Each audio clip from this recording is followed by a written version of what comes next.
Claro, segundo. So you're taking the position, which is like. Or what about La ida se va al mar y de ahí se queda en la tierra. Va al neighboring state.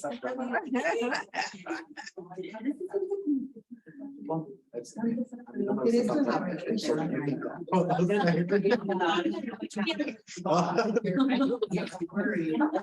the box should be the one. Yeah. Okay. Why do you? Find a way to get you and to get me.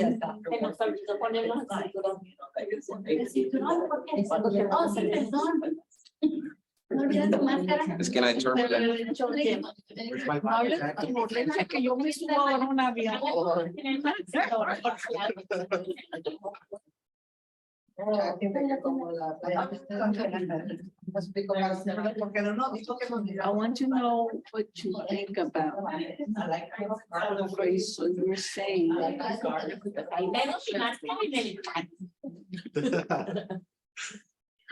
Máscaras, tengo que decirle a José que tiene máscaras. We just say, we're gonna be, we're humble enough and we say. Learn what you can. A Cali, a las 5 te subes al avión de Omaha. Todavía tienes que ir para allá. Ya no regreso a mi casa. Ya de que todo listo allí, digo yo. El jefe me recoge aquí.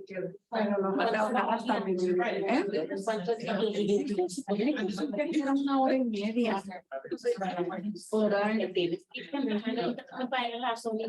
No, como a las 2. Yo pienso que para que llegamos a las 4 está bien. Usually, I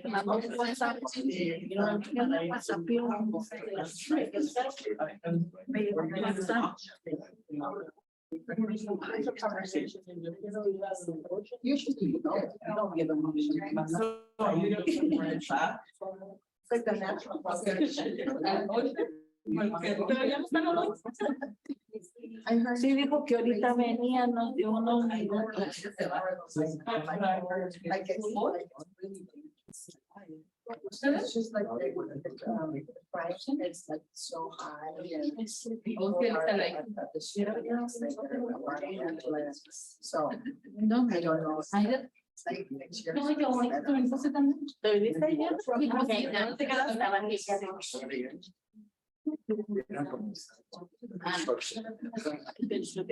like.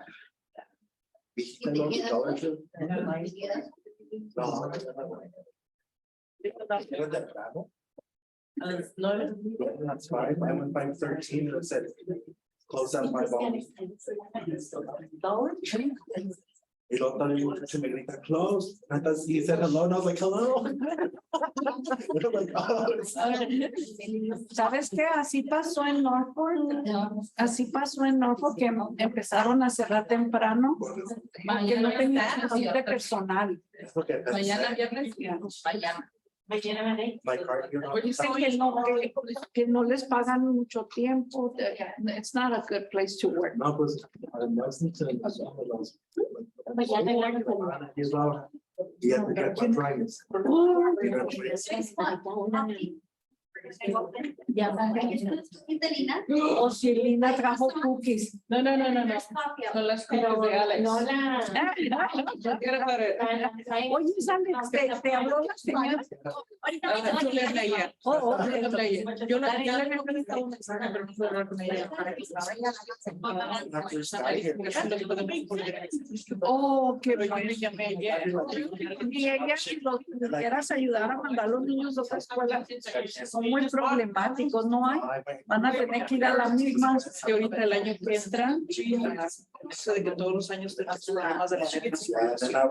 Este año, va a haber un montón de padres de familia Bueno, not there. que no pidieron la escuela, pero que es de que les dan la chance. Say hello. No va a haber manera de. Entonces, explícale para que este próximo enero ella se ponga las pilas. Tienes que ir a tu home district. Otra señora también que me mandó de ahora. I know. También por el bar, que seguro que tiene problemas de uno tiene niños en Samaria, ya ahorita la va a tener pasaporte. Y le digo, no, o sea, ella igual, porque ella tiene que ir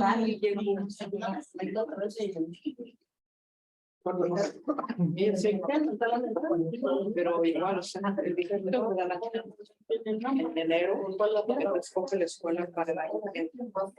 Oh, Ellos ya avisaron desde antes de que qué familias van a tener ya transporte. no, pero no hay transporte, o sea, aunque los dejen ir a otra escuela, no hay Pueden transporte. ir a cualquier otra escuela, Pero ella tiene que pero tienes que transportarlo. transportar a tu hijo. Y fue lo que yo le dije. Le dije, en algunos casos, cuando te dan la opción de ir a otro distrito escolar, tienes que llenar ciertos requisitos y luego los tienes que asegurar que los niños están todos los días en la escuela. Tienes que asegurar que son bien portados porque un distrito escolar no te va a dejar Pero ir a causar problemas. ahorita en Omaha, con lo de cambiarte de distrito escolar, en el pasado te daban de donde vivieron. Sí, Y fueras a un distrito que fueras, te daban.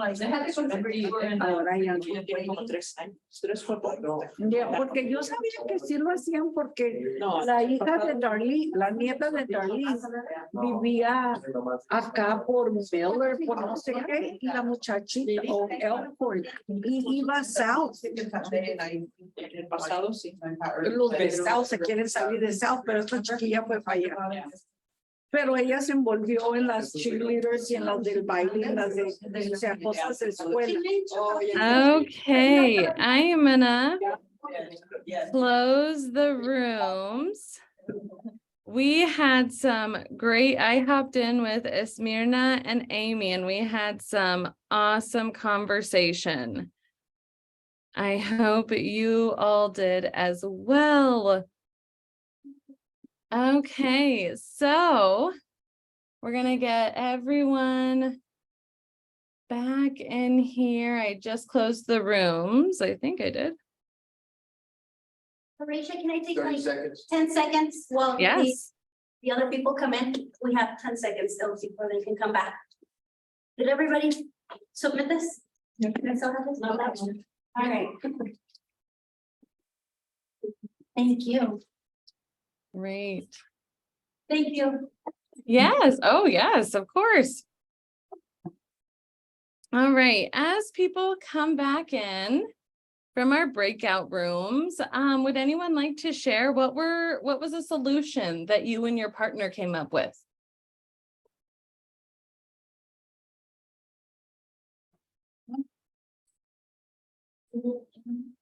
Yeah. Could you repeat the question, Larisha? Yeah, so when we talked about option 1, person A and person B, but finding that solution 3, what were some solutions you had or some compromises, agreements that you came to for choosing where to go on that trip? We have the solution. What is it? We were just talking, Danny and I, about if we are a group of workers, our boss can send us in half and half because we are never gonna be agree. And then we can share what we learn in both. Mm. Divide and conquer.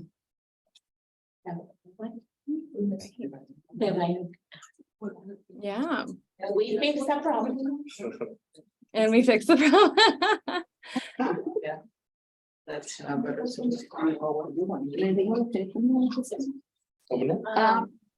We thought of a different option. We thought about talking and seeing what each conference offered. And to see, when you go to a conference, it's because you want to learn, not you want to watch the sunsets, which is always a good idea, but It doesn't teach you much for work, but just to see what different workshops or what they're offering, and then once you know which one is a better training, to pick that training, find that option. Great solution, great way to like find that mutual ground. Let's ground ourselves in our purpose here is to find the best training. So let's take location out of it. Let's just look at different trainings and find which one fits best. Right. Anyone, Amy, Esmirna, Maricela, or Andrea? Is it Andrea or Andrea? Andrea, okay.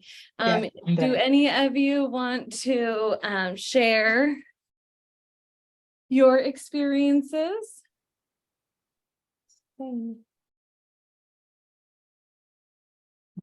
Yes, I think we're talking and discussing about this, and I think one of the things, like I already was hearing, it takes maturity. I mean, we have to be mature. We have to think that what the purpose of the conference is to go learn something new. Of course, like someone else said, we want to go see the ocean, but that was not the main purpose of this. Another thing, we cannot come into an agreement, and this was already said too, tell the boss, that the boss make the decision where they're gonna send us. So even though we might not be happy with the outcome, but still the boss will be the one making the last decision on that. So that was some of my comments. Awesome, thank you. What is Amy? Well, I think we talked about too, like the tone of voice when you're asking those types of questions, like, well, what is your purpose or what is your goal, and wanting to go to, I don't know, the beach or to the neighboring state. I guess really watching our tone of voice or how we're speaking to the other person, because that could come off maybe confrontational if I want to go someplace and somebody else wants to go another place, and I say, well, what's your goal? Why would. So I think it all depends a lot on your tone, but in the end, I would probably always choose the beach. I have to be honest. Well, of course. Yeah, Amy and I, we didn't have any problems because we both wants to go to the beach. There was no crucial conversation. There was just calm agreement in their breakout room. Wonderful. Well, thank you guys for practicing that. And yeah, hold on to these. I put them business card size this time. I thought that could fit nicely in a wallet, in your name badge, any of that. So now we're going to move on to explore others' paths. And so that's going to be on the other side of your card. Oh, this blurred background. Okay, the other side of your card, the red writing, and that's where we can amp.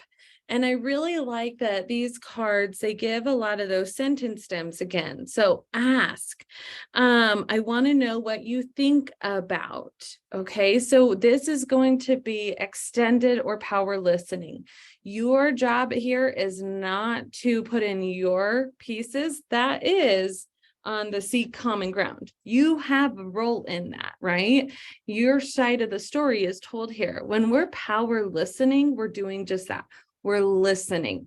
Okay, so how can we ask to help them extend what they're saying? Okay, so if I'm going to be the person who wants to go to a neighboring state, maybe I would say, well, I want more time so I can get to know the team more. I want more team bonding time. So I want to know what you think about going to a longer conference. And that person, maybe I would say, I want just more team bonding. And then I would mirror, okay? And so if I'm seeing, maybe I get really upset because I just want to go and have more time to get to know my team, right? I'm amping up. Oh, I did not mean to use that. same thing, but right, you can see I'm escalating, okay? You could go to that verbal violence one. Wow, you seem really upset. What's up? Well, I just feel disconnected because we're always running 10 different ways. Okay, it brings that down. I see you're upset. Tell me why. Okay, I want to hear you. I'm not inserting my piece because that's when it becomes that handle it poorly, right? I want to bring them down so we can continue to have the conversation. If we both come up or I completely back out to silence and I'm like, all right, you know what? We can't do this. We never come to that option 3. We're not listening. So right now is where we just get them to a place where we can understand what they're saying. Paraphrase. So you're saying that you're feeling disconnected with the team. Yeah, I am feeling disconnected, and I was hoping this conference opportunity would allow me to connect more and learn more with my team. Do you think we could find a conference that meets both of those needs, that we find the one that's best for our program and we're intentional about an evening team bonding activity no matter where we are? Okay. It took 2 very different ideas, right? One or the other. And now I was going off of my card. I'm sorry, I forgot to go over my screens. It's a great tool. See, I just had a complete conversation with myself. So when we use those pieces, you can take somebody who's up here and really like firm on that, and then come to that common ground. We can use that to level that playing field and let them know we truly are listening. We truly are wanting to know their side. Okay, so this is on the opposite side, another tool for you.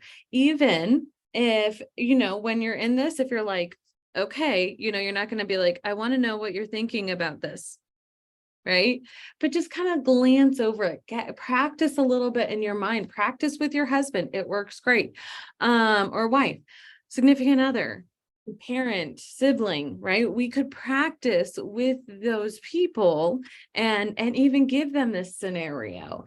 Or if you have one that's coming up, be like, okay, these are the 2 arguments. Can you be devil's advocate for me?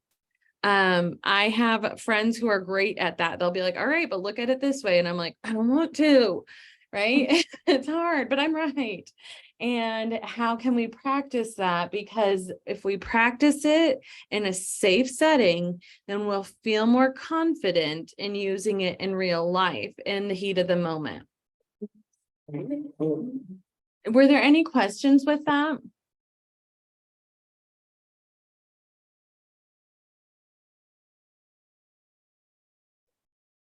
What can we do when the other people is like me, like they prefer to be silenced and not express their self? Thank you, Esmirna. So in mirror, you'll see silence. So I use the verbal violence example, but thank you for bringing that up. So you could say, like, maybe they don't talk, right? And you seem reluctant about this. Are you sure you're okay with this decision? Or are you feeling comfortable with this?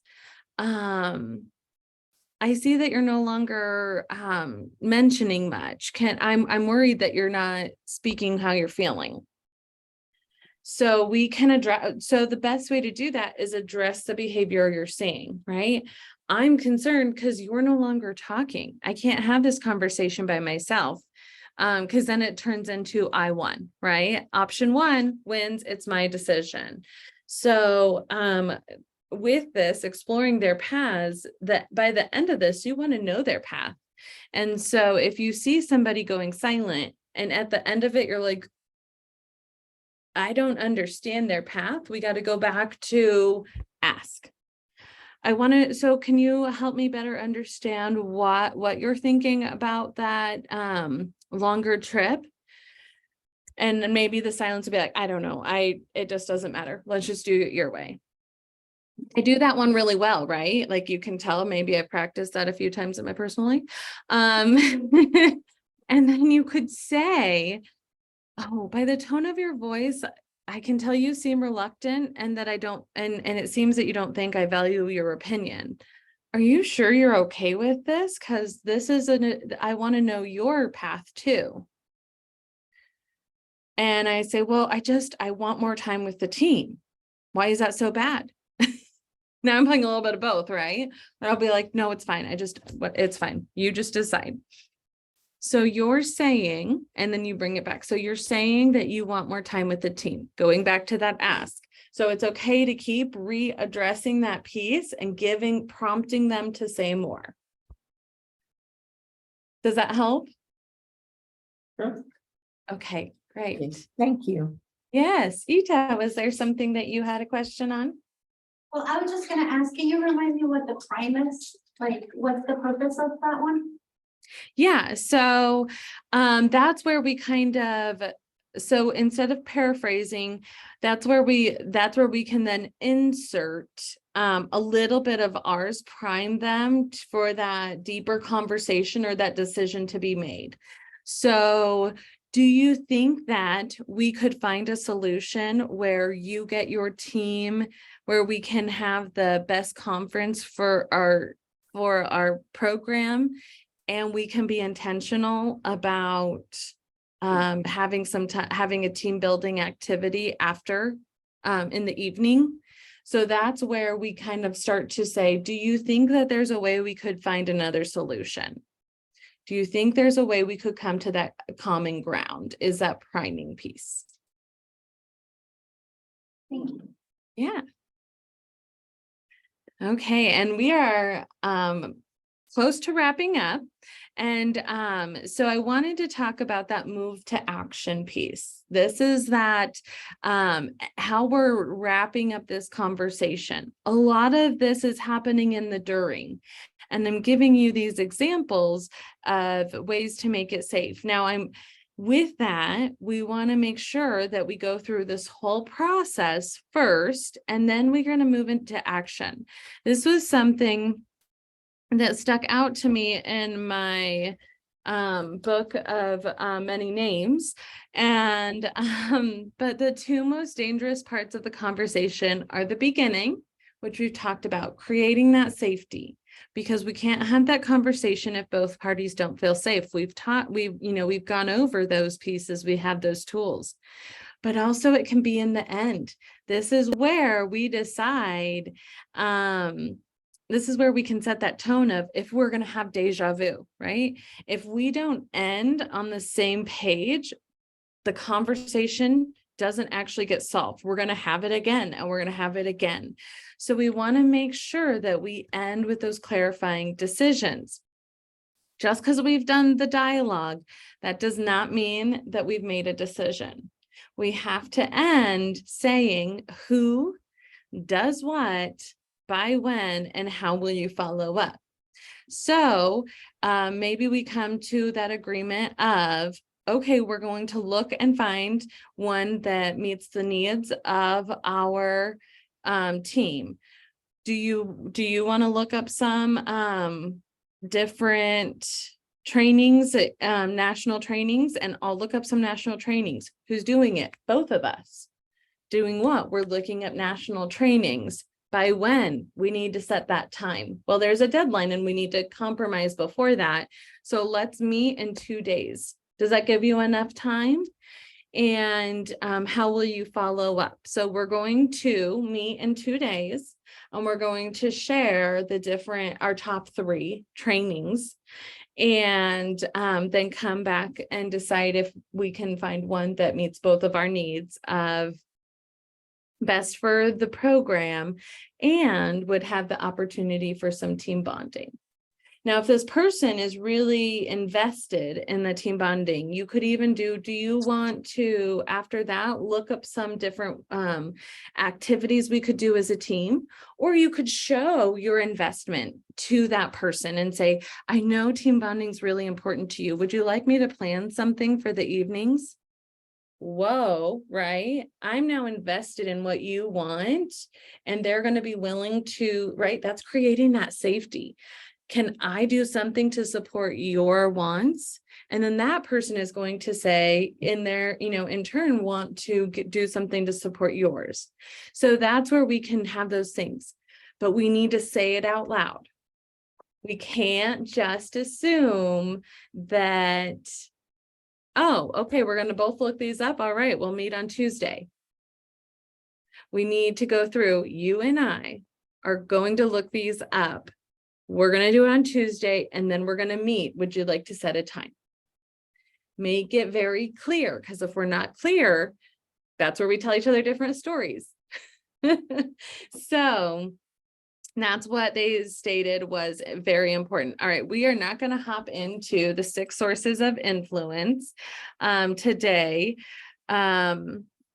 I will, what would be best? Ida, would you like me to do a quick video on those? Because those are pretty self-explanatory, or do you want me to do just a screencastify and send it out to you? Would that be helpful? Do you want me to take a few extra minutes now? You tell me.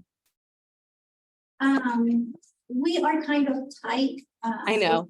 Today, but I think a video would be great. That way, I think we can view it at our own time and review it if needed. I will sure do that. Okay, perfect. Okay, so the final thing is we apply the practice, and this is something you can do on the back of your triangle piece. And this doesn't have to be now. This can be at a break. This can be a quick brain break. You guys decide. But I want you to start brainstorming about what is either a difficult conversation that you've had or you need to have.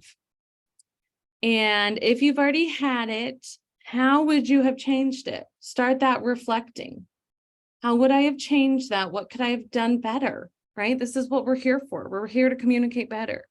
If it's a conversation you need to have, how will you use what you've learned, right? We've all gotten access on, this would have been on the first slide where our conversation planner is.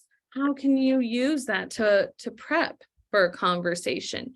So that's what I want you to be reflecting on. How can we really start applying this practice to what we're doing? How can we be super intentional? You guys are awesome. Thank you for joining with me on making communication your superpower.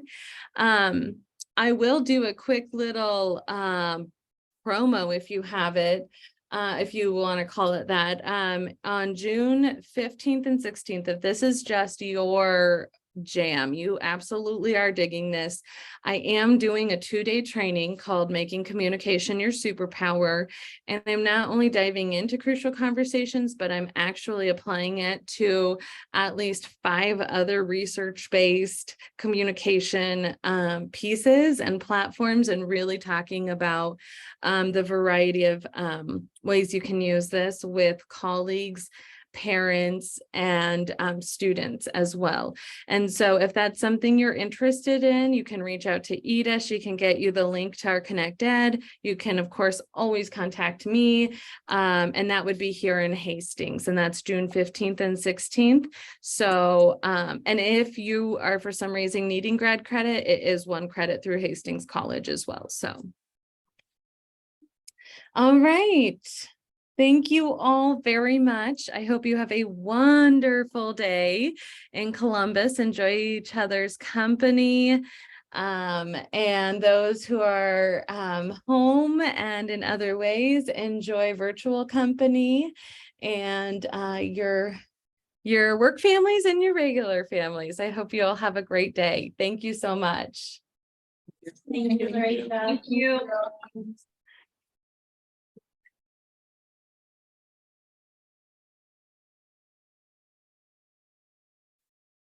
And then once she shares also her presentation, I'll send it with the rest of everything for today. I'll try to get that done before we leave today.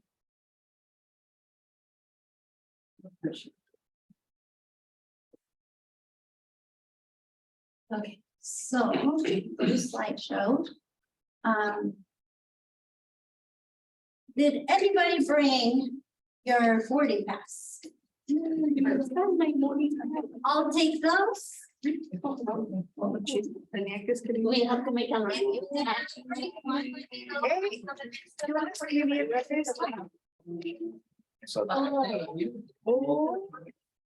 Well, only if they get a, raise your hand if you don't have one, so. if you get- And then just, I didn't make any black ones, so just give her one and can you cross out her name? Ita, you had it on the link to register. Oh, yeah. Ahí, ajá, ahí decía, ahí lo contesté yo la pregunta. Perfect. Sorry, no. lo contesté, pero- Let me think, what happened last week or what happened 20 years ago? Yeah. Sorry, Gaby, no te puse my memory, pero ya ves que me agarró la alemán. If it's in there, I'll get it. Yeah, it's in there. That's the thing.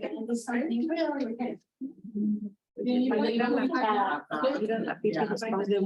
good. Por eso apunta ahí. This is my home. Ah, discúlpame. No me va. This is ES270. Pero no me acuerdo, pero pues la última fue en el. All right, guys. So I'm gonna pull out one out of these ones and then I'll pull your ones that you submitted online as well. With this one. Okay, so this person started working on 10/17/2022. And the favorite MEP memory is meeting everyone of the MEP. 17/22? Number 16. Es Mirna. It's Mirna, was that you, Mirna? It says, meeting everyone of the MEP. Did you start on 10/17/2022? No, Danny. Danny? Is it you, Danny? Yes. So, if you come and grab something from. You. Danny started on 10/17/2022. Y tú también. Ah, yes, because you went, yeah, I grabbed yours.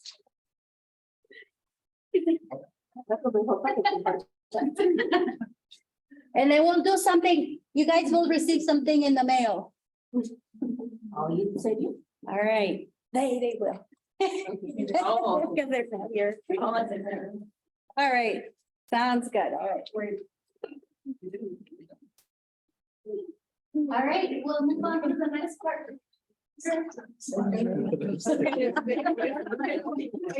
What's funny? It's double season. Pass it around. We have, that's a good back scratcher, huh? Should have grabbed more. All right, so ESU 7 is just gonna talk to us about what they do in their areas and we're hoping to hear awesome things because I know they do awesome, amazing. California waiting for me. I am, but let me stop. I'll just share with you. They got here on Saturday, on Sunday, porque durmieron una noche en la calle. Sí, mi best friend de hace 40 años. Son mis hijas de sangre, sangre. Mis hijas y sobrinas se quedó hijas. You're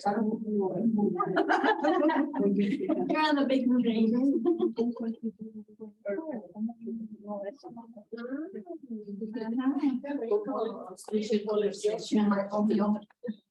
She always. Yo quiero ser claro, no. Yo te echo, Right there. yo te echo todo. Yo te echo.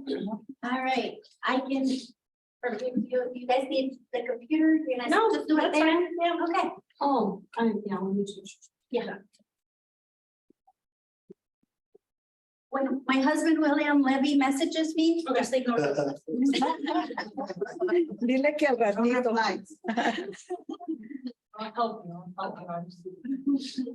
Okay. Hello, everyone. My name is Cynthia Lancon. I am the project coordinator here at SU7.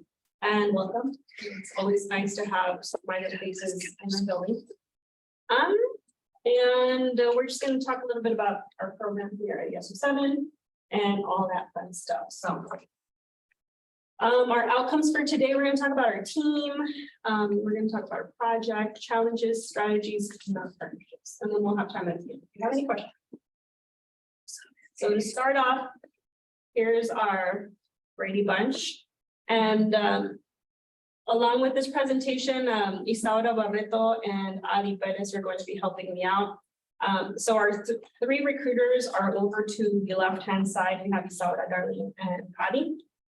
And then those 6 people in the middle, Maria, Ana Karen, Yadive, Josh, Natalie, and Abby are service providers.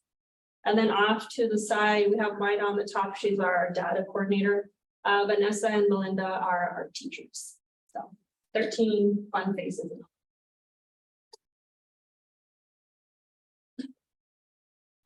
As far as our project goes, we're at ESU7, so everybody's familiar with the map. We've got 33 counties in that blue, dark blue, violet over here colored. So yeah. We'll talk about those in a bit, and then we have projects within our project, which is fun. We're not going to take an hour. Well, I'm not. Maybe they'll talk their hearts out. About our project, we became a project in 2008. Our project was very different when we first started. I said before, we traveled once a year to the Panhandle to help recruit. That was part of our team back in the day. We had people all across the state, remember? I remember long nights. Long nights. So yeah, we go and we spend a week in the Panhandle recruiting during seasonal time. We have 33 counties now, which is definitely more resourceful and more efficient now that we cover less space, and there's other projects that are really doing their own thing and doing great things in their areas. Isaura covers 9 counties, Adi covers 11, and then Darlene covers the southern part of our area. MEP experience at ESU7, so our recruiters combined have 27 years of experience. And then our program in general has 73 years of experience in migrant. So we're ready for retirement. So, oh, that's combined, 73 combined? Yes, Okay, that's combined. Okay. Yep.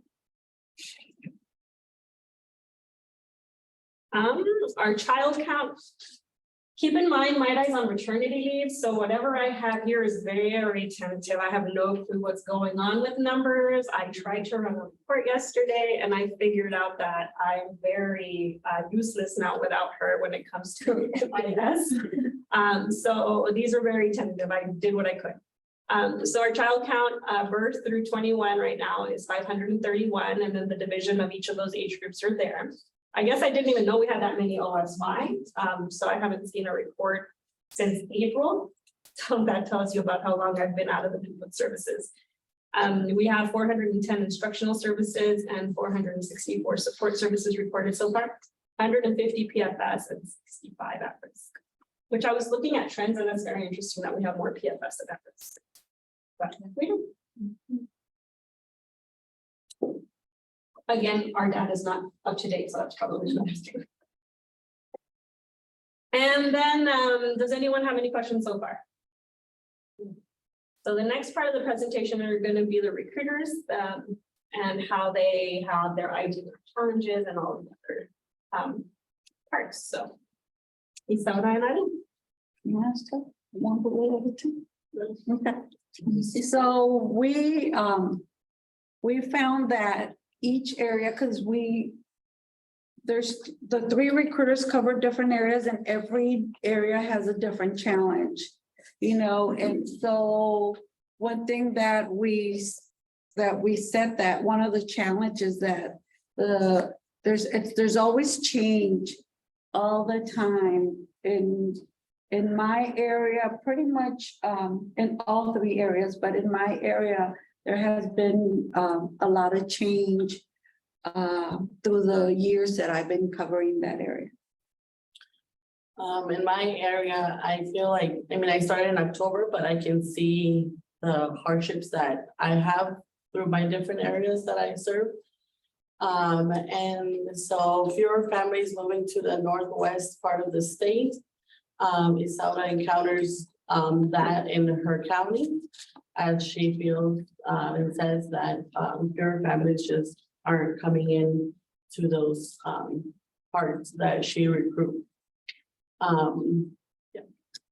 One thing that I noticed, well, and some of you might remember that there was a raid in O'Neill a few years ago. And that changed. That brought so much change in my area. People are not moving there. We had 3 different big companies that would hire a lot of people during the potato harvest or the tomato season, and now they're closed. So now what I'm seeing, or what we're seeing, is we get a lot of people that come with a visa to work. And one of the challenges is that when they first started coming, their visas were for 12 months, for a year, and then they had to go back.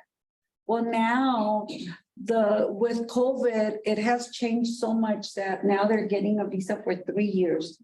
And so some of them, because of the expense, that is, they're staying the 3 years. Sometimes the employer help them to extend the visa. Yeah, That's and they what don't I- have to go out. Yeah. Yeah. That will happen in my areas. So So we've been finding a lot of, well, I've been finding a lot of those, like that situation in my counties. And some families are saying that like you said, the employer will do the paperwork, so they don't have to exit. And sometimes the workers have the visas for 3 years, but the child only has that visa for 12 months. So we try to see if that exit that they do with the son or the daughter would help, because they don't know if they're coming back, if that child is gonna get that visa issued again. And so we try to just kind of hope and cross our fingers that they do come back, but we don't know. So the children go back They have And then to, they they come have to like it. and then they come back. But they can't get it, they haven't been extended like the worker so far. It depends on the visa. I have had families that usually when you go and get a visa, the whole family gets the same date that the worker does. But not all the time, because when you're dealing with immigration, they do whatever they want, and whatever they stamp that passport, that's how long you can stay. And I have had families that the mom and the youngest child had to leave, but then the other 2 didn't have to go until the date was the same as the parent. So what are they gonna do? They have to leave the country, because otherwise they are breaking the law and they might not be able to come back. what I noticed, I'm sorry, and one was the same situation in his dad was working in Iowa, and they moved, and then he brought the family later. So the visas were different dates, so they has to go back. So he lost his job, so he has to wait 6 months to get back. Yeah. So, and they came all together. Another thing that we've been finding is that with those visas, they are bringing people that have an education, that they finished the university. There's a lot of veterinarians, there's a lot of people that, they're hiring those professionals from Mexico. And when they come, they are over 22 years of age. So they might come by themselves, and there's no OSY to qualify. We also find from there's an area that I serve in Humphrey. And the employer also said that they bring a lot of people from Africa. And so, but they're older, no families. So Asylees and refugees not being able to work right away. So that's something that I mentioned to Isaura, because that's what I've been seeing in my areas, especially in Columbus. And Skylar, the kind of the trend here in Columbus is a lot of people from Cuba are coming in. And when I interview them, you know, we interview them as soon as they're coming in, say 30 days to 60 days. Or no later than 60 days, but they won't tell you that they're gonna work or that they're working if they haven't had that legal documentation sent to them or, you know, approved.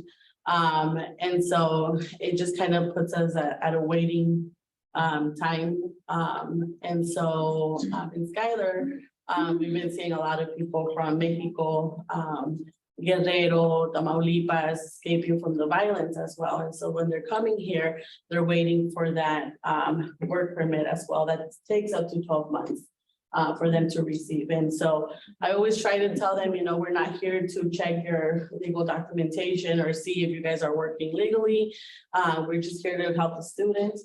But it's just building that trust with them and, you know, letting them know that you're there to help.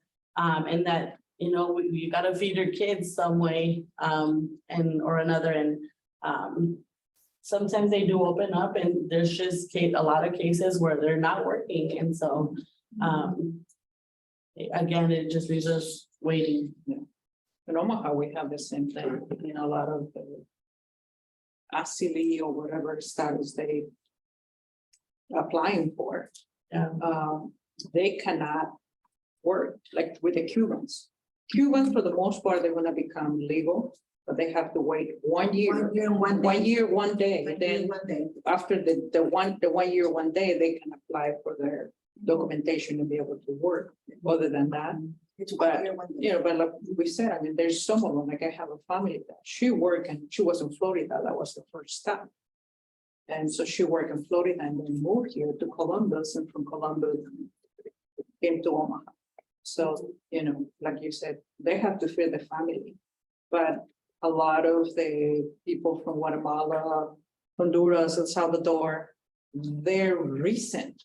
And in a way, they don't want to jeopardize their status because they're waiting for a court date.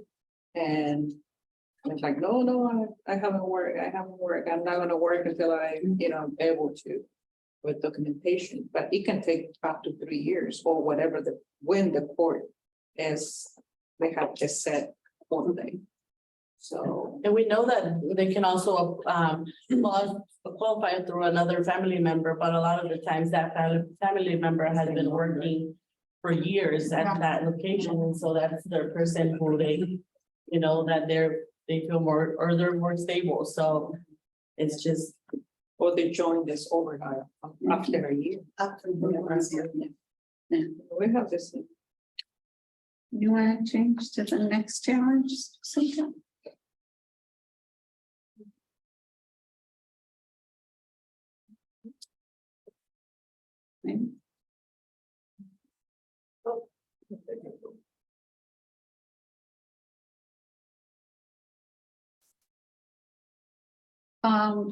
In the recent conference that we had with Jessica, she mentioned that there is a lot of the H2A and H2Bs that are coming, and they might be coming to other areas in our state, but we are seeing that that they're not coming to our area. And when we visit with the employers, some of them are saying that the cost, the timing, the housing, because when they bring them, they have to provide certain stuff. And so we're seeing in our areas that some of the farmers are opting not to pay for all that process because it's costly.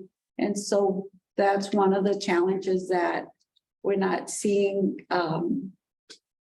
Some of those people come like we wanted them to, but there's challenges, and with COVID, everything just seems that it changed Isaura, what's the difference between the H-2A and H-2B?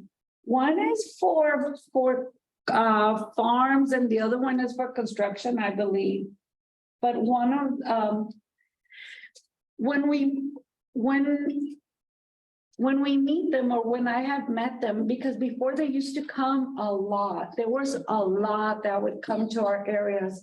And I would go with Nebraska, the legal aid, Nebraska legal aid. I used to go with them to visit some of those construction because they would put them in housing just to see if in the past they've done agriculture.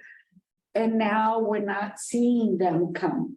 And so it's changed. It's just, and in my area, I don't have a lot of the, we have local farmers that do the planting and the, you know, and the school age kids do the detasseling. So I know some areas, you know, workers come from Texas, or in my area, they don't. And so that's one of the challenges. Isaura, I just want to reemphasize something that you said, you mentioned there, that like past history. So if there's like big influence, I know that many of you do it, but if you notice that there's like a lot of people coming, even if there is not for agriculture, I think you just hit on a very important point. Let's follow up with them because there might be past history. So I just wanted to reemphasize what you said. And I mean, I love ESSA. I love ESSA. And I love ESSA more than I love the two pass. I usually don't care. They have two pass jobs. If they tell me that in the past 36 months, they've done one, Yeah, they qualify. Yes. And so, you know, I use that a lot, but I'm not seeing it. And I ask and I change the question and, you know, have a little cafecito with them while we're still talking to see if they open up more, but I don't see it. It's not coming. I had one time I had Cuban coffee and I will not have it. I was climbing the wall. I felt like I was jumping and I was still sitting there. Did you get the COE? Did you get a COE? At that time, yes, but it was for Madison. It wasn't even for me. Yeah. Yesterday, 15 H2A workers. They were qualified. Yeah.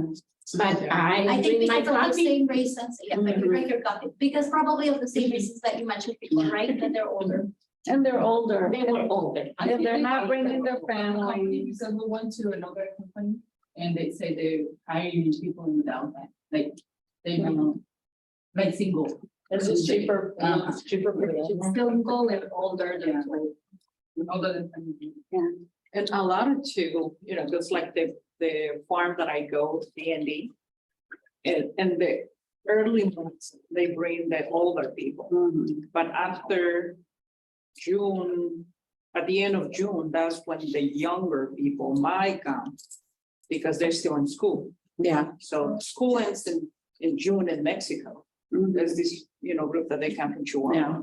So if they might come, it's like July. July for sure, it might be maybe one. All the time that I've been going to the D&D is maybe one or two, or nothing. Last year it was nobody. But. And the next bullet kind of just restating the other slide. People are migrating, making their stay permanent, so maybe it's because of the legal documentation, or they're just staying because they really like the job. And so makes the people not migrate as much anymore. And this problem has been a problem for many years here in the state of Nebraska where I have worked with the program. Schools are not really understanding our program. You know, they don't understand who we are. We say we're part of NDE and it's like, what? Yeah. There's an education program in NDE. Yeah.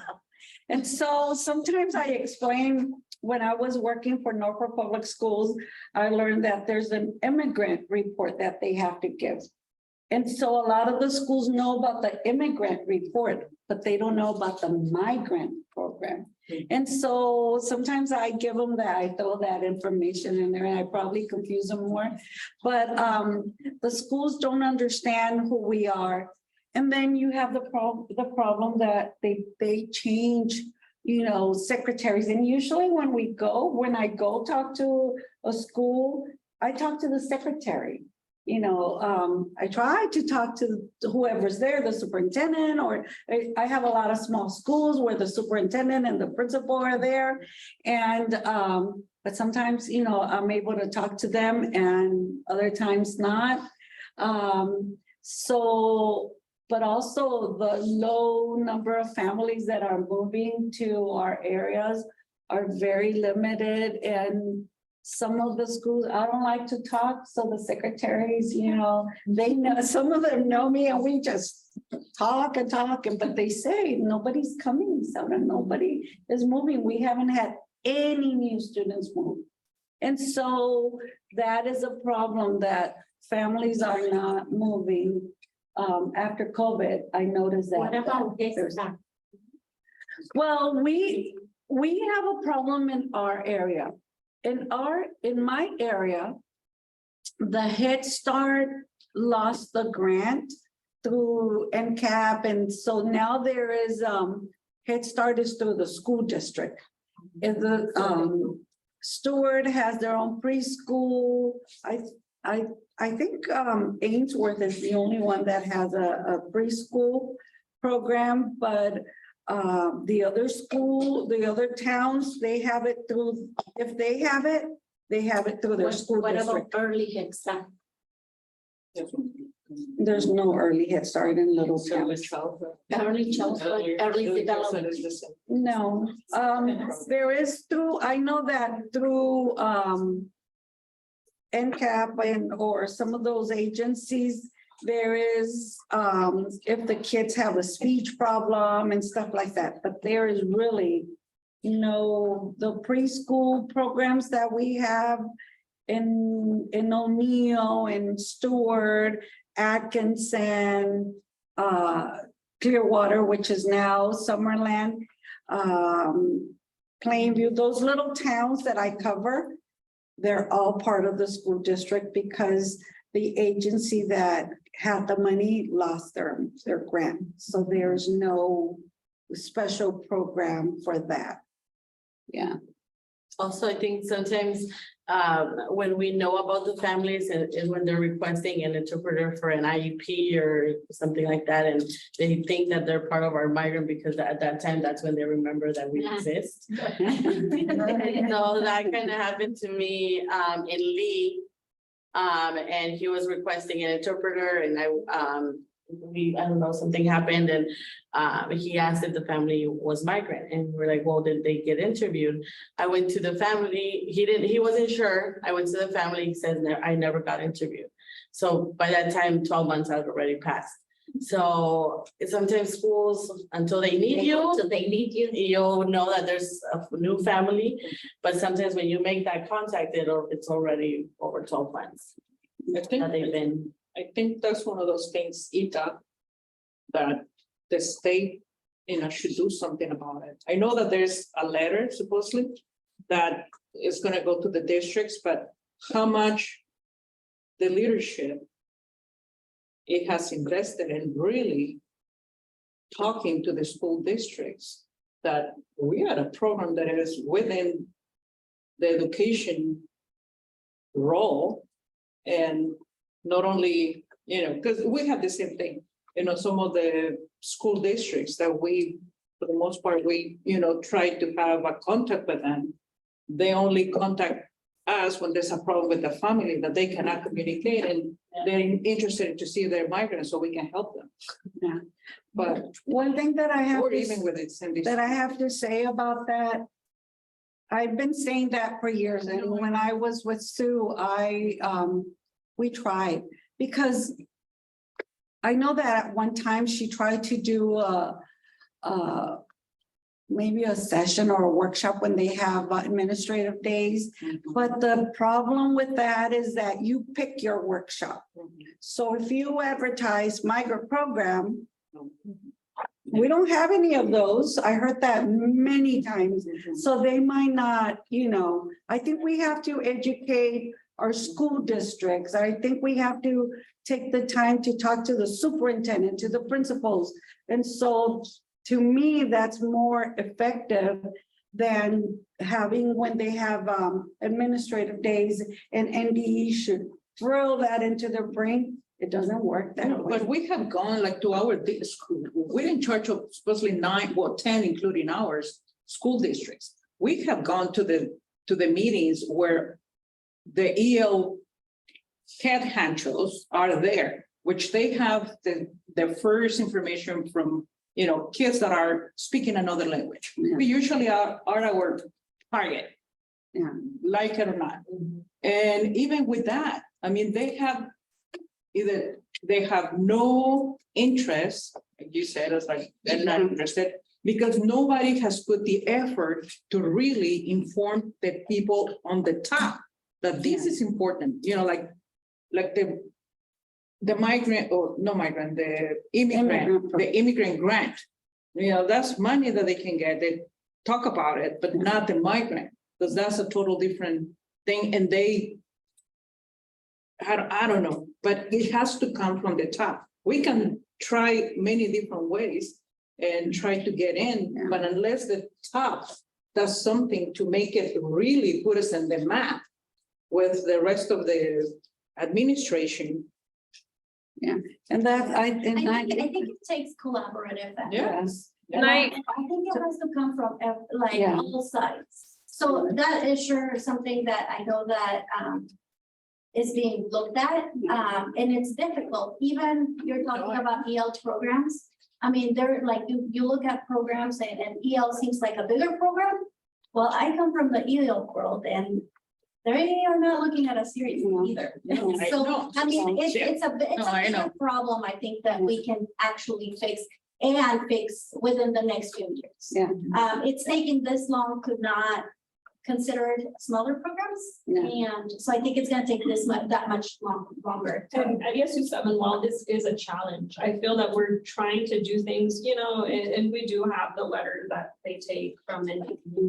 But it's more about what we're offering to the districts that has really helped open those doors. So, I think I mentioned this to the coordinators before. We have a contracted service here at ESU7. It's not part of the migrant program at all. But we have 13 bilingual staff. And the districts around us need bilingual people because they have 0 bilingual people and their population for EL students are growing. So for any IEP meetings or parent-teacher conferences, they'll call me and say, can you schedule someone? We need help, blah, blah, blah. Okay, great. So then at that time, Bobby clocks out of migrant time and is on a contracted service.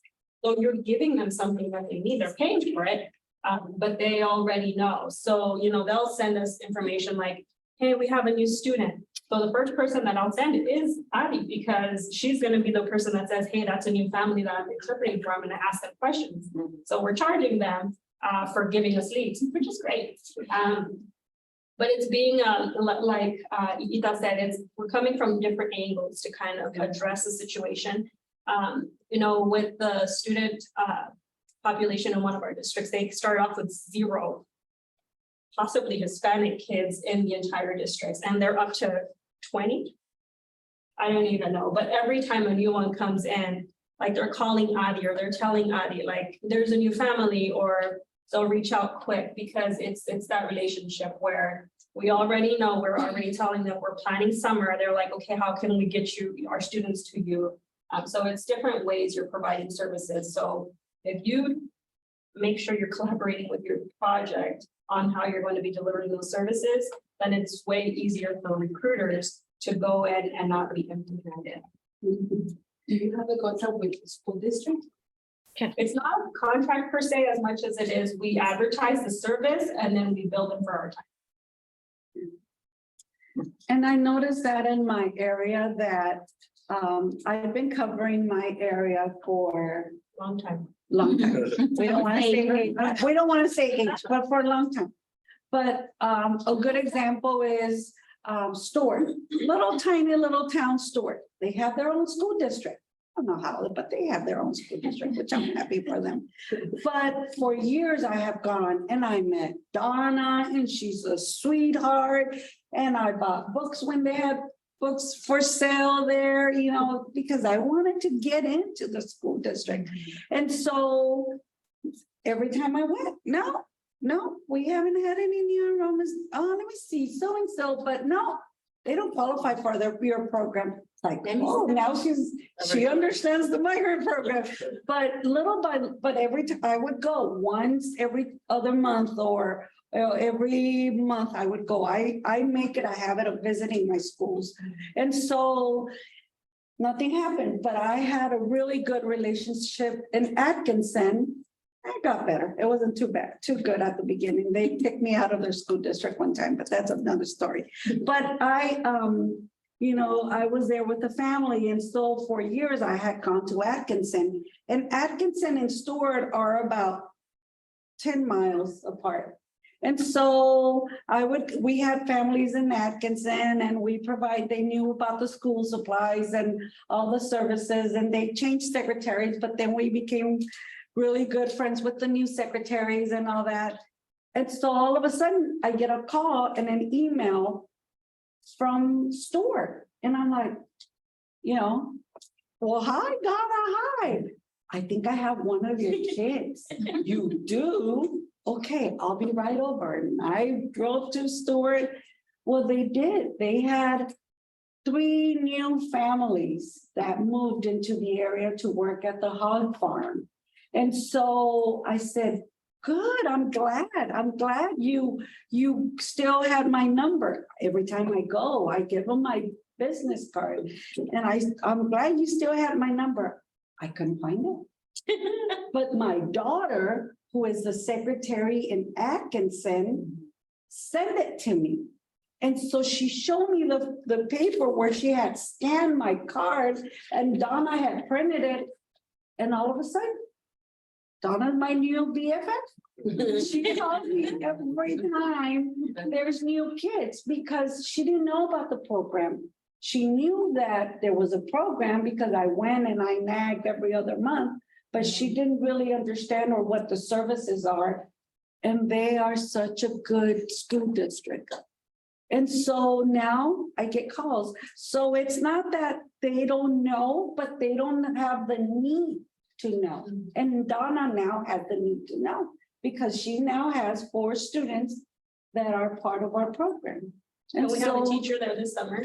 Yeah. And we're hiring someone to help us in that area. So it comes to a point where it's a follow through also. So it's not only recruiting. You need to make sure that your projects have something, or that your service providers also are following up, or that your coordinator is helping with setting up some services. So that you're not just selling an empty program, you're selling something with substance. I have a comment or a question. Échate la bonita. Sorry, we can't hear you. Sorry. Hey, so the letter that Andy, worked up and Sue worked it up for us, and now Benjamin's name is on it. That just seems so impersonal. It doesn't seem like a personal letter at all from a recruiter in your area. And it would be nice to be able to add our names on there, not have it be from, use the letterhead, have somewhere in that letter, just because it looks so, I don't know, it doesn't seem personal. It doesn't seem, I don't know if there's any way that we could address it to the actual school district. It just looks like a form that goes out to everybody. And I don't know if that's why it doesn't get as much attention, but if there's a way to personalize it a little bit better, maybe then we would have more luck with it. Because why would the districts call Benjamin? Why wouldn't they call their local recruiters? Why would they reach out to the state instead of, why would Hemingford reach out to Lincoln or Omaha instead of just contacting their local recruiter?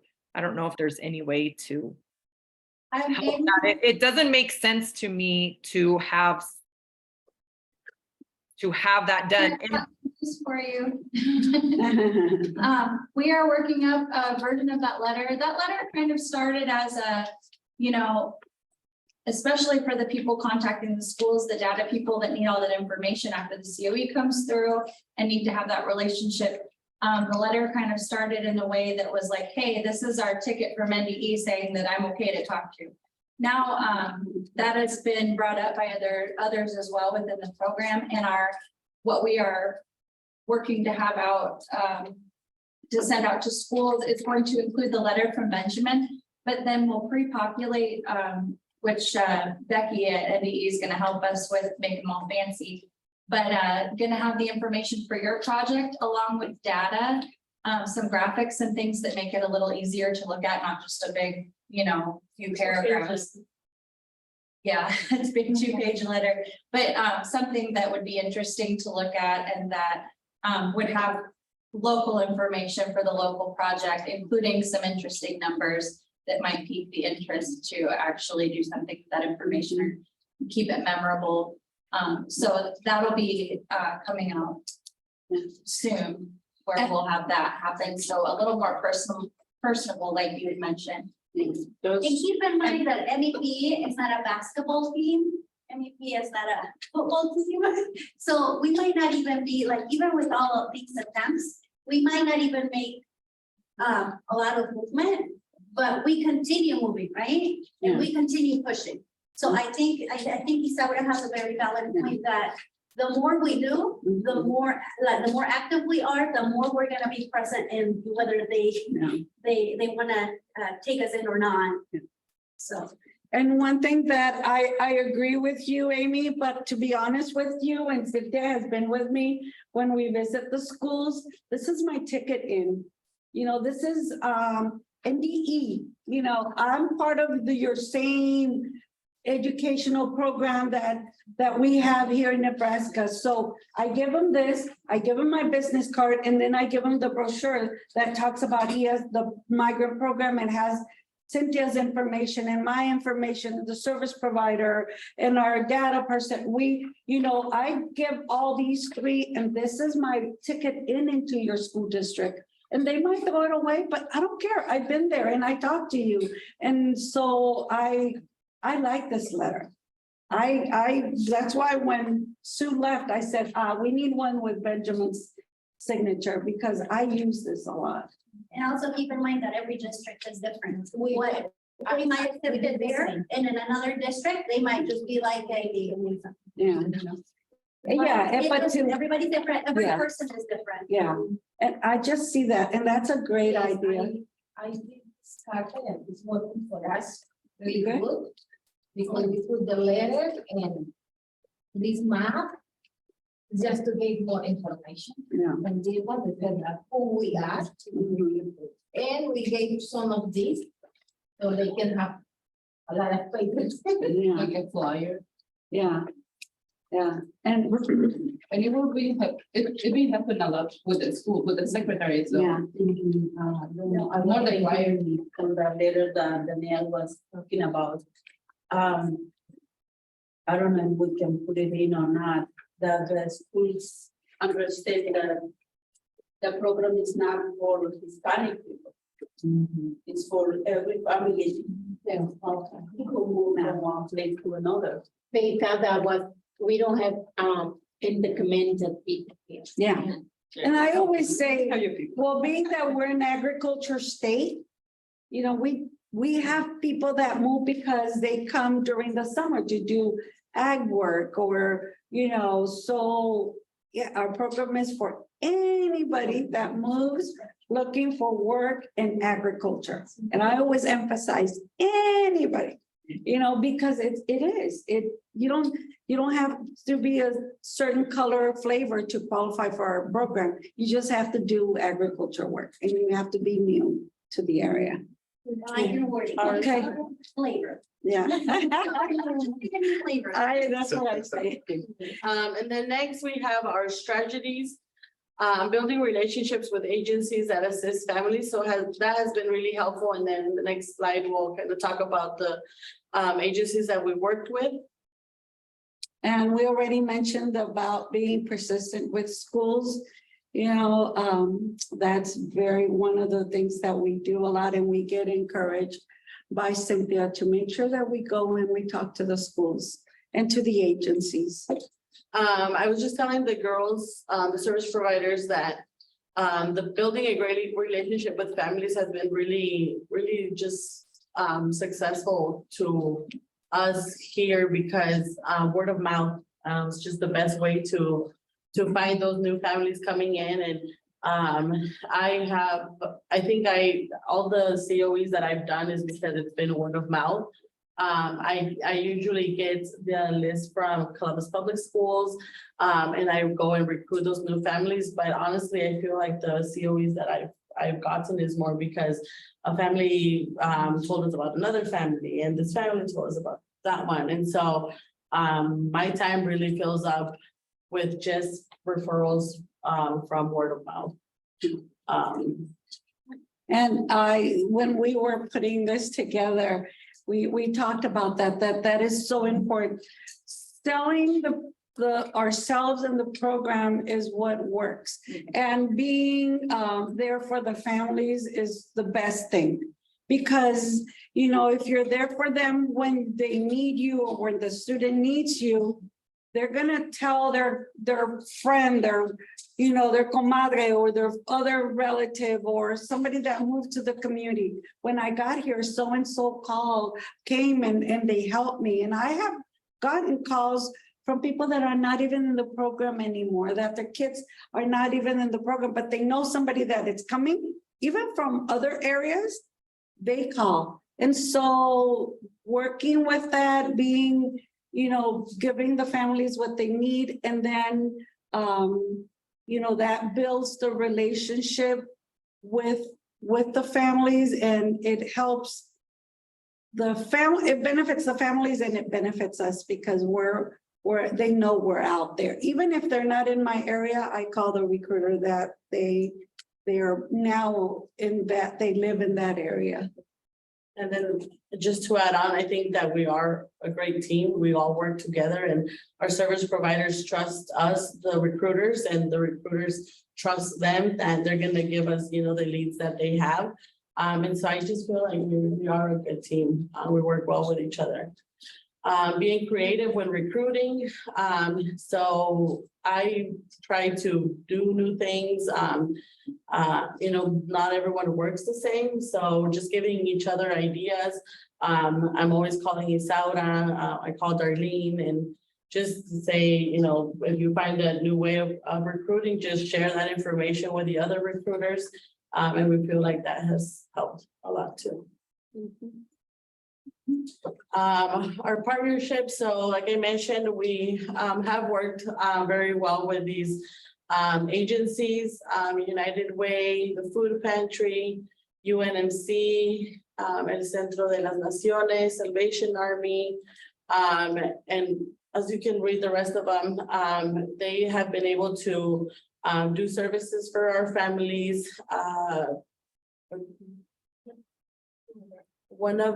I can talk about United Way just because I know their services, but the service providers really use them when families are in need of rental assistance, student health.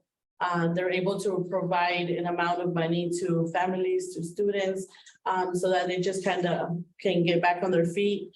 And Isaura. Yeah, we got a call from Smiles for Miles, and that they got a grant and they wanted to see if we had any kids that needed dental care. And we took Maria, who is an amazing service provider, she took 15 of our students to a dental day that they had in O'Neill, that the Miles for Smiles, they were working together, and they sent Maria a list of all the care that they did for each of our students, and it was over $20,000. And they were still making appointments for kids to go get a crown or, follow-ups. So I knew that they went and they put little fluoride on the kid's mouth, but I never knew that, that program could do more for our kids. So that's an amazing program. The food bank, the food pantries, they have helped in our area. We found a food pantry that the ladies are amazing, and they give us boxes and boxes of food for the families in my area. Maria and I do that twice a month, and there's a lot of good agencies out there. Our impact, students in our areas are receiving dental procedures and follow-ups, like we mentioned. More students receiving scholarships. We have had, we had a family in O'Neill that they didn't know that the child couldn't hear very well. And so the service provider at that time helped the family with another program, and the child got hearing aids. And so, we didn't have to pay for that, but we connected with somebody else that could help that family. Our face meetings for parents, we once a month, we give them, we share a topic about just something that interests parents. Like last month, I think it was, we had a detective from Columbus PD that just through Zoom, he did a presentation about drugs and how kids are, what type of drugs they're using. And so service providers hears the interest that families are having. And so then Vanessa schedules someone to present on that topic. And so it just informs the family and educates them on whatever they're needing at that time. And we have that meeting once a month, and the parents love it. We have a lot of parents that connect. We help with physicals and immunizations and anything that the child needs to start school. We let Cynthia know, and she's really good about seeing what we could do for that family. And so we pay for physicals, and we don't have to pay for immunizations, but we connect the families to the agencies. Yeah. School supplies, support services, eyeglasses, physicals, immunizations, and just education for both students and parents is something that we strive to do always.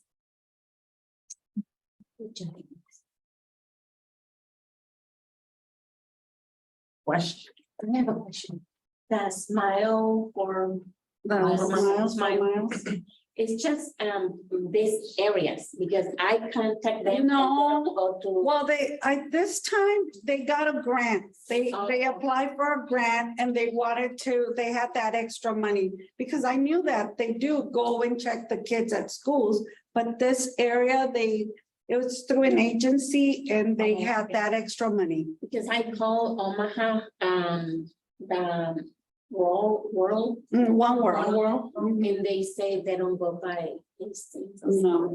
No, you just have to see, because I know, Cynthia, they take kids to Lincoln here in Columbus, in this area. But in my area, it just happened that the lady had that money and she wanted to use it, and there was a dentist there's a dentist in O'Neill that it's a family business. It's the dad, the daughter, the son-in-law, they're all dentists. And so they volunteered their office for a few hours, and they said, we can see 15 kids. And Maria right away started calling the families. And so, they didn't have to have insurance. They had to fill out some criteria. They had a criteria that they have to, and so it was a great day that day. Good job, bro. Yeah. And then for the UNL Dental Day, it was last month. Was it? Or in April? In April? Oh, yeah. Sorry. It was in April and before that, they have to do a screener. So Melinda contacted UNL and for UNL, right?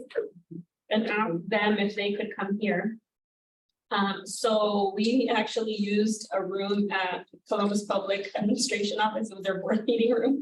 And they set up and they did screeners for, I don't even know how many kids we had. Like over 20. Yeah. Like, it was full of kids. And it was from Columbus and Schuyler. They came here, they got all the screeners done. I think all of our kids needed work except one kid. One kid did not have these at all, but everybody else needed. And that day of the dental day, again, we had to set up a bus. They left early at 8 o'clock in the morning. They took all of the kids to Lincoln. They got all their work done and then they were back by 5 o'clock. With the parents? Nope. Just the one kids. family, one student needed mom there. Just one. Everybody else was in the bus with staff. So, Wow. and then once you get there, I think everything is super organized because they already have the file, the screener, so everything is super organized. And our staffers just kind of collecting kids, making sure that we don't lose anyone, but then they can bring them back, so. They did games, face paintings, a movie, food. I mean, it was just really great. And And I think a lot of districts used to take them, but because of the transportation. we it's used very to take difficult. them to Lincoln. So, yeah. And it's free, so I feel like any energy invested there is a good. Any other questions? Very good. Thank you. Very good. I told you I wasn't gonna take an hour, but I knew my staff. No, we talk too much. Good job. And you know what? I would like to add something in here that I noticed you guys did a really good job at. And I would like to continue, if I may add focus to this norms, because it's so easy to get off track. And we would be all over the place. So you did that and I noticed that. I would like to add that to our list. Yeah. Focus. All right. Thank you. All right,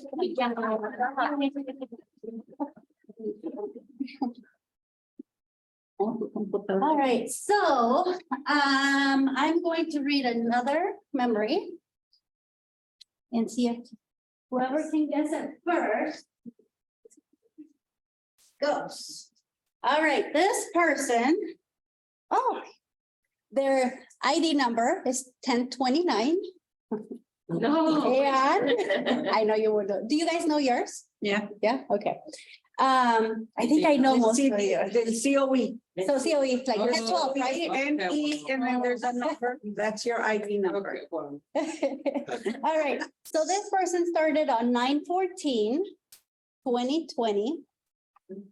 And the favorite MEP memory is mass recruitments. It is really enjoyable to work and share with Nebraska recruiters. Smiley face. Yes. Oh, Lina. 9/14. And she makes awesome cookies. Yes. The Oh, yeah. cookies are back there. You guys, That's my favorite. coffee is outside. I grabbed something from here. I brought like a few things, like, I know you guys like. I can take the cookies. Or you can, you know what? You always end up taking the cookies at the end of the.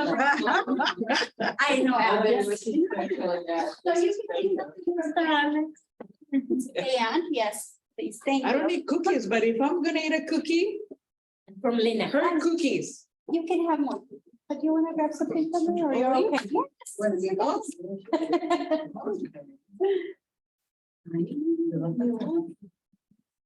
Oh, that's so. Is that famous that everywhere or just? Oh, it's all over?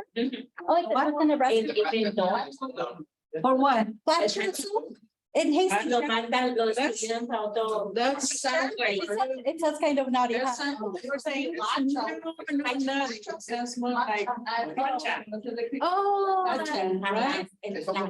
Never heard, but también me. Suyapa. I should have written that my favorite memory was doing mass recruitment with you in Nebraska City and they asked for volunteers. Who wants to go and meet the workers at 5 in the morning? So, and Suyapa's like, Isaura, Isaura can go, and it's like. Now what? Why didn't you volunteer yourself? What's he think, Gary? Why, yeah, Betty, Alfred, and we were all there at Nebraska City, and she's like, Isaura can go. We went to the Apple. Yeah, the apple orchards in Nebraska City. We do have a few built-in minutes with those recruiter moments. So if you guys want to take a bathroom break right now, let's be in about 5. Okay. We're doing really good with timing. I'm excited. And you guys, oh yeah, we're having lunch here, so never mind. Lena knows, when I've gone to projects, sometimes I don't give them a lunch break just because I get so excited about everything. Because you never, I do eat now. It's been 2 years now that I do eat. Huh? Oh, I was. Yeah, so you guys are more than welcome to just, or if you want to, we can move on. Move on. Or if we move things forward, if we get done early, we pass. I have to leave at 2. That's right. I have to leave, sorry. I booked my flight before I knew about this. And you know. Where are you flying? Where are you flying? My grandson is graduating tomorrow in California. And you can't go to that, right? I cannot. You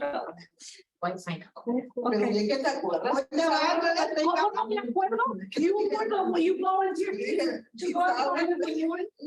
Like, we were all like, and Betty's like, who would like to come at 5 in the morning when the workers start working? They're like, Isaura can go. No one cares. What year was that? Everybody remember what year? I think it was like 2000. Started in 19. No, but it was right. I started in 2000, so it was just like a year or 2 after I started that we started doing all those mass recruitments in Lexington, Grand Island, Nebraska City. Yeah, I know, but you volunteered. In the room, but I'll be introducing her in a little bit. We come back.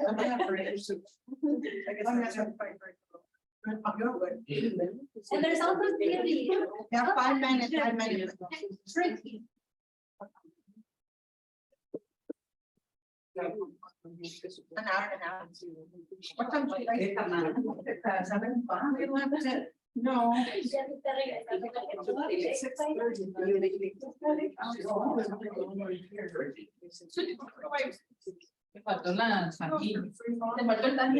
Andrea, Maria, Esmirna, are you guys doing okay? Okay, they're on break too. Good.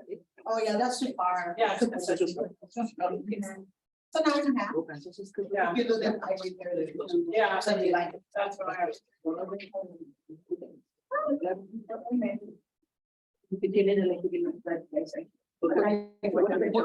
is the program? Oh, that's good. No.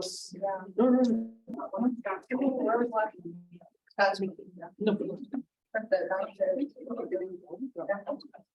Pero eso. No, really?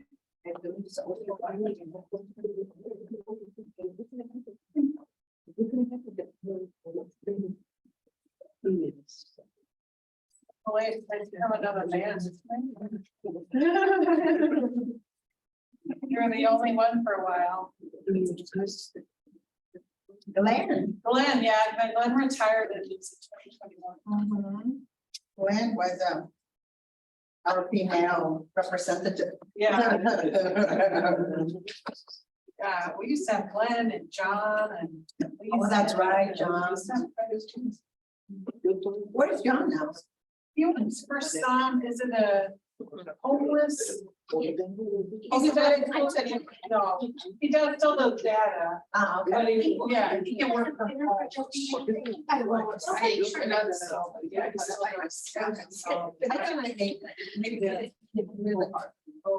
know why. I just. want You're to more than bring- welcome to grab a seat. Lena is gonna be if you want. Yeah.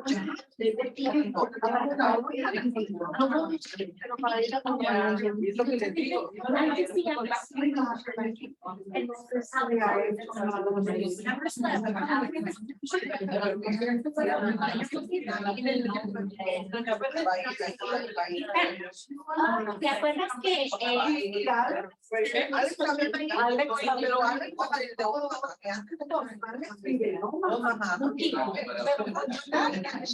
¿te acuerdas cuando hacían el radio? Oh, sí, hicimos un comercial. ¿Sabía usted? Y eso fue en video. ¿Sabía usted? Que hay un programa que ayuda a las familias. Lo tengo grabado. Yo tengo años haciéndole ayuda desde que hice camino para a pesar que tengo la información, no me dejan ir a la radio porque Nosotros pagamos un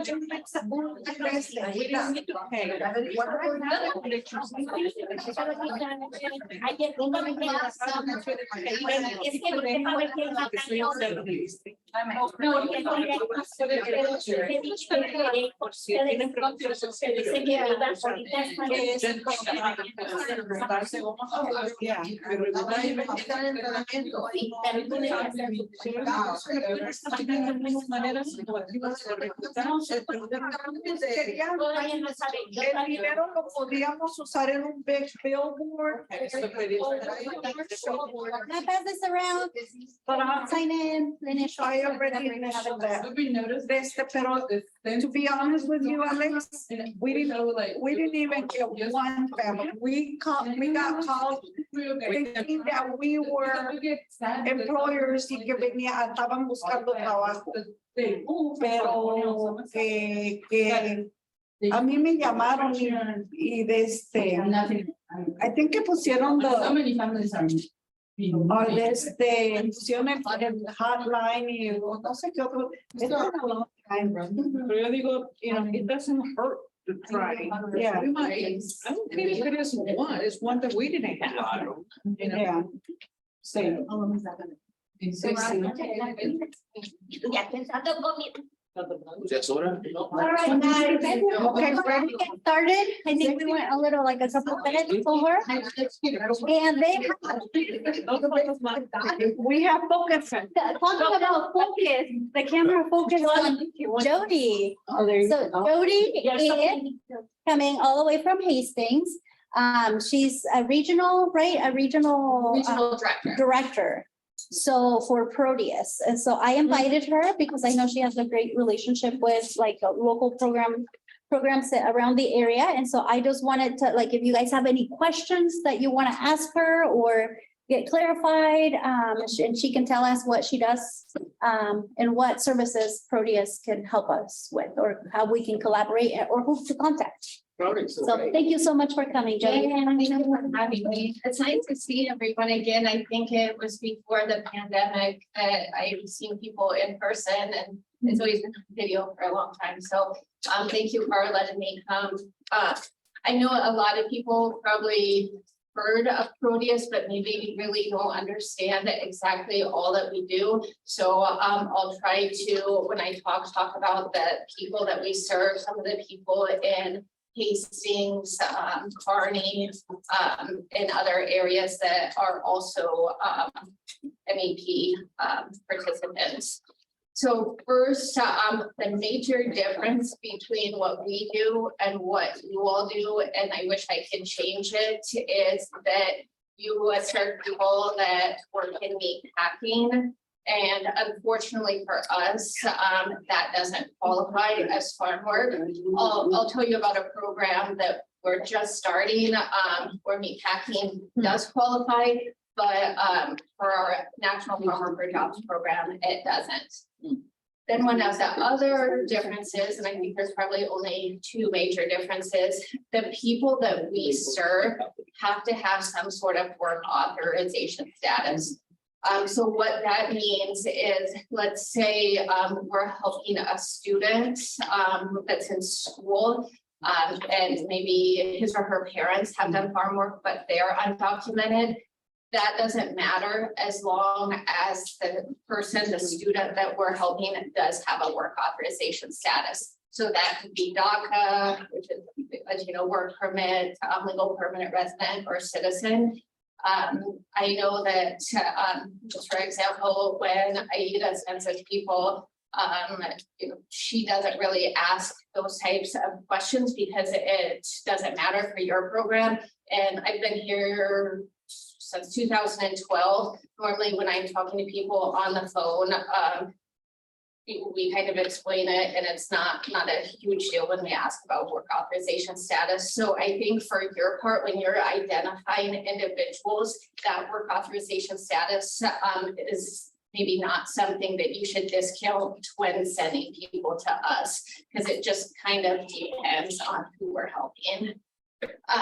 So for eligibility, what we look at is if someone, whether it's a mom, dad, son or daughter, or grandparents, if they've done any sort of agricultural work within the last 2 years. Something also to think about that we've ran into more than you think, if that person was incarcerated within that 2-year period, we can look back an additional 4 years, a total of 4 years. So at any point within the last 24 months, someone in the family has needed to have done agricultural work. Whether that's getting paid cash, which most of the time it is, working at feedlots.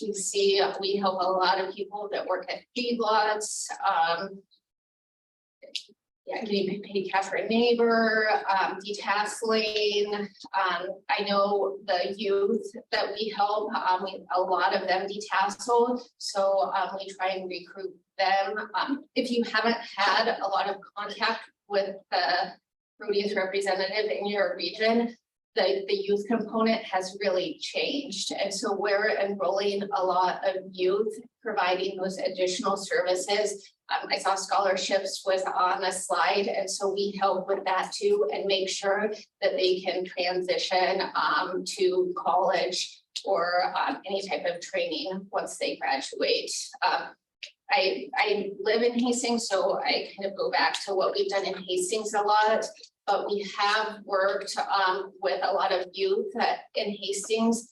For example, at the Head Start building, they have college day, and Kearney had the same thing last summer. So where students were taking college trips, we were able to enroll some of those students and help pay for fuel, gas for them to drive to Lincoln or wherever they're thinking about going to school. Scholarships, as you know, it's very hard to sift through all of that. So we help with that. We work closely with the community colleges, and also something that we've done more recently is the CDL program, especially for parents. So for example, in Hastings, actually just outside of Hastings in Glenville, last summer, I spoke at the end of the school year parent night for the summer migrant program, and one of the dads heard me talk, and his English is pretty limited, what he can speak, but he could understand. And so we found a program where he is taking CDL classes online and learning, and actually his girlfriend speaks a lot better English, and she's kind of helping him so that he could get into CDL. He currently works at a feedlot, but he would be able to get paid more money with that license, Javier. Yeah. And so it's a way to upskill him, because as you know, a lot of our families like working in agriculture, but maybe they need the skills to just have a better paying job still in agriculture. So that's something we've really been working with. And actually for that program, so he takes the online stuff at home, and then we pay, I think there's one in Wilbur and Aurora maybe, but where he can go on the weekend or in the evening to do the driving time. with that guy, so he doesn't have to spend 5 weeks, 8 to 5, going to a CDL school. Something else that we've really done is we focus on a lot of youth.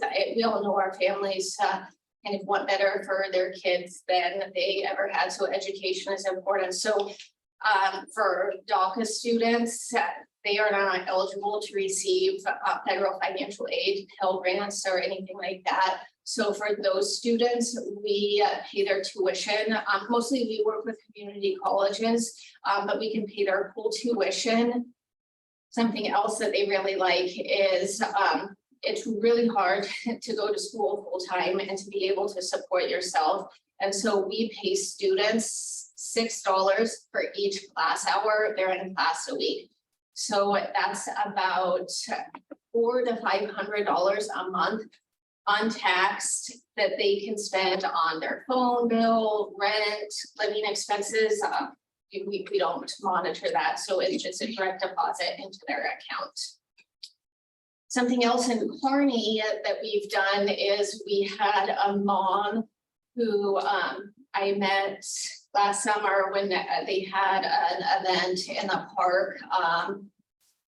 And there's a mom, she was working at, I know it's changed names now, but Baldwin Filters basically. And so she actually wanted to work she wants to work for migrant education.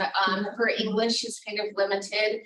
And so what we did is we paid for a month of her rent. So it was like $700. So then she could use that savings, and she bought a laptop so that CCC in Kearney offers online ESL classes. So at nighttime, she's using that laptop to take ESL classes.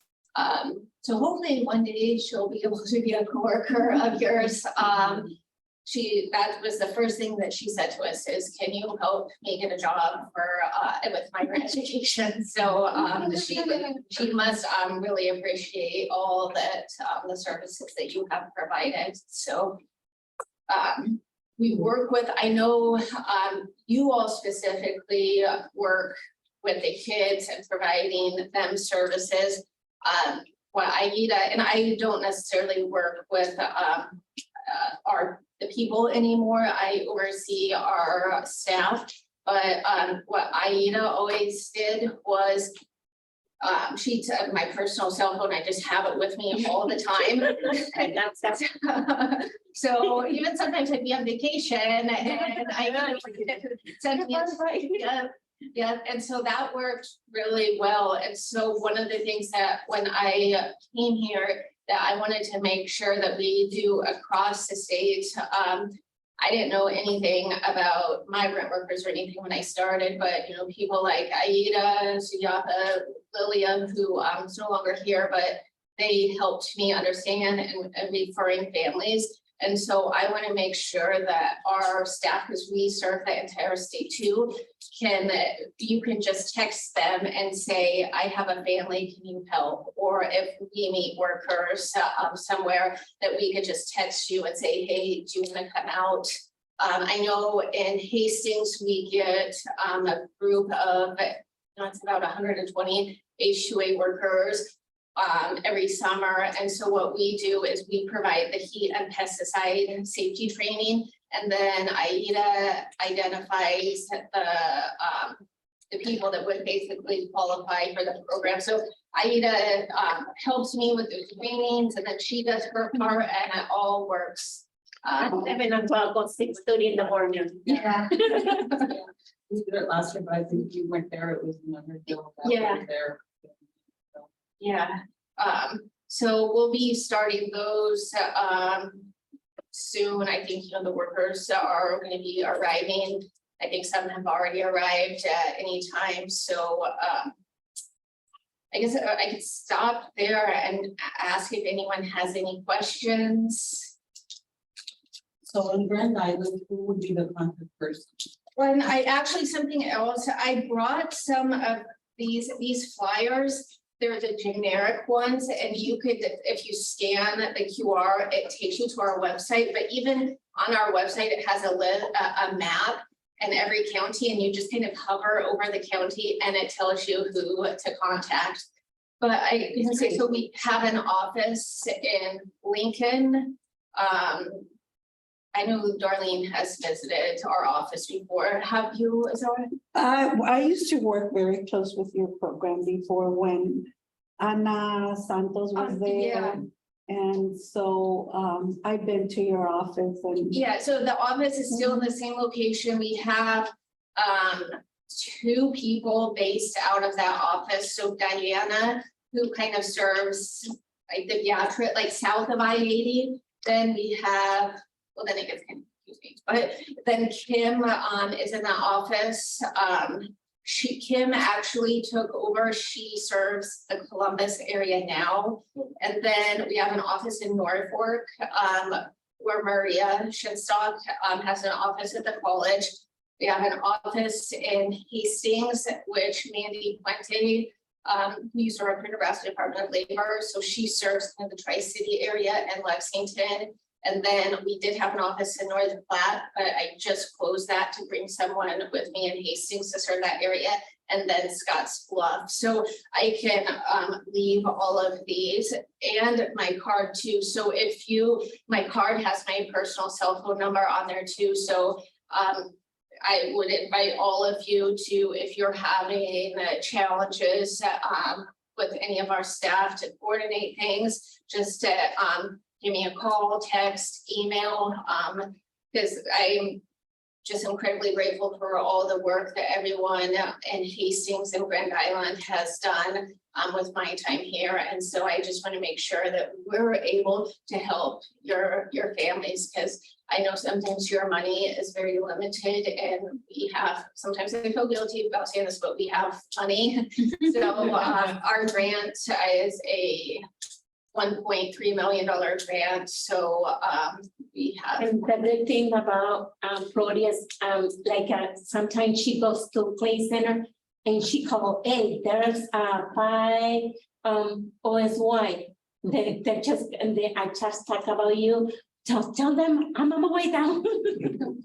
We will, we totally understand. I try and have our staff understand that sometimes you meet people and they need help right then. And so we, because I get kind of confused when I go further west on the towns, but I was involved where a family needed support services, came here and they didn't start working right away, so they didn't have money for food. So we can, in some instances, pay for motel rent or food.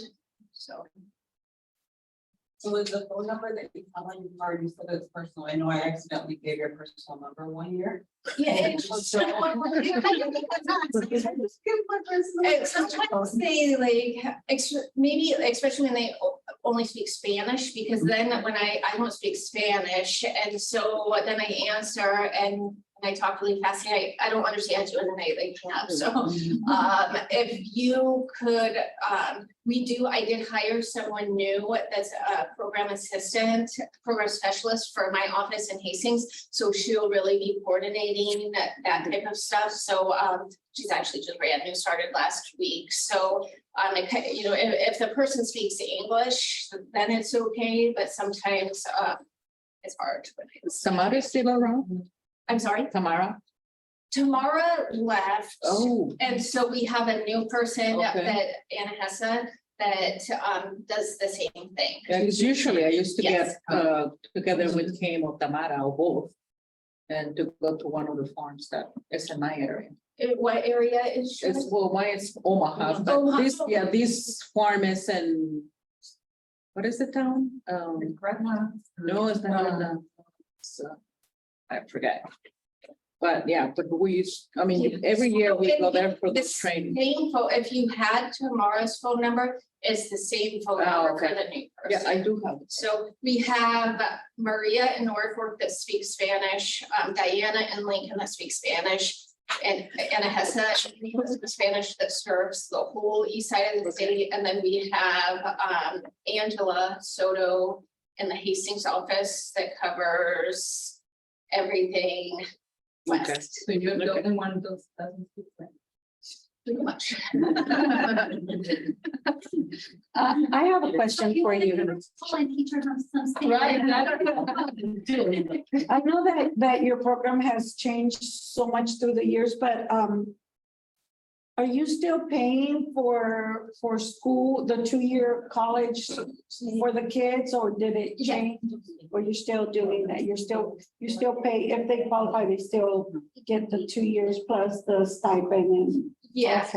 Okay, and you mentioned something about, kids that parents are not documented and they might get paid cash. What kind of income proof do you require in some of those cases? When the kids or the parents don't have income tax forms and stuff like that. So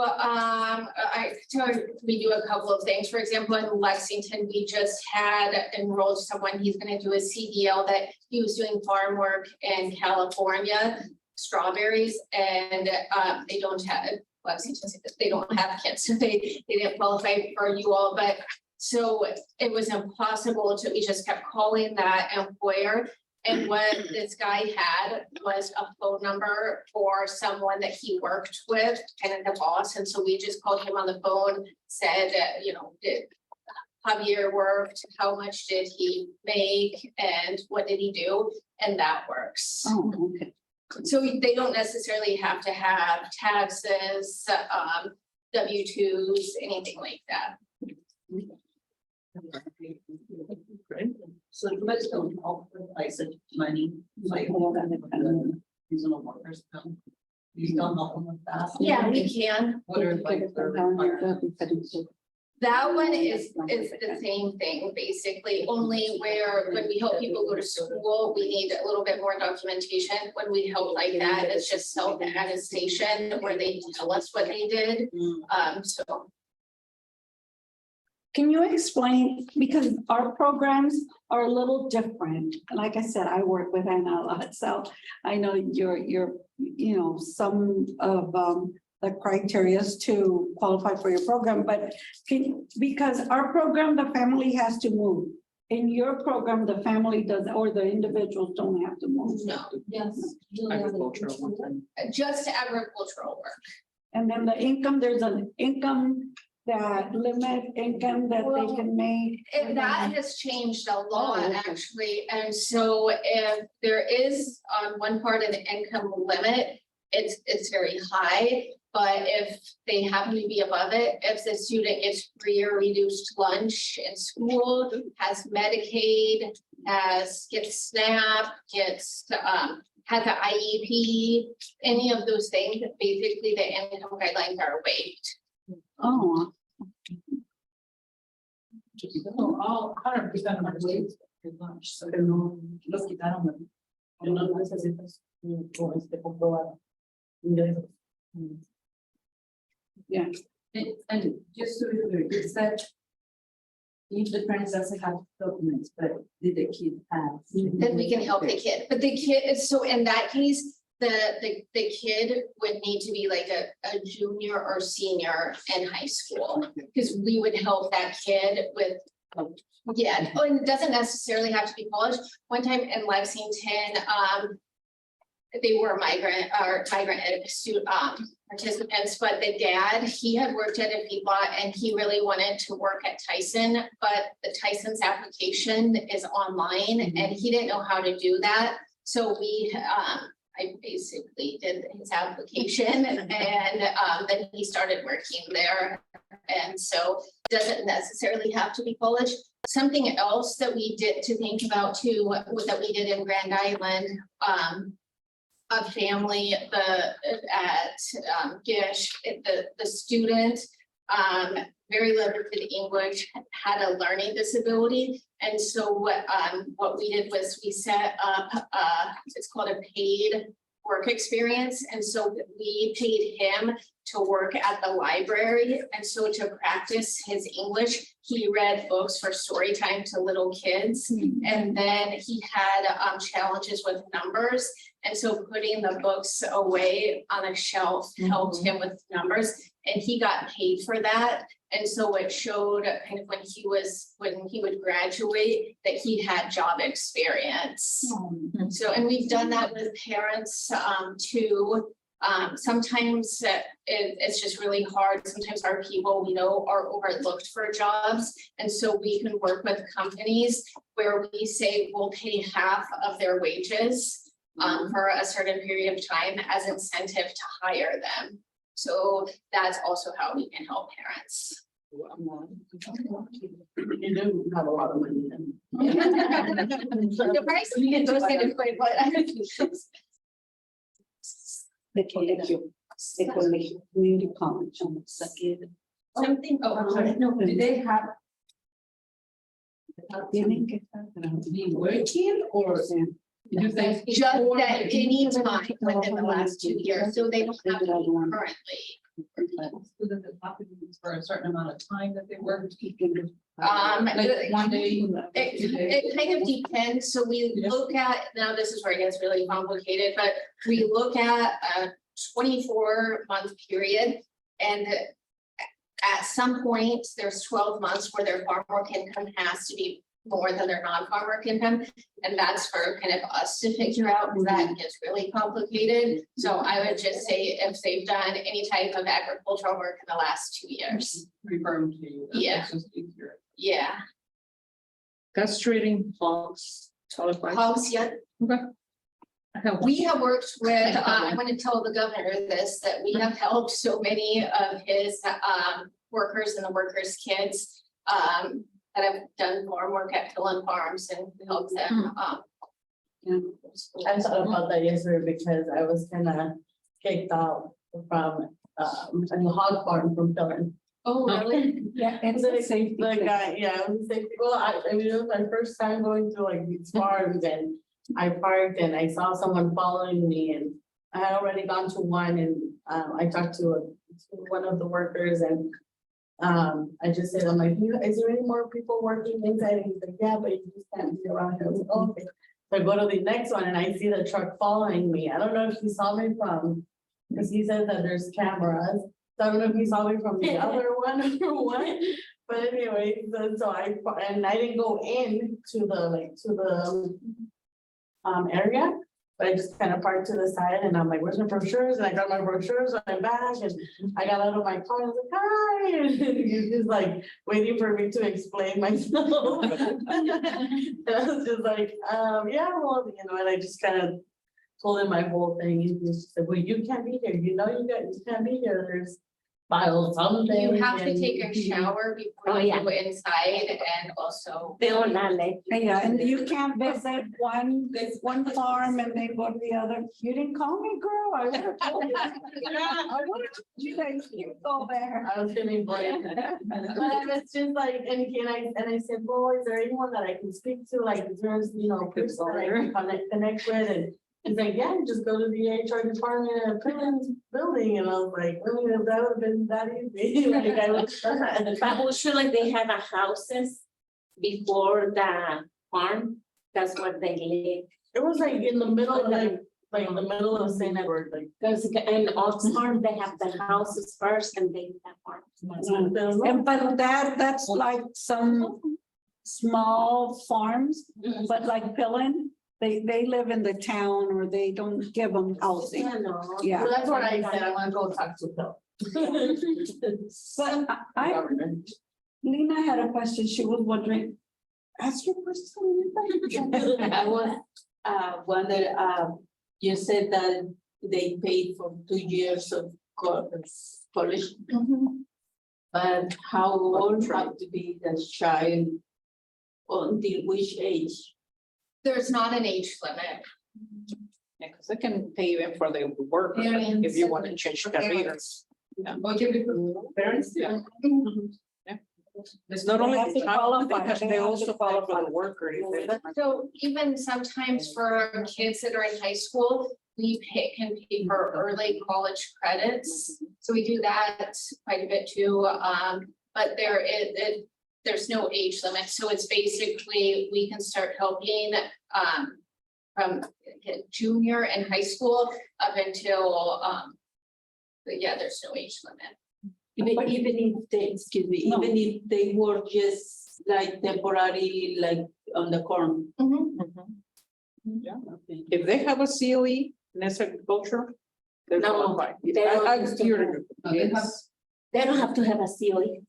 They were asking if they were. What- oh, Yes. I mean, Oh, it's a certificate of valid. for us, Oh, sorry, we're referring to what our works.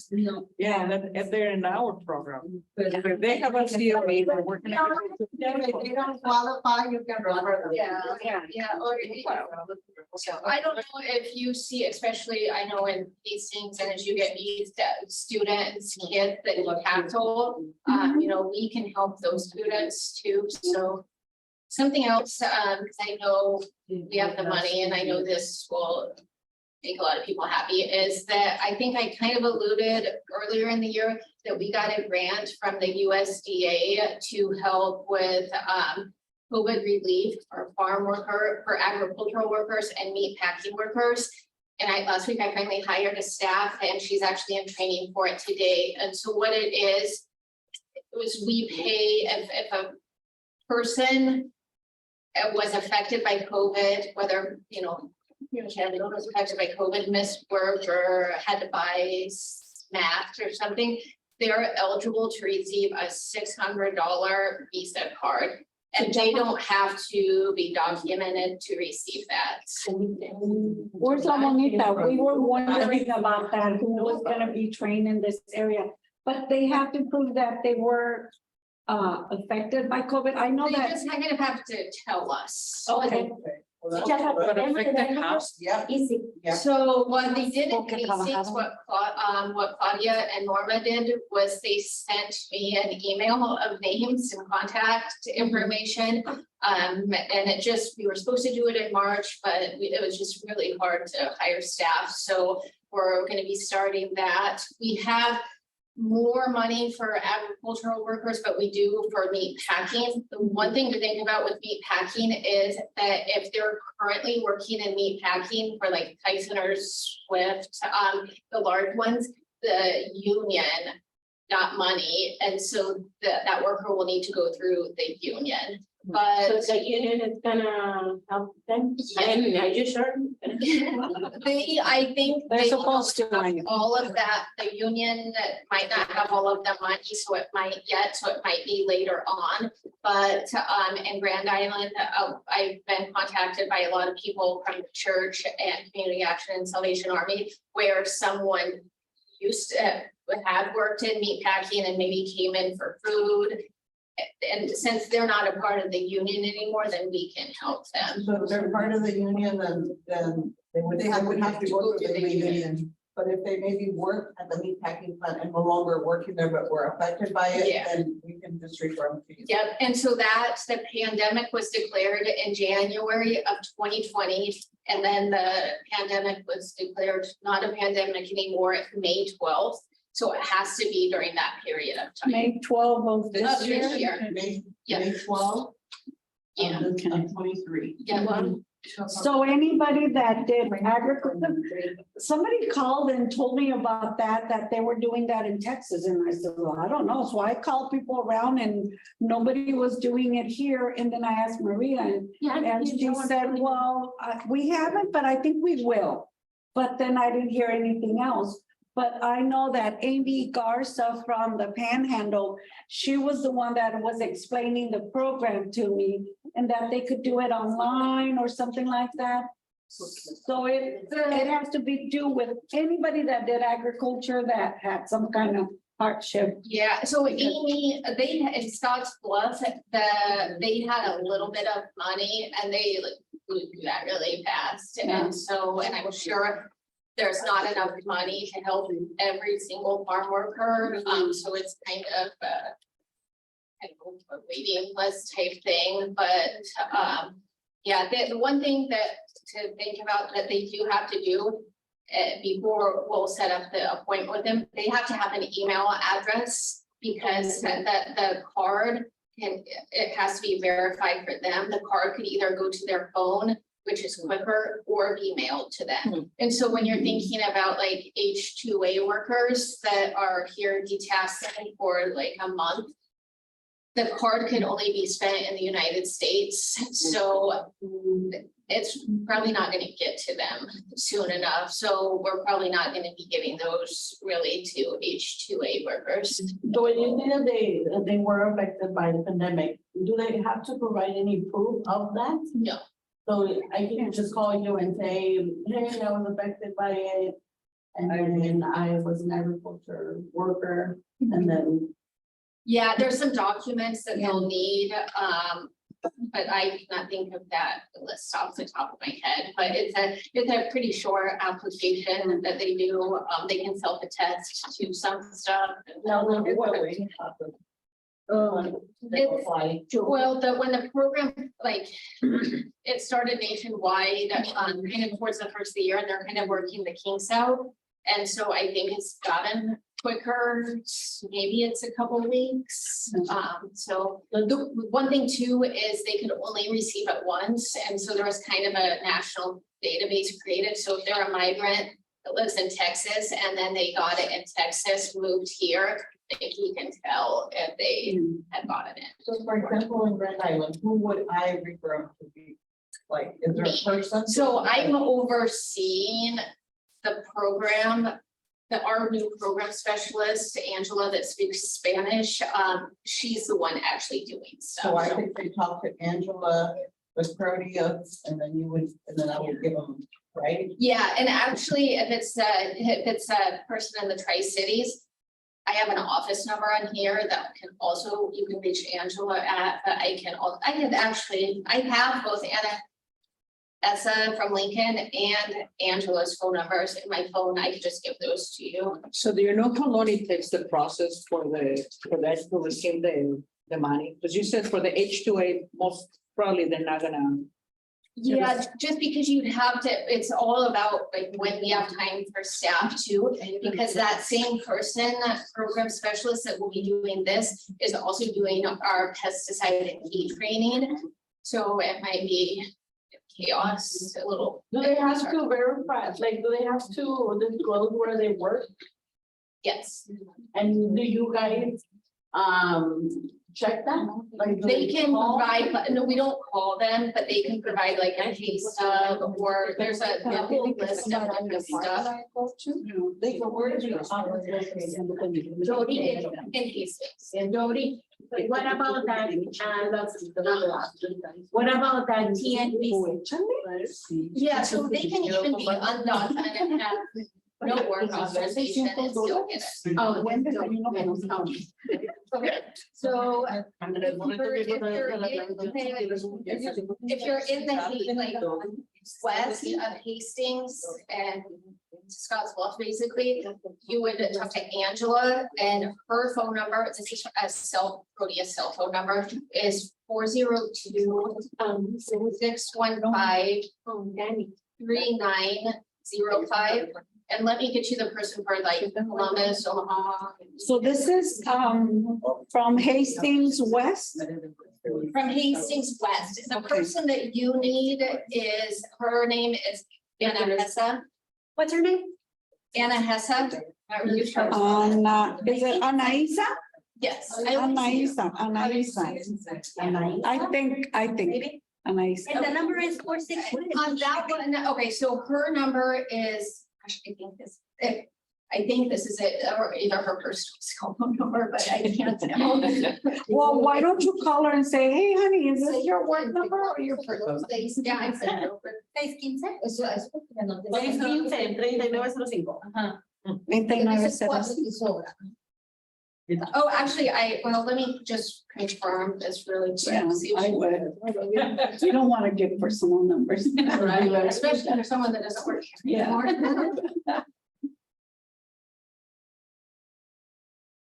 Okay, in the panhandle, I know that they would go to an agency and they would Okay, leave the agency for that. I'm in a meeting and I just want to make sure that I was giving the right phone number, so thank you.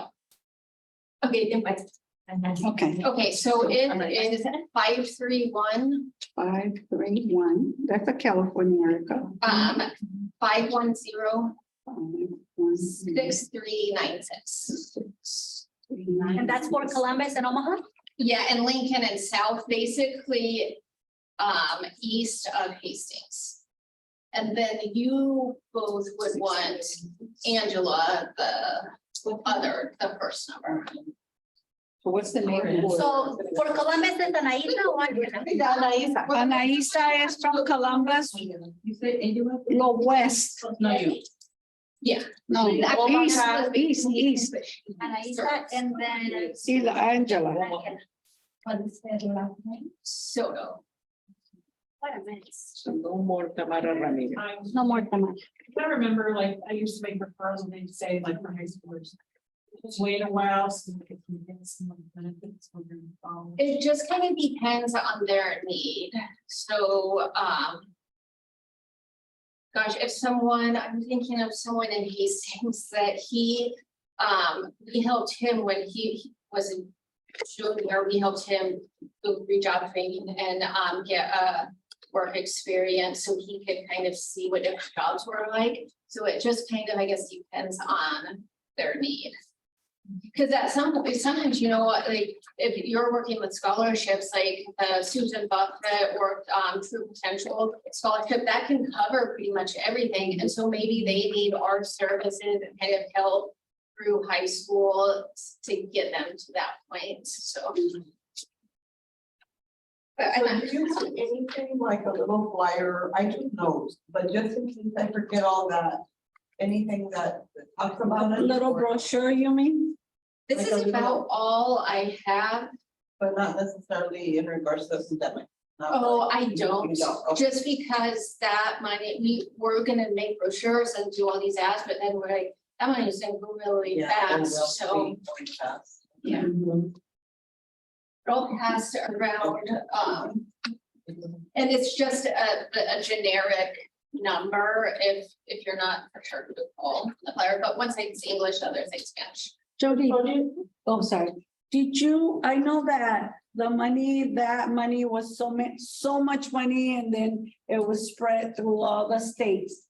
Did we get enough to help a lot of families, or is it just a little bit that, shh, don't tell everybody because there's not money enough for everybody?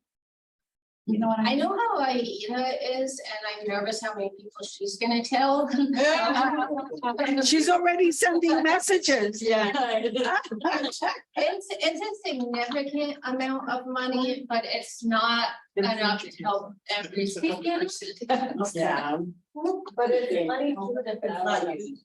Yeah, we definitely need to use it, and this is when you get kind of silly in the grant thing. It's a 2-year grant, and in order for us to pay for Angela and Anahesa, we need to spread it out kind of within the 2 years, so. Okay. Maybe more needy, like. Yeah. Filter. Yeah, think of who really needs it. I know it's kind of like the same thing I know Aida did when you worked with the Angel Fund. Yeah. So it's kind of like that. Oh, okay.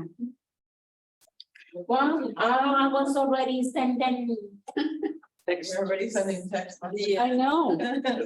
I do already should, I think I qualified over for my check because I was working at Tyson. And I have Bruce, she was over there when I was working there. I did. And, I get COVID, and when I get back, they didn't get me back. So that's why I applied for this job too.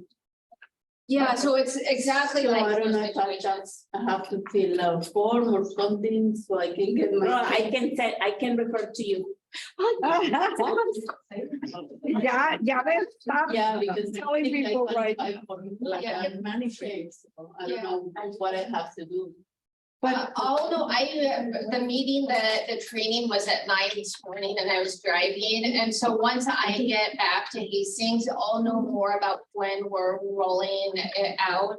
What we would probably do is start smaller and to get the key up, to make sure that we all at Proteus know what we're doing and we don't want to submit bad applications because then that would make That makes sense. people wait, so.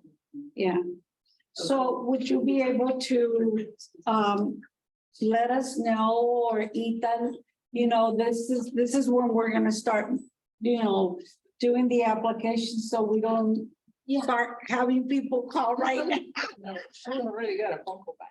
I know, you know, she's fast. Be respectful. You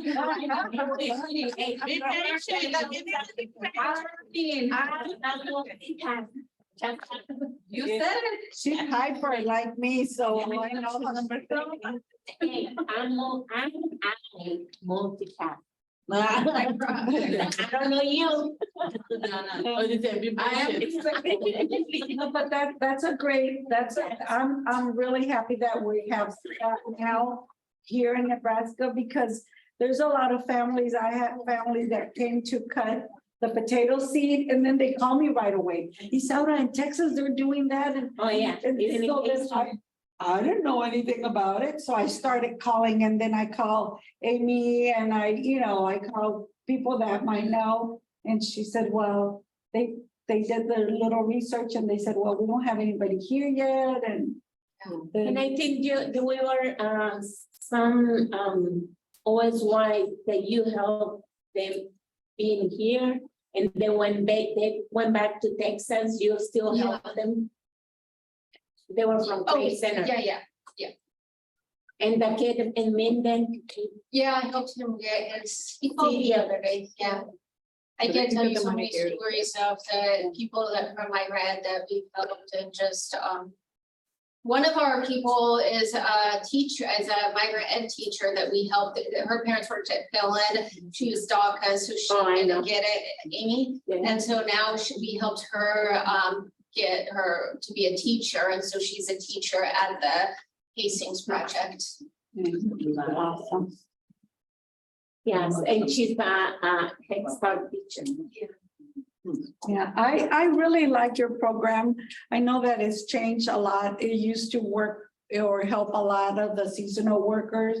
And I know that you focus more on education more than, when math was, they're the new math, Math. Yeah, but, Math is old. yeah, but, and they, the services are different, but I know that I have referred kids to your program and the parents are so grateful that somehow the kids were able to pay for school. I think NAPA is all 20 years old. Really? I don't know. Now got in trouble because they didn't spend the money on education like they were supposed to, and they just. Yeah. What was? Yeah, ¿te acuerdas? Well, there was, Pablo was there and then before Pablo was there while what was the name of the director and then Anita Piñon. Anita Piñon, so she passed away, yeah. Oh, yeah. Anita and I used to pull long days in O'Neill. Yeah. If the person was incarcerated within the 2-year period, then we could look back. Is the person Incarcerated. estuvo en la cárcel? En la pestilencia, la cárcel, what do you want to call it? En el bote. Yeah, thank you. I appreciate you letting me come. And thank you so much. So we wanted to invite you for like our local project and to be able to go and help someone. Yeah, let me know when I can. Money you're getting. Yeah.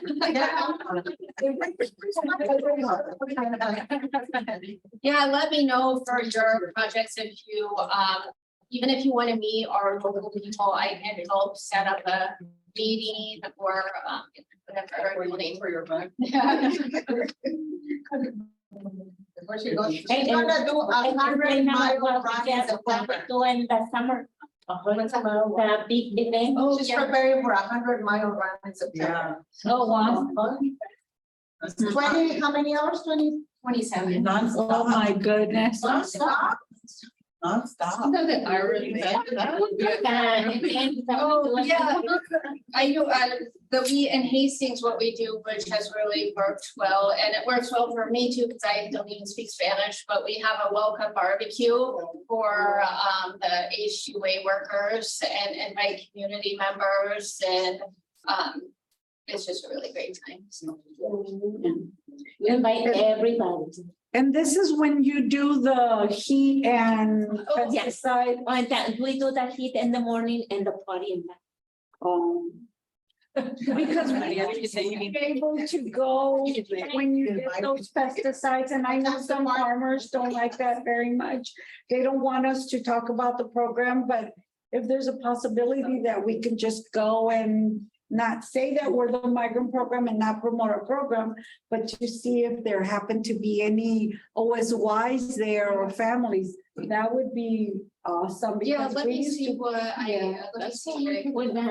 with who? That's how we do it. That, They, well, we used to be able to do it. I did it all the time with Anna and Kimmy but I guess there were farmers that didn't like that and so. but you have a good contact with Daniel's, what is that? Daniel's Produce. Yeah, Yeah, let me yeah, see. it changed. Daniel Because when I always got a started, they told me little, that they don't want us there. yeah. And so I haven't even gone. there. Because I think since that daughter took over of the, yeah, they were the thing, yeah. Llévale chocolatito. Llévale chocolatito.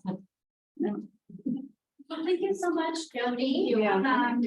Yeah, your run doesn't surprise me because you are a regional, like you're all over the place. So you're running even when you're not running. Nebraska is a big state. Oh my gosh, yeah. And I am so glad that the recruiters got to know you, got your phone number, because you seem to be very constant. And that's what we need. We need those collaborations, those contacts. Thank you. Thank you. Thank you. I had shared an email. I just created an email for you and all the recruiters. So whenever you have the information, you can just reply to that email and everybody will get it. Awesome. Thank you. Awesome. Thank you. Thanks so much.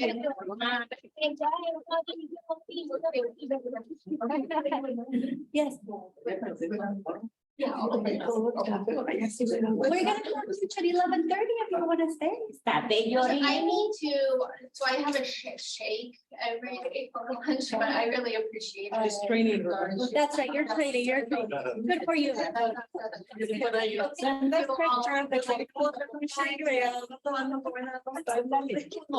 people, are you guys doing okay? Sure, let's continue. Okay, just continue. All right, so, you guys want to take a potty break really quick, 5 minutes? No, Sí, porque yo me tomé todo mi café. we can continue chatting. If you feel like it, go, take your time. When you gotta go, you gotta go. And I gotta For go. Alejandro, can you fill this one out? I don't think I have one online for you. Your most MEP member. Or your favorite MEP. Ahorita te lo voy a poner ahí. Aida, I don't have a MEP member. Todas son buenas memorias. I don't scan You don't anything scan. on my. Todas son buenas memorias. Right. Todas son buenas. Okay, so let me, Mano Santa, have you guys heard of that saying? Yeah. Mano Santa? Like, Yo aquí me ganan.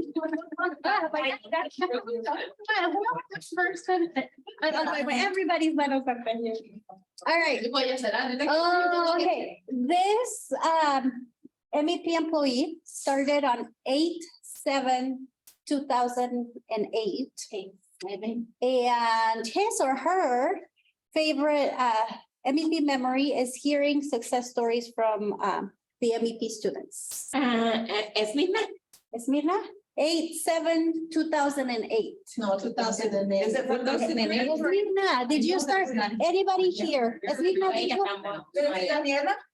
No, I didn't give Daniela No, one. I said it's Suzanne. I'm gonna say it's Suzanne. You think it's Suzanne? I think it's Suzanne. Amy. I think it's Suzanne. I can't hear you, Rita. What did you say? Oh, it's okay, we're talking all at the same time, I'm sorry. Suzanne Holt, I just read her story. She started working on 8/7/2008, and hearing success stories from her students, from the students was like has been the most memorable moment. Huh? Thank you. I'm the winner again. Whether again. Do you want to get some? Oh, sure. Yes. You do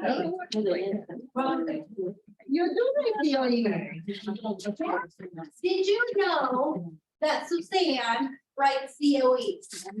She has access. She does. She has access to MIS, and whenever she has a family and they're right there, she submits a COE for them. I will say this, I've been with the program 15 years. And over the years, I've done data, I've done recruiting, just because people leave and then you have this. And that's really what, like, I've learned so much having to fill those roles because I've been serving for life, just because I've learned all aspects of the program, so. You missed it, but I told them that Suzanne writes COEs for her project sometimes. Oh. And she started on 8/7/2008. Okay. One more. All right,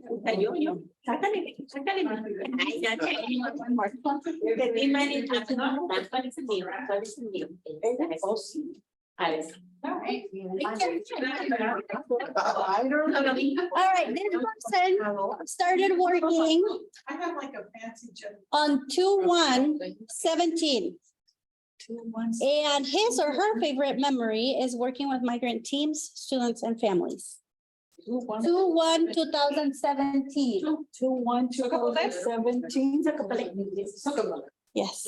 Tú ganas. Dale, Chan. So couple A. Yeah. 2017 at the beginning of 2017. Se ha cambiado mucho. Oye, ya es papá de tres. Y es papá de tres, sí, sí. Creo, ¿no? Es el que el que la esposa hacía las nails, remember? No, that was Lincoln. That was Lincoln. That was in Omaha. Yep, I remember that. Okay, all right, let's keep going so we can move forward. I didn't know that. Oh, yeah, she's speaking. Yeah, Suzanne? Sí, sí, ella. No, that's not the only reason I was. Yo nunca he querido decir nada para que las The only reason why you were hired. Oh, sí. So lunch is supposed to arrive like around this time. And I think that if we start with, do you want to just kind of just get Start started? and then we can stop and take a break, but because I'm 6 and the data world is so fascinating. We can start and then take a break, when lunch gets here and do whatever you have for lunch. That works. Who uses M6 on a regular basis? What? Who uses what? Regular M6 on a regular basis. A few people, okay, all right. I'll share my experience later about one thing, but Danielle is gonna get us going here. So I'm gonna share my screen. Yes, I'll stop sharing.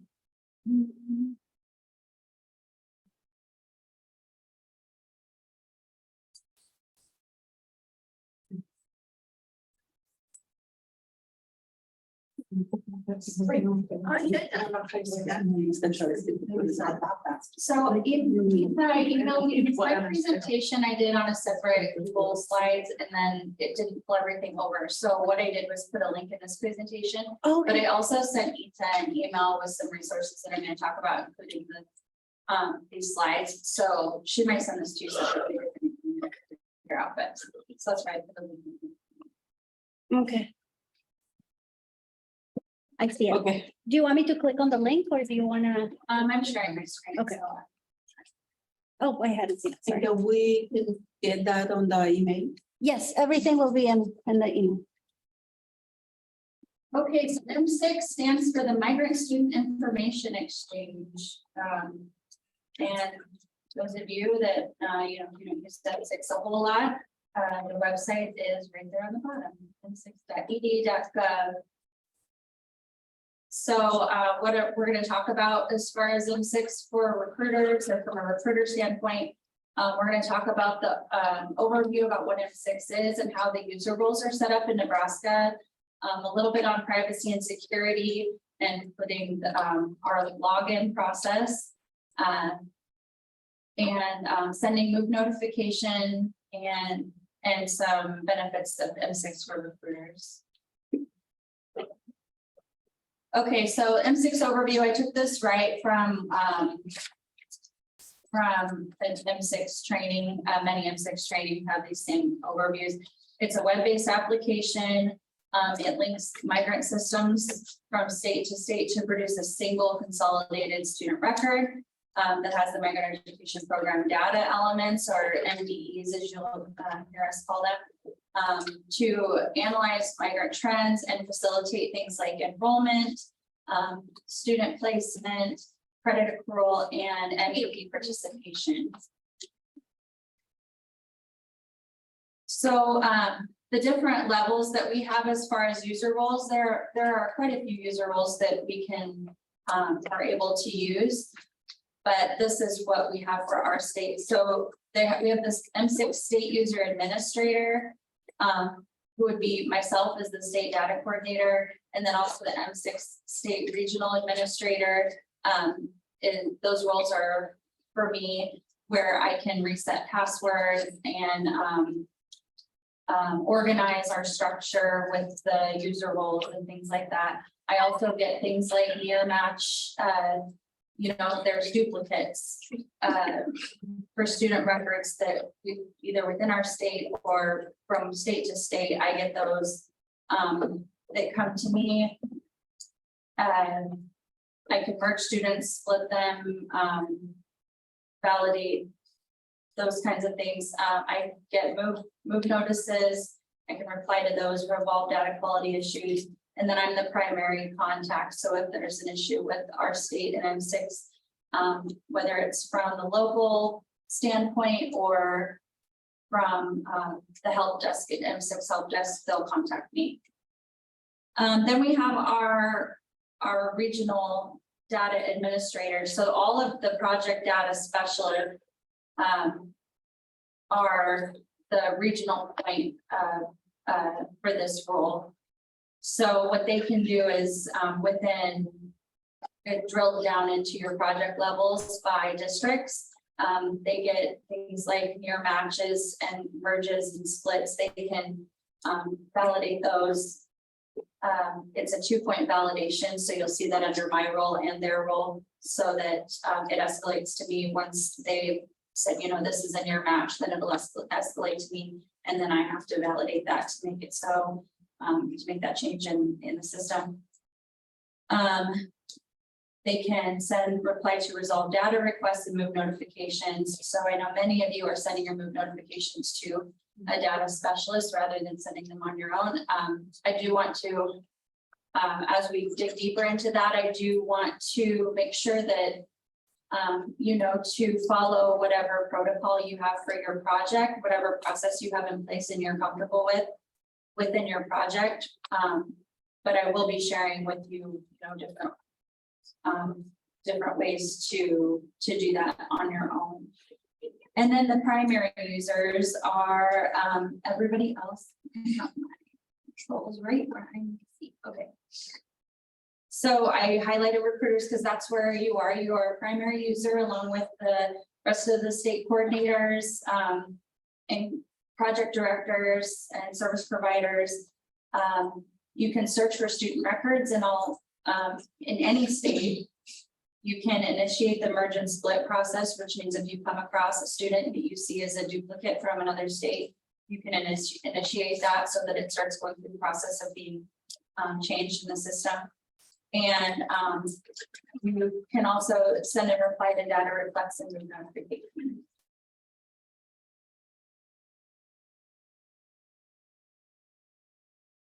Okay, so there's different areas or different statuses that your account can have in M6. So active means that you have been active with it in M6 you have logged in the last 90 days.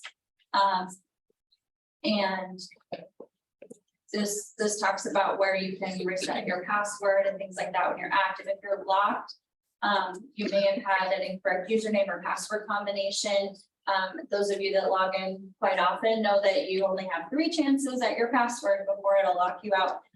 It's a very secure site because we have student, a lot of student data and personally identifiable information. So it has to be a very secure site, but sometimes that is extremely frustrating for those of us that just want to get in. So then, yeah, it talks about your password reset. And then if you've expired, that means in the last 91 to 120 days, after the account activation or password was reset, you have not logged in, so it will automatically expire your account, in which case you can still reset your own password using the forgot your password on the M6 login page, and there's challenge questions. Then we get to disabled. If your account has been disabled, then I am your user administrator, so you would have to contact me to reset your account. Fun fact, it's faster if you text me. I can do it right away. I can do it from my phone too. So if you're disabled and something, just say, hey, real quick, and then if you haven't been on M6 for a year, you will be deactivated from M6. So this is permanent. I cannot reset that account, in which case I will have to create a brand new account for you if you would like to be on M6 again. So just being aware of those different statuses and how often you have to log in order to maintain, an active status.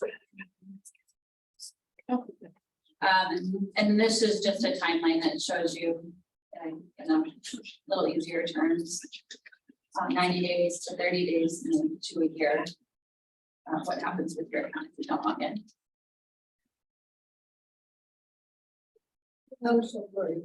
Yeah. Oh, I appreciate you coming out. So just a privacy reminder, this is again something that's shared from M6 every time they do a presentation, to remind you that there is sensitive data in M6 and it should not be shared with anybody who does not need it. Protecting a child's personally identifiable information is paramount when using M6. So you'll see personally identifiable information, otherwise known as PIE, quite a bit. If you're contacting the help desk, a reminder not to email child information to the M6 help desk. And if you think that there has been an issue with somebody accessing M6 that they're not supposed to be, then you should contact the M6 help desk immediately. And you think your account's compromised or anything like that, you can also contact me and we can do that together if that's something that you would feel more comfortable with. Okay, we'll talk about personally identifiable information while there's already that up. So personally identifiable information, otherwise known as PIE, is any information about an individual that you can be used to distinguish or trace an individual's identity alone, or when combined with other information linked or linkable to the specific individual. So we collect a lot of personally identifiable information in M6. Sensitive personally identifiable information would be considered if it's a proper release could result in harm, embarrassment, inconvenience, or unfairness to the individual whose name or identity is linked to the information. So we collect a lot of personally identifiable information, but oftentimes if you combine a couple of those personally identifiable information pieces by combining what we have could lead to it being more sensitive. Especially if it, we're collecting people's workplaces, how long they're planning to be employed, their names, their phone numbers, their addresses, and linking a lot of those together could cause this to be more sensitive. And also protected health information. We don't collect a lot of health information, but we do. We do get information on student allergies.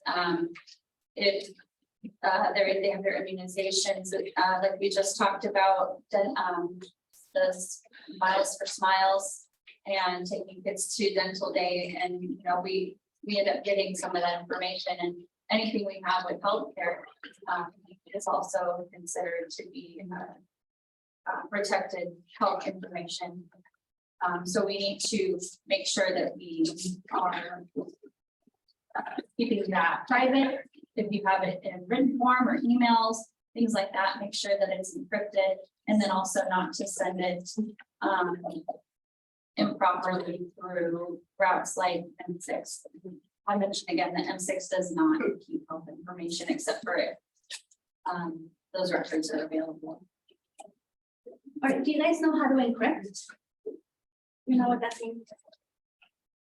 In an email. In an email.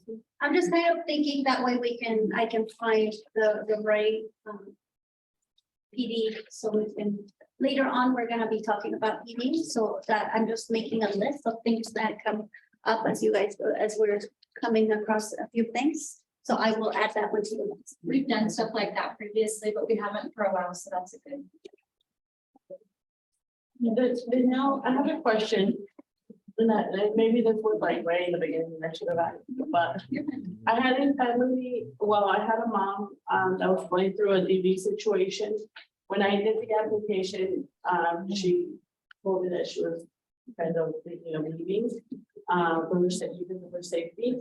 And so I did the application, they qualified. As soon as they qualified and I was gonna print the OE out, she fled to Omaha. And I did a move notice on M6. And it said that it had been dismissed. That means that someone in Omaha already has that, right? Now, when she moved, I talked to her and she said, I'm just gonna stay here until I find a job. So 2 days later, she comes back again. So do I do another COE or I don't do another COE? Did Omaha do a COE? She did, they contacted her like that same day. And but I guess the timing. Yeah, I would say if Omaha didn't have a COE, then you go ahead and Keep the- well, hold on. No, because they're. No, because She you're right. could get a new She could have a new COE because of that.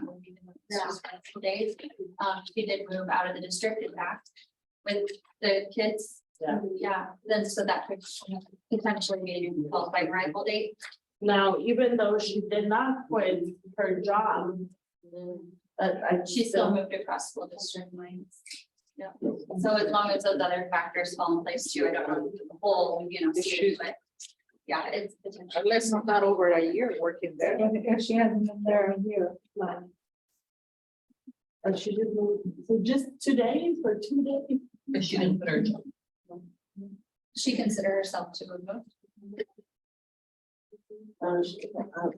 But I mean, when I told her, when I asked, I was like. I mean, did you, I mean, I didn't know how to, I don't know like it's off. You must have, because you She said that the project, so you really. Yeah, because she said that she was gonna try and move there, she was gonna get the kids enrolled and talk about the kids and blah, blah, blah. So, I mean, yeah, but 2 days later, she. Right, so one of the reasons why I can think that would be, even though it's only 2 days, it may be beneficial, and this is a long shot. Is if like it comes down to the 3 year and you find them like on the very, like if those 2 days would have been helpful in finding them for somebody else with that qualifying activity. So sometimes it's the case where they're like, oh, it's been past a year by a few days. Or past the 3 years, just for a few days. So that's the only difference, but.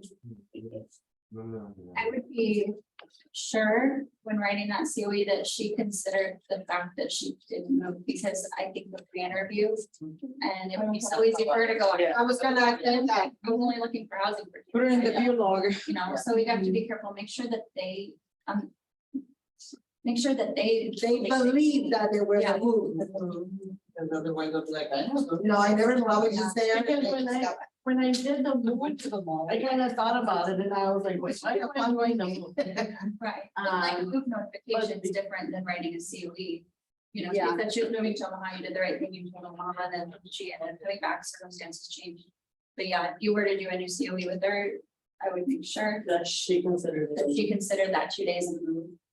Because she did cross school district lines. Otherwise, she's still, the family's still eligible under the previous COE as long as there's still time on it. Yeah. Does that help? Yeah. I know Thank it's not always, right? Danielle, I have a question on that. When you get those notifications, you know, that, or the notification was dismissed. I've done that. I've gone back to see if that state wrote a COE, because then you would see a COE for that. Just to follow up to make sure that they were found, that the family, you know. And a lot of the time, most of the time, only Texas. I see when the families go back to Texas, I see that they write a COE. But most of the time, there was not, you know, there's not a written COE. So my question is, did I not give enough information to make sure that they know that this family qualifies, you know, that they work there for a short? I don't think it's my job to do the recruiters from that other state's jobs, you know. I don't want to sound like I know, I'm telling you how to fill out your COE, but then I feel that they don't write a COE, or they mark as dismissed, but that doesn't tell me anything, you know. OME has been encouraging people to communicate. It's easy with technology to forget that you're talking to a real person. You're not just sending this to Texas, and you know, it's an actual person on the other end of there that is waiting like you, what happened to my family? Also, I know it's difficult if you don't know exactly where the family's going. When you send a move notification, sometimes the only information you have is they're going to Texas, and I'm using Texas for a reason, like. We only get a phone number. Because, you know, they're going to Texas now, including a phone number is helpful. But Texas has mentioned that some of the state, and maybe it's changed since it's been a couple of years since I've heard them say this, but Texas is so big that they said if they get a move notification that just says they moved to Texas and they don't have a district or any way to find this family, then they dismiss it because they don't know how to find them. That's not the case in Nebraska. When we get that, I send out, please check your areas. I call it the all call, you know. And I send it to the data specialist to say, hey, please, you know, check school records. I'm sorry? Somebody had a question? I heard somebody. Yes, ma'am, did you have a question?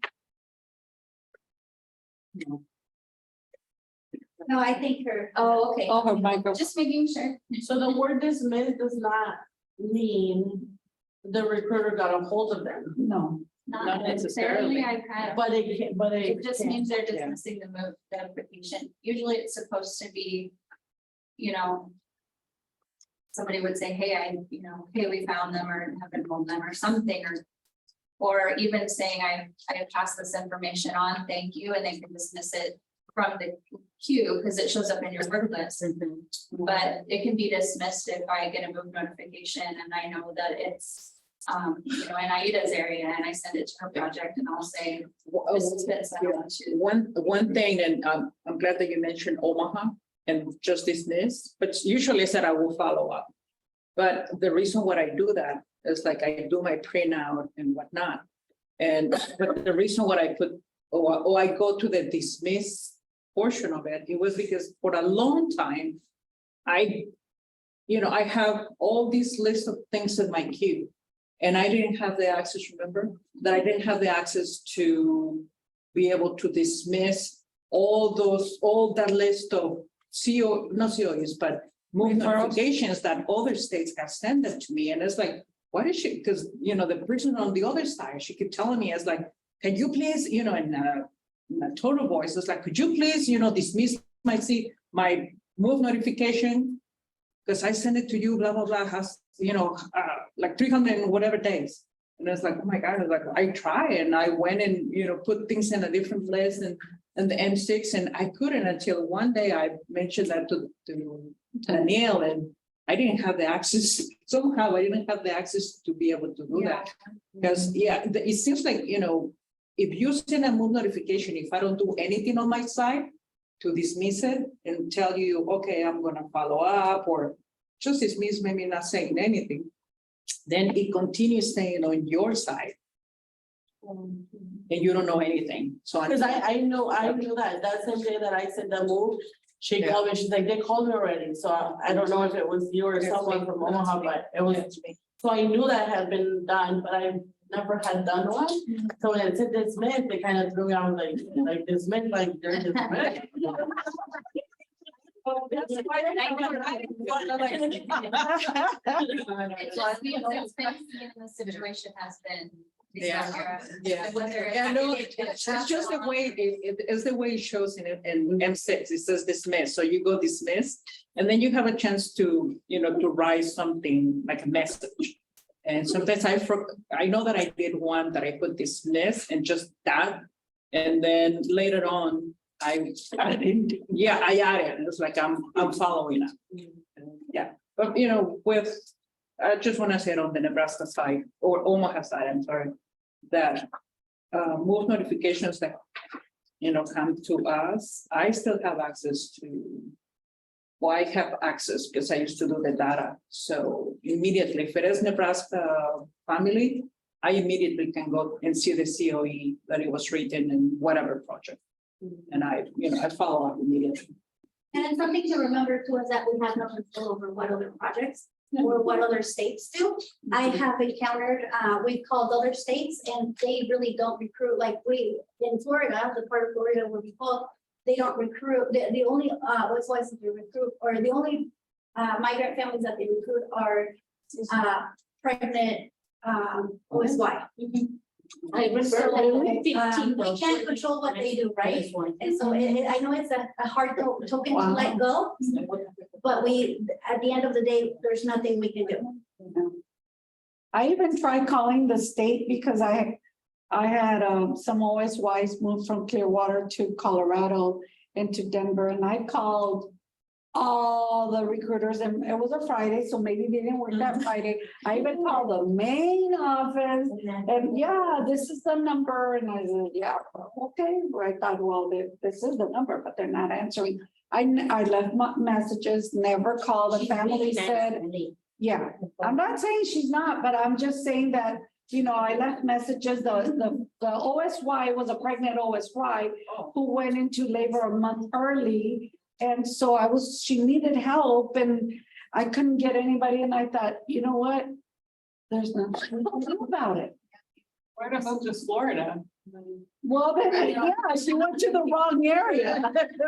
Because they have like 3 recruiters in the Denver area. And so it's like, come on. And I called each one of them and left them a message and I never got a call, never. I think you have the wrong number. No, because I called the main office and they gave me the same numbers I had. But then that way you get to know those areas. Okay, I've done everything I can. Yeah, and the lady kept sending me messages and she even said she was so grateful for all the things we did. She sent us pictures of her newborn baby and she expected the same help over there. But I said, you went to a different place and I don't know. I keep sending messages. With that, So we can. I was gonna say, We'll talk about notifications more. yeah, she has lots of different people. So go ahead and come and grab your, they organized it for us. So come and grab your name. Are we eating and working? And then,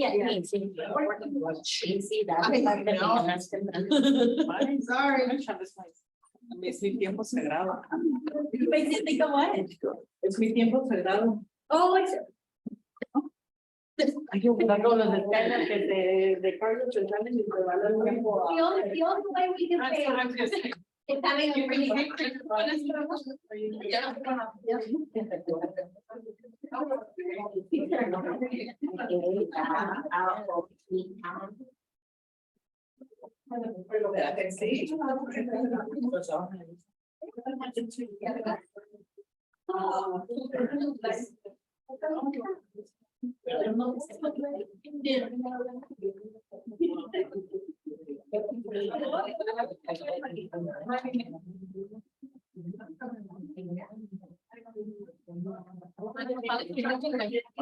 Estar enojado con hablar.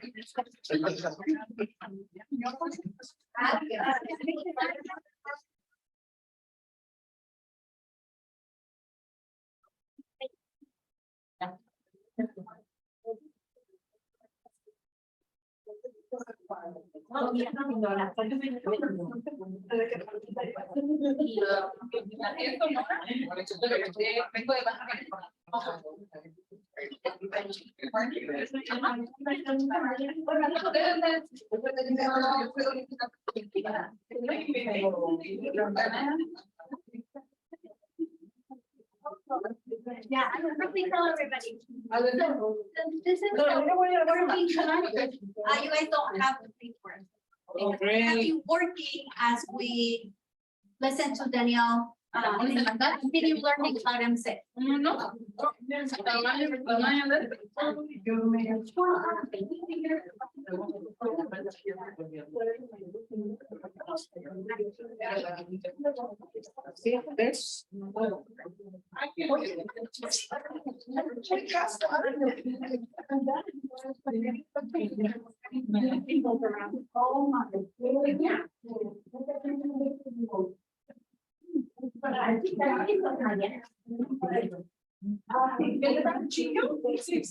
Aquí estamos.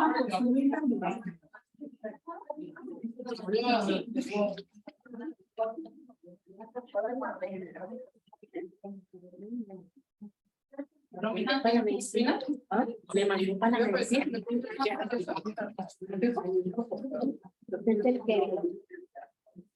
Okay, so now we'll plan. I was thinking about this. We cannot talk about M6 because the online people are gone. So that's why we had planned it this way. We're gonna do an activity right now.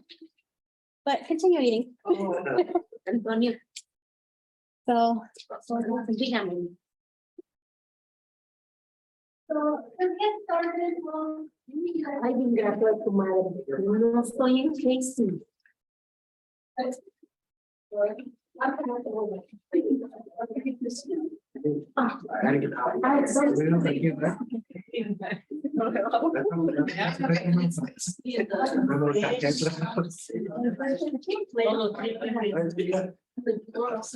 Cuando en mi carro, Valentina dijo que aparte de gasolina, me compró un chip.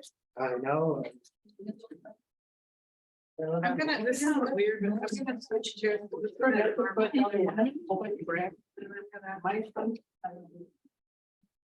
Oye, ¿cuánto no estás dando ahí? Me puso mis mix. Hasta pude ver a la persona de una vez. No, pero no, a mí sí he tenido de que, o sea, hago eso ya de inmediatamente, porque es de que si no, te digo, tuve eso de que. Yo tomé la forma de que, wow, rapidísimo. Pero la palabra. No, pero es que sí está en el, no te ha llegado a ti ninguna notificación de. ¿Alguna notification? ¿No te llegó? Es que yo no había hecho los acelerados. No, pero. En unos lugares de. But you have access to them. Apenas me. Anybody else wants to deny? Ay, Señor Jesús. ¿Qué pasó? Pues trata de llamarle otra vez ahorita a ver si. No, pero espérate. Pues no perdió el conocimiento o algo. ¿No hay nadie ahí? Dice que no está, pero no hay nadie. Un papá, no, de las que no hay trabajo para estar solos. No, yo tenía un papá que el toro lo aventó, pero lo aventó contra el cerco y dice que eso le protegió. Le hablan a uno. Pues es que no tienen a nadie más que hablar. So we'll start the activity at 12:15. So that way you guys. Oye,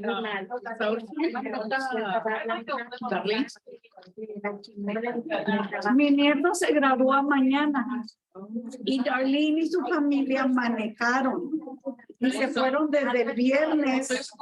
Ella está en California. Llegó desde el domingo allá. No, es que yo te voy a hacer eso de manejar. Pero como iba toda la familia, para ellos era más barato que todos fueran.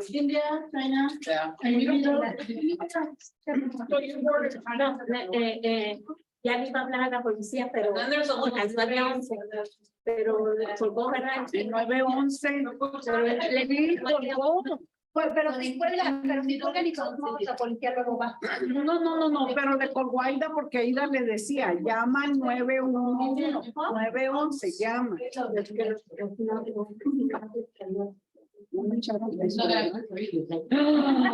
Arrastradation, sí me echaron. You come to my house and do I live, close to my son, so I'm gonna go. What? What part? Esto es lo que me gusta. We're playing NRG bingo. Dame el nombre ahí, entonces. Veronica, how can like the people online, you said you had some online? Yeah, but are they back? No, they're not. Like they're back. Oye, Benito, ¿quieres que haga dos, hija? It's up to you. I can do two if you want. Ay, no. A ver, ¿tienes otro? It's really up to you. They're right here. Así mi mamá dice.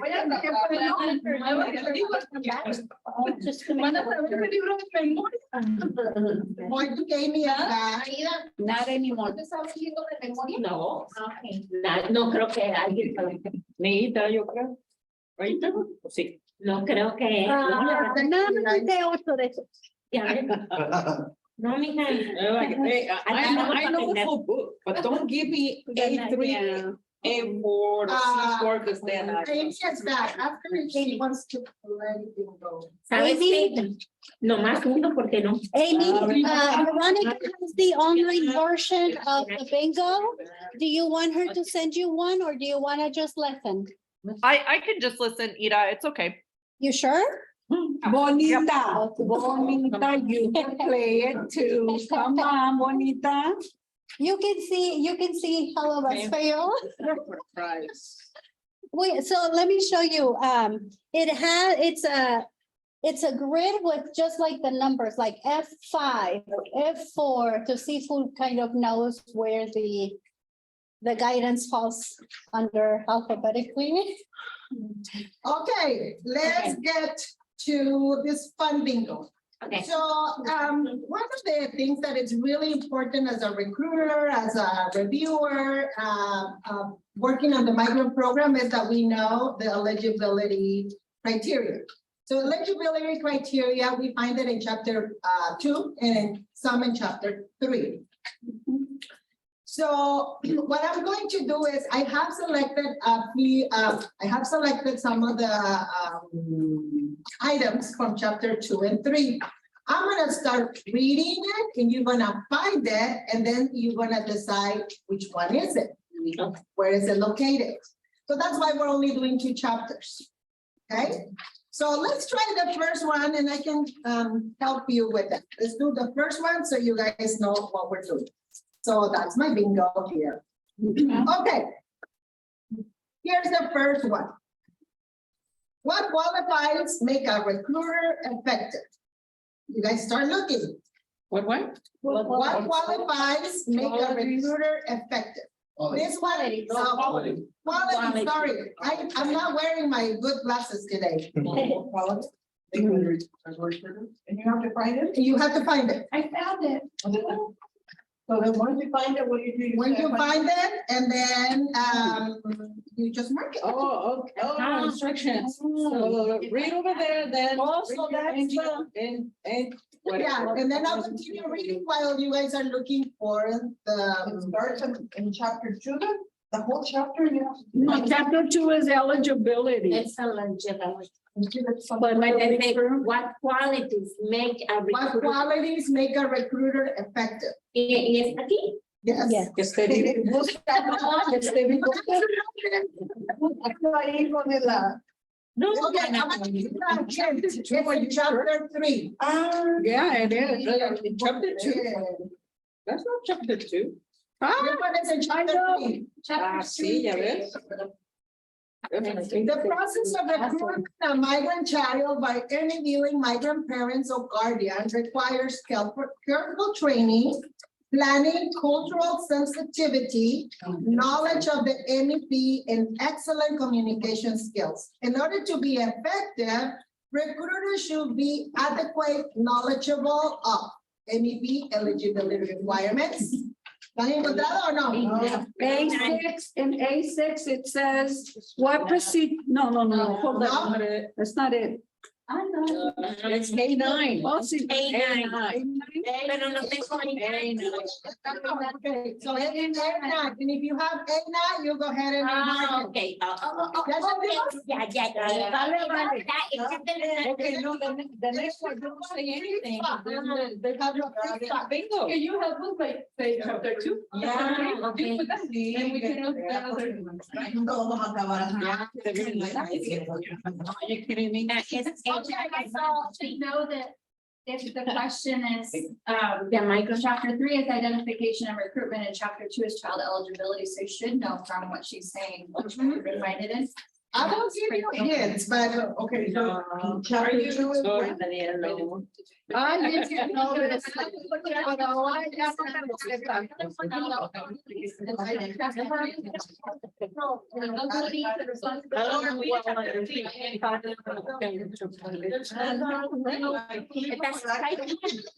You guys, this should be your everyday Bible. I read the Bible. Like I said, I don't know the Bible, but I.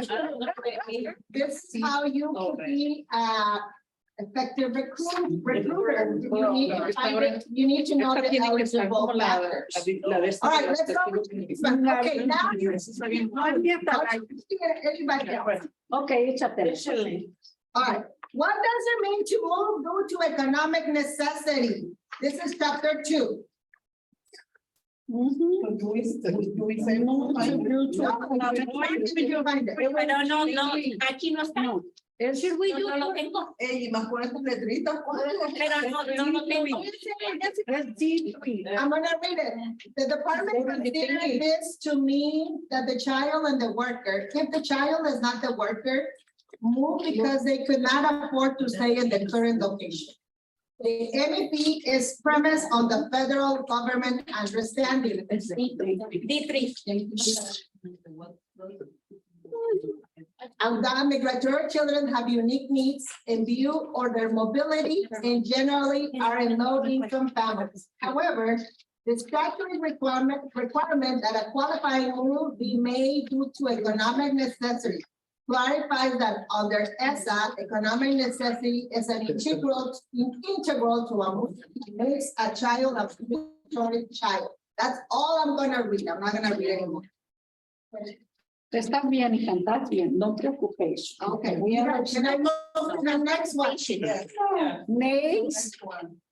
Okay, This is done. No,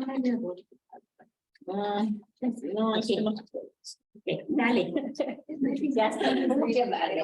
No, pues o sea que. Oh, okay. That's the information. Okay, I'm gonna do the next one. So I'm wasting my time and I not even have it. It's Title 1C. That's so many. What are we reading? That first one. Is re-interviewing a random sample of parents or guardians who provided information to the recruiter an important part of an acceptable system of quality control. Yes. I'm gonna give you a hint, this is in chapter 3. Is re-interviewing a random sample of parents or guardians who provided information to the recruiter an important part of an acceptable system of qualifying control. Good job. Yes, as a matter of good practice, re-interviewing parents or guardians from a representative sample of COEs on an annual basis should be a part of a SEA's quality control system. I'm gonna read the title again. Is re-interviewing a random sample of parents or guardians who provided information to the recruiter an important part of an acceptable system of quality control?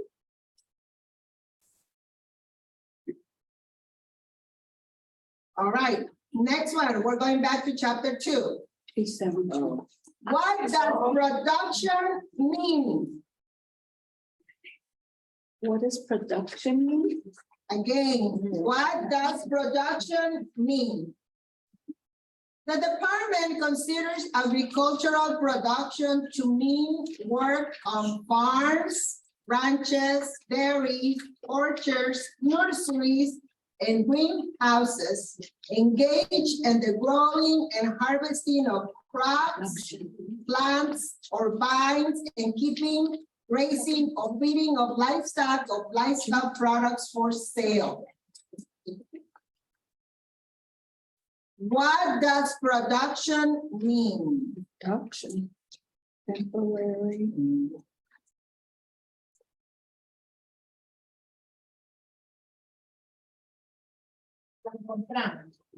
Okay, you don't have to say it, no lo digan. Okay. You each other, si están así, each other, I think it'll be good. Yeah, I think. I think that will be very good collaboration. So pero no todo el grupo, okay, not all the groups at the same time, just with your neighbor. Oh,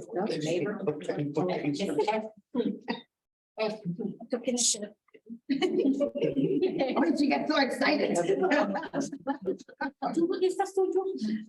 You guys should know where everything is, like, yeah. You know the stuff. Okay, if you don't know this, I'll be upset. No. What is the definition of a migrant child? According to sections 1115, blah, blah, blah, blah, incorporated into MEP by sections 1304 C2.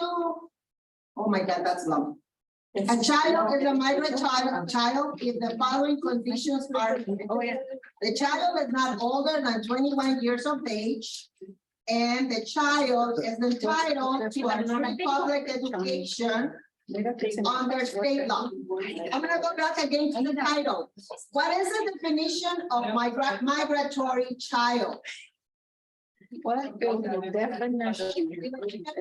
Have another page. What is the definition of migratory child? A1. The child is not older than 21. Yeah, it's nice. That's a good one. Next one. What are stopover sites? What are stopover sites? Stopover sites are rest centers where migrant families who are in transit stop for a night or two before moving on to another locate. The title is What are stopover sites?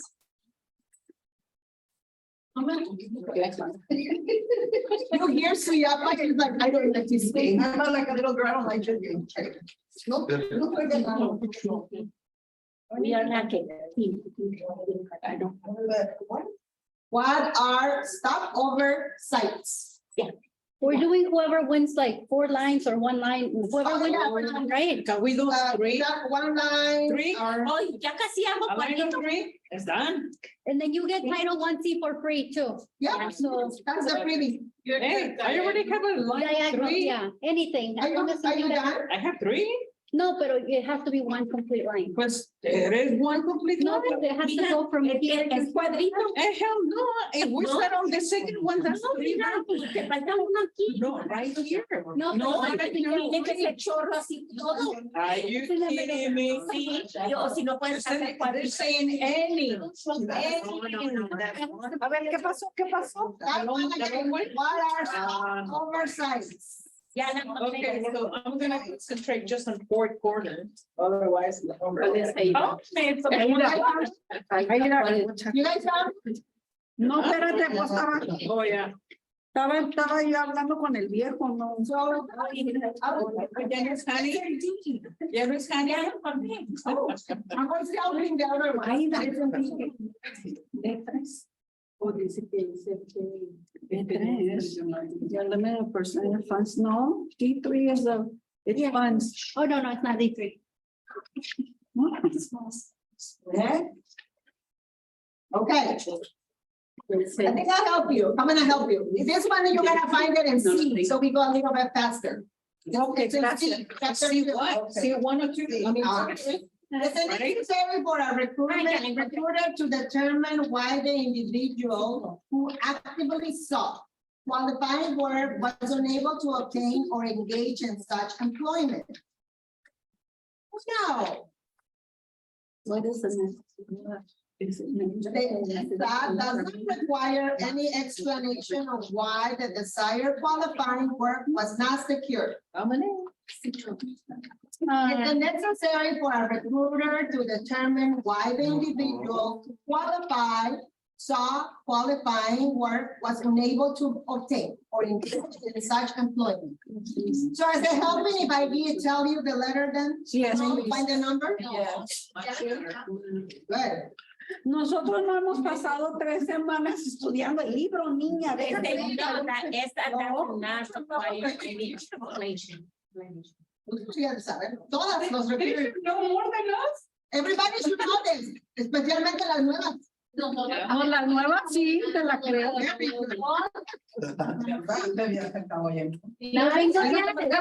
Yo me voy a cambiar de lugar. ¿Cuántas veces he leído este libro? No. Porque como mi nieto es muy bueno, me toca leer. No me distraigan a Verónica. Verónica, aquí está. Stop.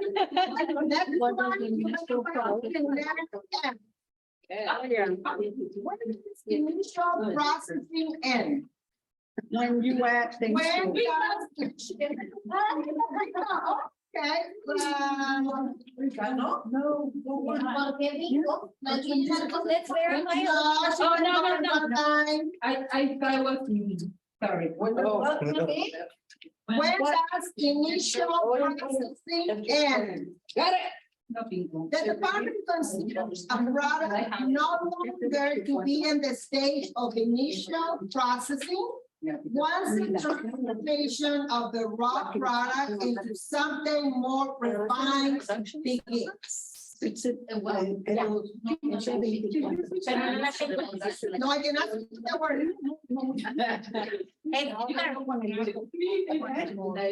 Letter F. Oh, sí, es así. Sí, esta sí la ya la otra está When buena. does initial processing end? Ay, ya me había emocionado, dije un carro. Next one. The next one, you're going to find it in letter P. Letter. Must the recruiter see a marriage certificate or other legal document in order to establish a spousal relationship when MEP eligibility is based on a spouse status as a migratory worker? Oh, ya lo hallé. ese No. ya. You said what? Okay, what letter? B, must a recruiter No. see a marriage certificate? Okay, which one is the Yeah, bingo too. A ver, tú también. Yeah. Oh, sí, sí. A17, A1. Pero te las pusiste. Okay. No, okay, which one do you have, Suzanne? F24, F24, yep. C12, C12, yes, D10, yep, B5.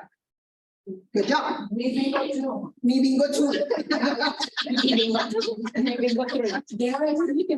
We're partners. Yeah, we're partners. Alejandra, you have Ella a también, ella también. B5, B5, Title 1, okay, 1C. A17 and A1. one, A17 and A1. Okay, let me check. 17 Let me check and. A1. A1. Because I, You have it too. Yeah. So you guys can go claim whatever's left on the table. Recognition of my.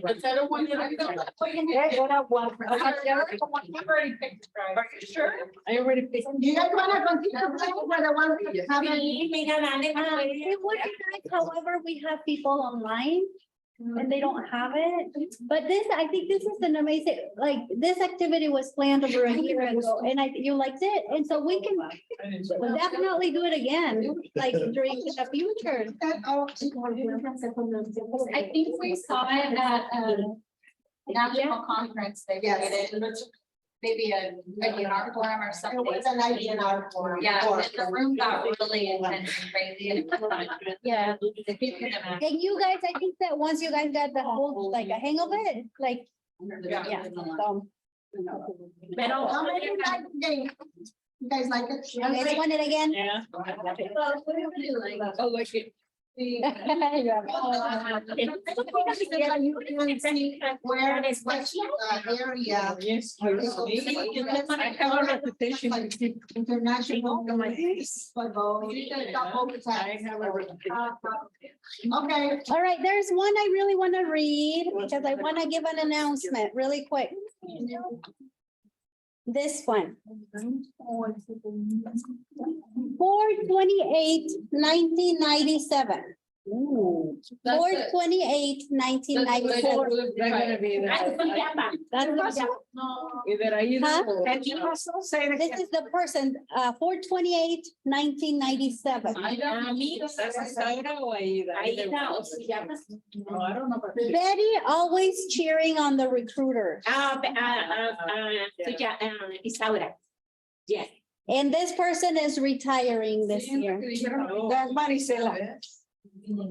Yeah. So, Marisela, are you back? Oh, she's Do I not look back. like I'm back? She's about to retire. She's not gonna be back, no. But yeah, so when she comes back, maybe like towards the end, we'll wanna have a little chat. There's gonna be, she's online. Oh, wow. She's right there. She's Right there. Oh, I thought you said when she comes back. Well, she comes back and. Oh, she's not there. Okay. Yeah. So, yeah. Yeah, la Marisela is retiring. When I started working, Marisela was there. A few months. Suyapa. So you've been this long? So what I say, I don't remember. oh, see, I do. because when I started working in 2000, en 2000, nos contábamos cerca, estaba Alma, yo y Son 14. y la que estaba en Wakefield. All right, guys, I think. Go back on focus. You've always been the quiet. So, we'll continue with them six. Maybe that's. Quiet. No, for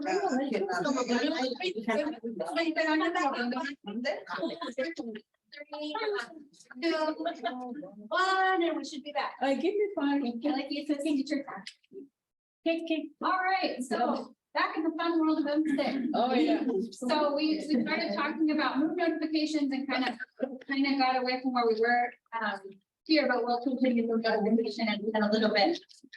So we talked about privacy, things like that. So this was an M6 consolidated student record. I know everything's really small there, but it shows what's pulled out of MIS 2000. So what you enter on COEs or what's entered by data specialists after your COE is approved.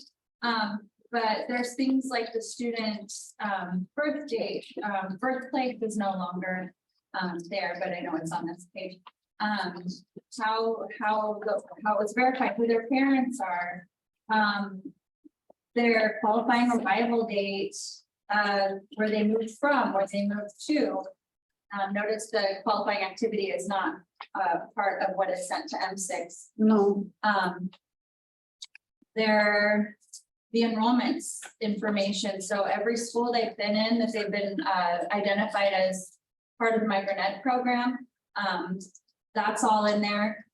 Their grades, assessment history, course history information is all in there. So so this just shows what kind of information you can find on a student in M6, and anybody can see any of this information that has an M6 login. And also reiterates the importance of keeping this information confidential. There are ways to print the student record off. If it is helpful to the family or to schools, I know that's kind of moving into service provider realm, but it's there. If anybody's interested in ever having their student record through M6 for any reason, that information is in there. So now, I'm sorry, did you say that you can print the immunization record? No, not the immunization record, but the consolidated student record. Oh, the with consolidated information. student record. Yeah.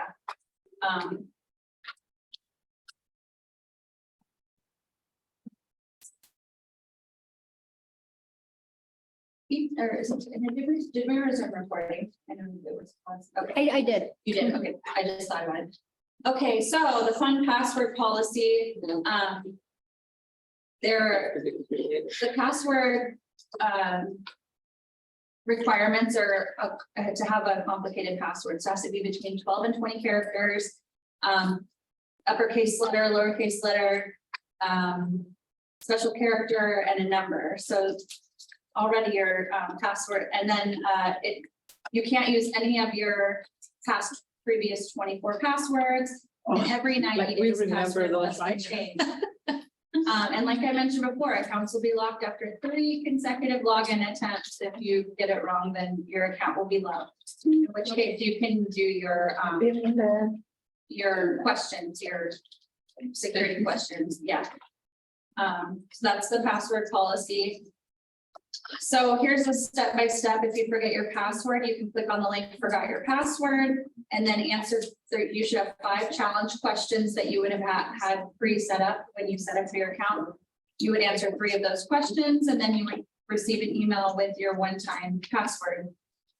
Then you use your username and the one-time password to log on to M6, confirm your challenge questions, or if you want to change them or they're okay, then you can set your new password. And number 6 says, remember, you can view and edit the answers to your challenge questions from the My Account page at any time. Okay, so this was put in place in 2022, so last year. The multi-factor authentication, or MFA. How many have this set up and you're using it? I know it's just another step. I will be the first to tell you that I was extremely frustrated trying to get it set up, and then you've got to, you know, it's going to lock you out after 3 times of forgetting or typing your password wrong. Now I've got to have this multi-factor authentication. So I understand that it is, it seems like a lot to get in. Just reiterating that we have a lot of sensitive data, and you know, a lot of companies and websites are hacked every single day. So it is the Office of Migrant Education. It's their way of protecting our students' data. So it has a purpose. Just remember that when you're frustrated, because I have to do it. Danielle, So I know, can I add something? Yes, absolutely. We also had an incident where, like, you know, when you get into these types of things, sometimes there's like links that pop up or whatever. You do not pay anything for this. right? Like M6, using M6, you should not pay anything. It's a resource. So the bold piece in this paragraph here, implementation of MFA will strengthen defenses against increasingly sophisticated and persistent threat campaigns, thereby protecting student data. So that's the purpose, that's the reason. Although it may seem like a lot for us. So this talks about what MFA is. So MFA is an authentication system that requires more than one distinct authentication factor. So something you have, something you know, or something you are. You can use a smartphone, desktop, or browser extension as the authenticator application. I personally like to use my cell phone so I don't have to switch screens if I'm just working on one screen. It's a lot easier for me. So I have an authenticator. Actually, I have it running right now because I just logged into M6, but I use it on my phone. So once you have your authenticator configured, you will use it each time you log into M6 by entering your user credentials. So I'm actually going to just M6 up here, but I have to log. Okay, no. So when you log into M6, you see this welcome screen. So you accept, and then you type in your username and password. I'm going to try not to mess this up. You have to type it. Mine, if I just like started remembers and it'll put it there. You should never do that. I'm okay with that because I forget all that.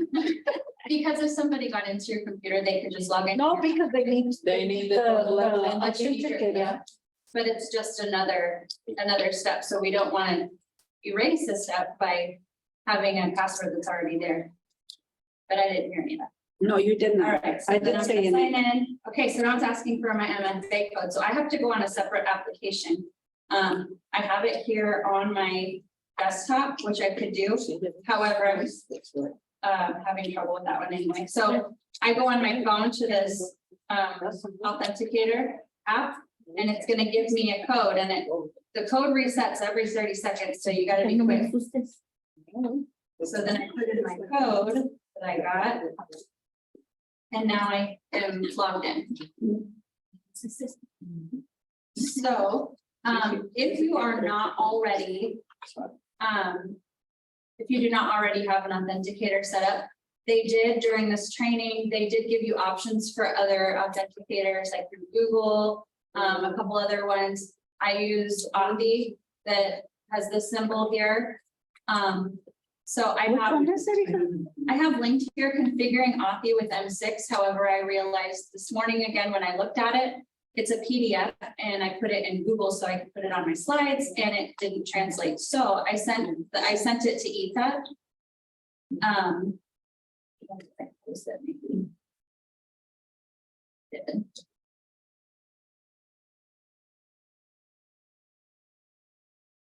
It's the Authy configuration aid, and it gives you this step-by-step how to download this to your computer or to your phone. So we won't go through it, but this is the one I recommend. You're able to use any of the other ones that were were considered options during this training, during the M6 training. But this one's worked well, and sometimes I think it's easier, you know, if we're looking at the same thing. And like Etha said, it doesn't cost anything. If, you know, when you're searching the internet, if something pops up that this one's better and it costs $9.99, don't do that. Just so look for that symbol, the symbol with the Danielle, I'm sorry, but didn't you put one on mine that had, mine has a shield and it's red and white, but it's not. It's possible you used a different one. Oh. So I'm just showing you one. No, because you helped me set it up. That's why. I was just wondering. Then it's safe. Yeah, it's possible that you used a different one, and that's okay if that one's working Oh, for you. okay. I'm just showing you the one I used just just as an example. And I think this one works well. And then on the chart that they gave us on what it works on, this one worked on the most devices, so it's the one I chose. Oh, So, okay. but if you do have other issues, sometimes it's hard to do things over the phone. The M6 help desk is really helpful when it comes to if you're really having trouble. And then send you to the help desk before I try to help you over the phone with this.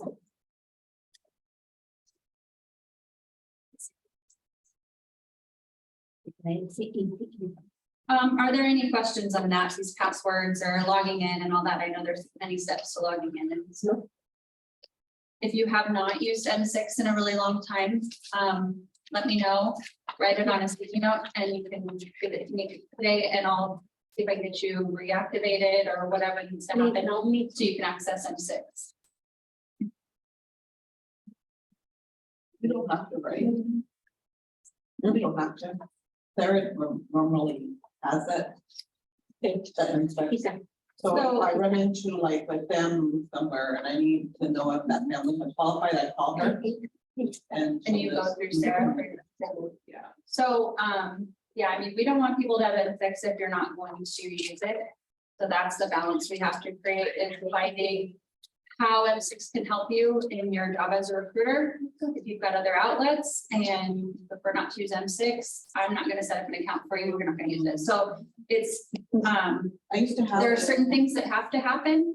And M6 is part of that, but you all have data specialists and some projects do things differently. So that was at the beginning of my spiel here. I said, just do what you're comfortable with your project. Yeah. And M6 is encouraged to be used at a national level.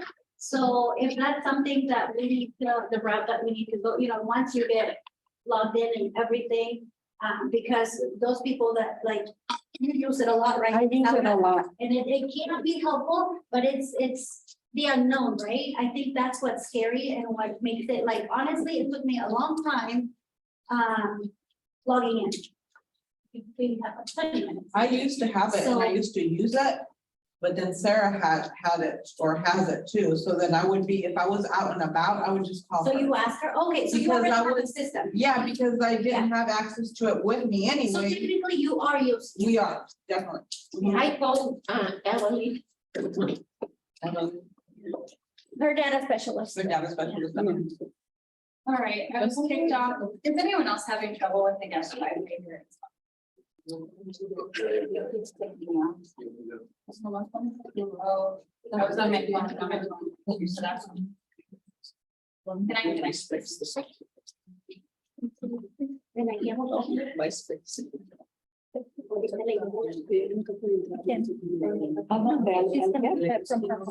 O al M6, yo lo tengo en la computadora, en la tableta. No la tengo. No la tengo en donde escribo los COEs, la tengo en mi laptop donde conecté a.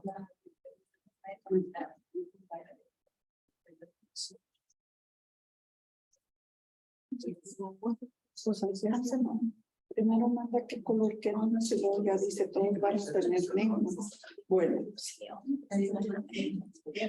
no, opciones, si no, todos van a agarrar el mismo color. So va a ser mandarlas a hacer todas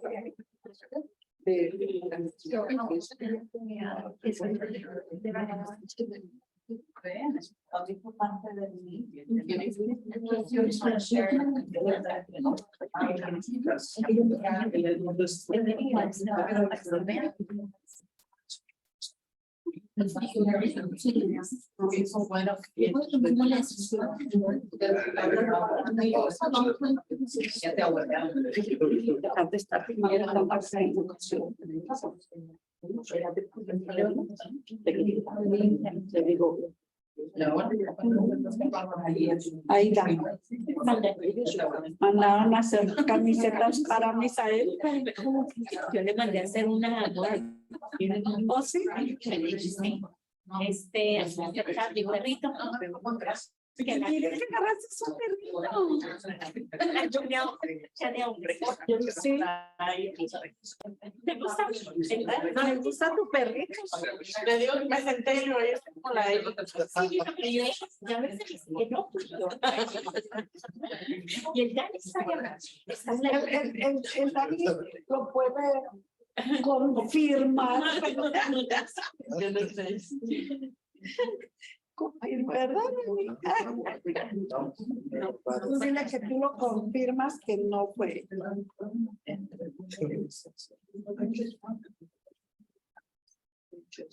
No quiero dejar nada. Yes, they might have to pull up PowerPoint this out, as I said. Okay, let me. Maybe have it ready just in case. Okay, did it come Here. up? It's, The I have it up. Wi-Fi is not, the guest Wi-Fi picks you up every 2 seconds. Okay, let me know if it does it again and then I'll just connect.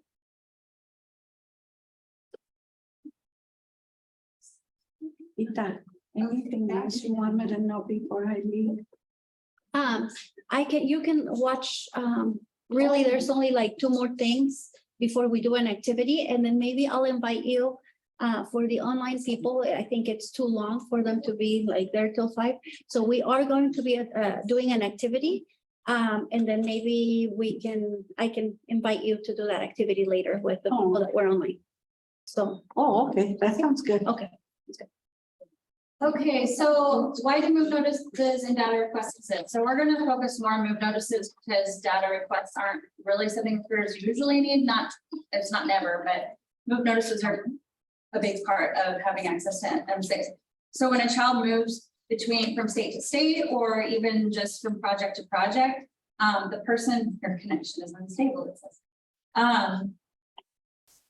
The person receiving the family may not know that the family has moved or was already previously in the migrant ed program. So move notices were created so you could notify each other when a child moves, and it's more secure than sending a text or an email. About a family, so you're not having to worry about using names and things like that. It just comes through there. And then also the data request piece is if there are enrollment information missing or any information that's missing in M6 that a state or project has not entered yet, you can ask a data request to say, hey, I'm looking for the last assessments this child took, and they should be in here. Can you go ahead and enter that or find it for me? So move notices, there's move to and move from notices. In Nebraska, we require that you send move notices, that you notify when a child moves between, from state to state for sure. Project to project, we understand that you may communicate in other ways. However, please remember that this is more secure. But please send move notices if you know that a child is, moving away from your area. So right here, it says move to notices, notify recipients that a migratory child has moved or is moving to the recipient's area. Then you have move from notices that notify recipients that a migratory child has moved out of the move notice recipient's area and into the move notice sender's area. So same thing if you know that a child has moved to your area and you see that they were previously in another state, but they haven't put a withdrawal date in for them, it's possible they may not know that the family has moved because how many times has that happened to us? So that lets them know that, hey, we have them now, this is where they are, so they're not searching for this family. So now, who receives those move notifications? Because every state is different. Oh, okay. So like I said, in our state, the recipients of the move notices, it depends on if they drill down to the district. So if I say, as I'm Shelby, I'll say, if I say Shelby Rising City Public Schools, child is moving there, then it will automatically route to Myra because she's in the ESU 7 area. She's the data specialist for that area. So she would be the one to receive that. Now, if somebody just said they're moving to Nebraska, but they don't specify a district, then it comes straight to me. And usually I will do like an all call or something, or I'll check areas if they were previously in, or I'll look and make sure we haven't already found them, which a lot of times we get them before we get notice. But just pretty cool. The problem is like right now, Myra's out for 6 or more weeks, so. So what'll happen is if she doesn't reply to it, it escalates to me. Oh, okay. So I'll get it. It might be a little bit later. I can't remember how many days. So the move notice might be a little bit later, but I'll still get it. Oh, okay.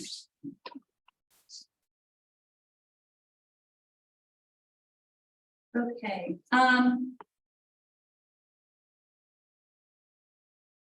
play this, sending move notices. We have volume, do we have volume? Probably just in your computer now. For sure.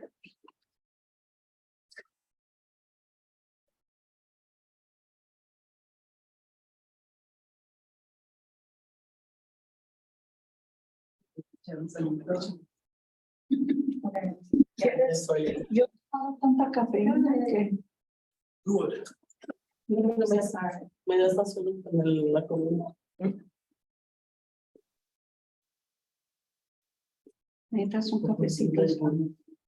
Hello, and thank you for joining us for this M6 training video. In this video, we will be reviewing move notices. Please note that we are using a test version of M6, and any student data that you see will be different. For this training video, we are currently logged into M6 as a Texas State Data Administrator. And we've just gotten word that a student named Friday Plain is moving to the Acalanes Union High District in California. We'd like to let California know that this student Is moving to their state so they can be prepared to identify and quickly enroll that student. a move notice. So we'll start by searching for the student we'd like. For which we would like to send a move notice. Okay. Because we're gonna be flexible, it keeps saying my internet connection is unstable, and I feel like it's gonna do this little video. So can I send you with homework? Sure. Yeah. Please review how to send move notices. I know some of you do it all the time, some of you don't do it at all. If you could just review how to do it by watching this video, you might think it's something you haven't already been doing. There's some good tips in this video. It's only 7 minutes of your time, and it just walks it step by step on a secure platform that doesn't reveal any actual student data. So, yeah, just if that would be okay, just homework. And you can find this on the training section of M6 along with other training resources. So we'll just go that route.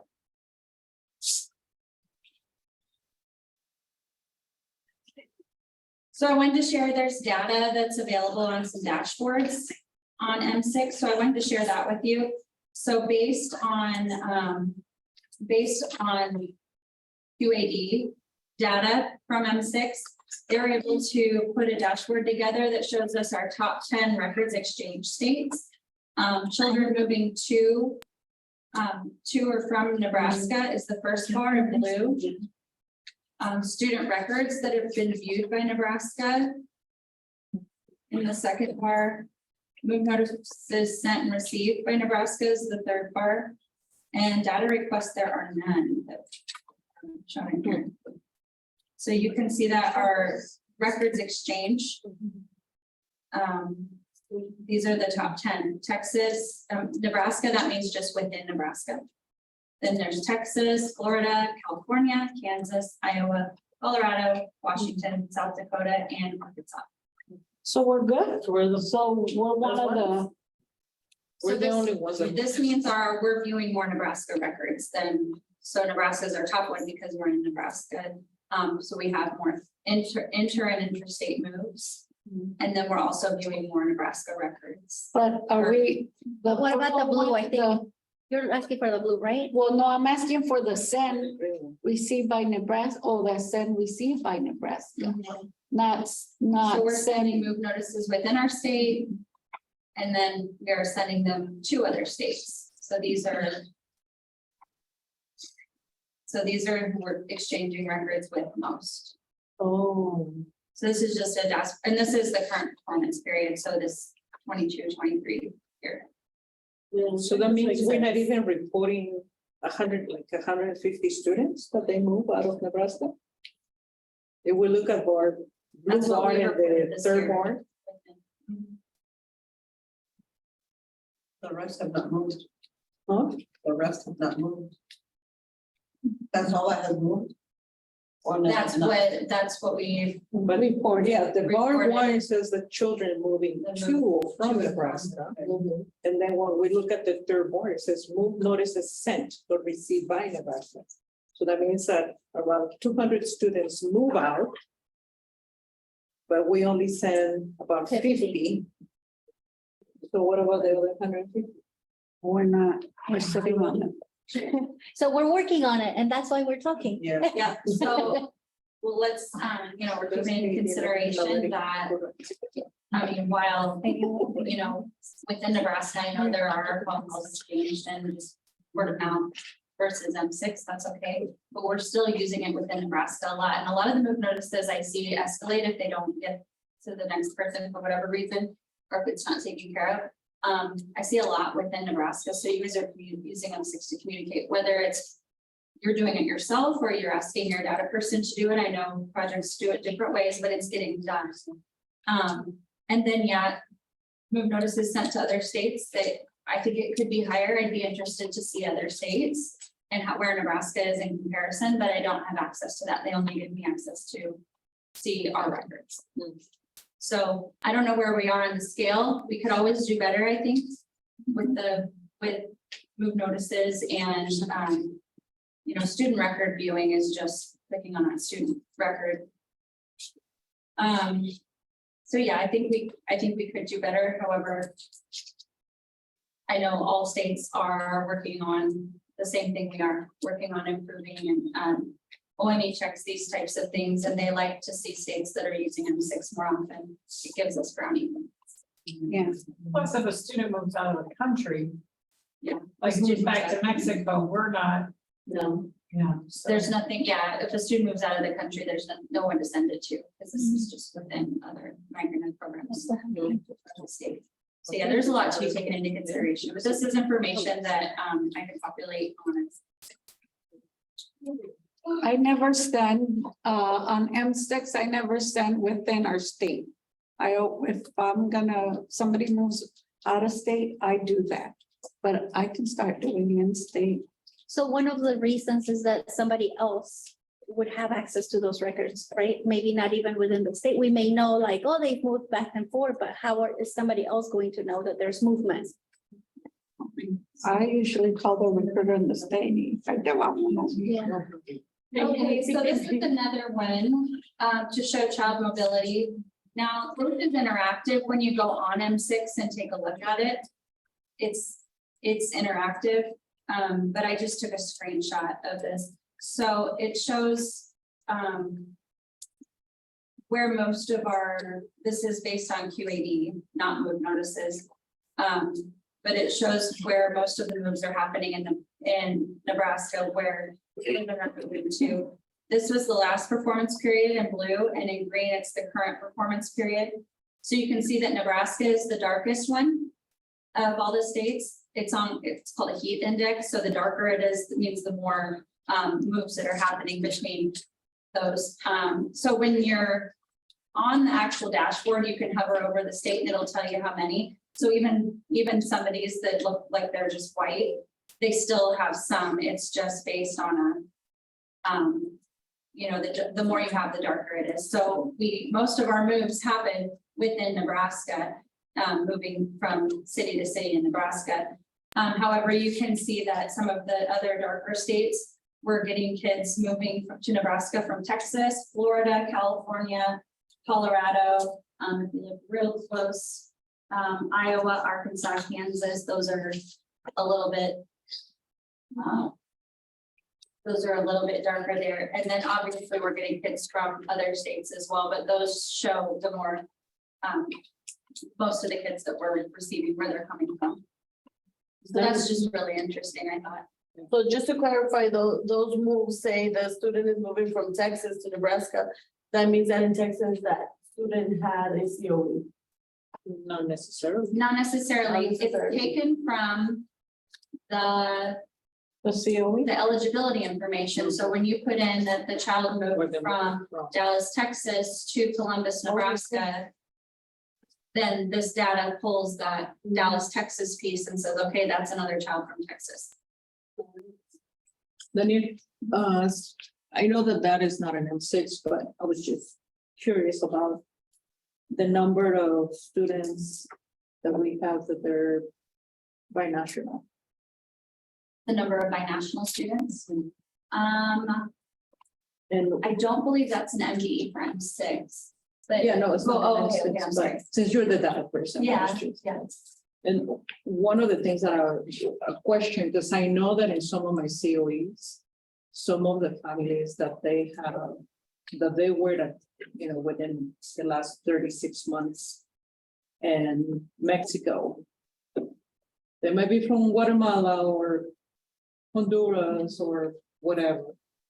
But, in the last 36 months, they spent a few months living in Mexico. Yes. I put them as a binational. Yes. I know that they're from Guatemala, Honduras, but somebody asked me about that and I was like, well, binational means that if they live, They live in Mexico, in the last 36 months, I can mark it as binational, So if regardless of the and that's nationality. If they went on vacation, does that count? Or it has to be? If that they live lived, in? they lived in Mexico. And then what is done with that information? So I run a report once or twice a year, sometimes it's asked of me. I run a report to I sent to Benjamin now to let him know who our binational kids are, where they are. And he uses those demographics for the binational teacher exchange information, and then also. That's why I said a couple times a year, because he's interested to know. Shoot, now I can't remember the other one.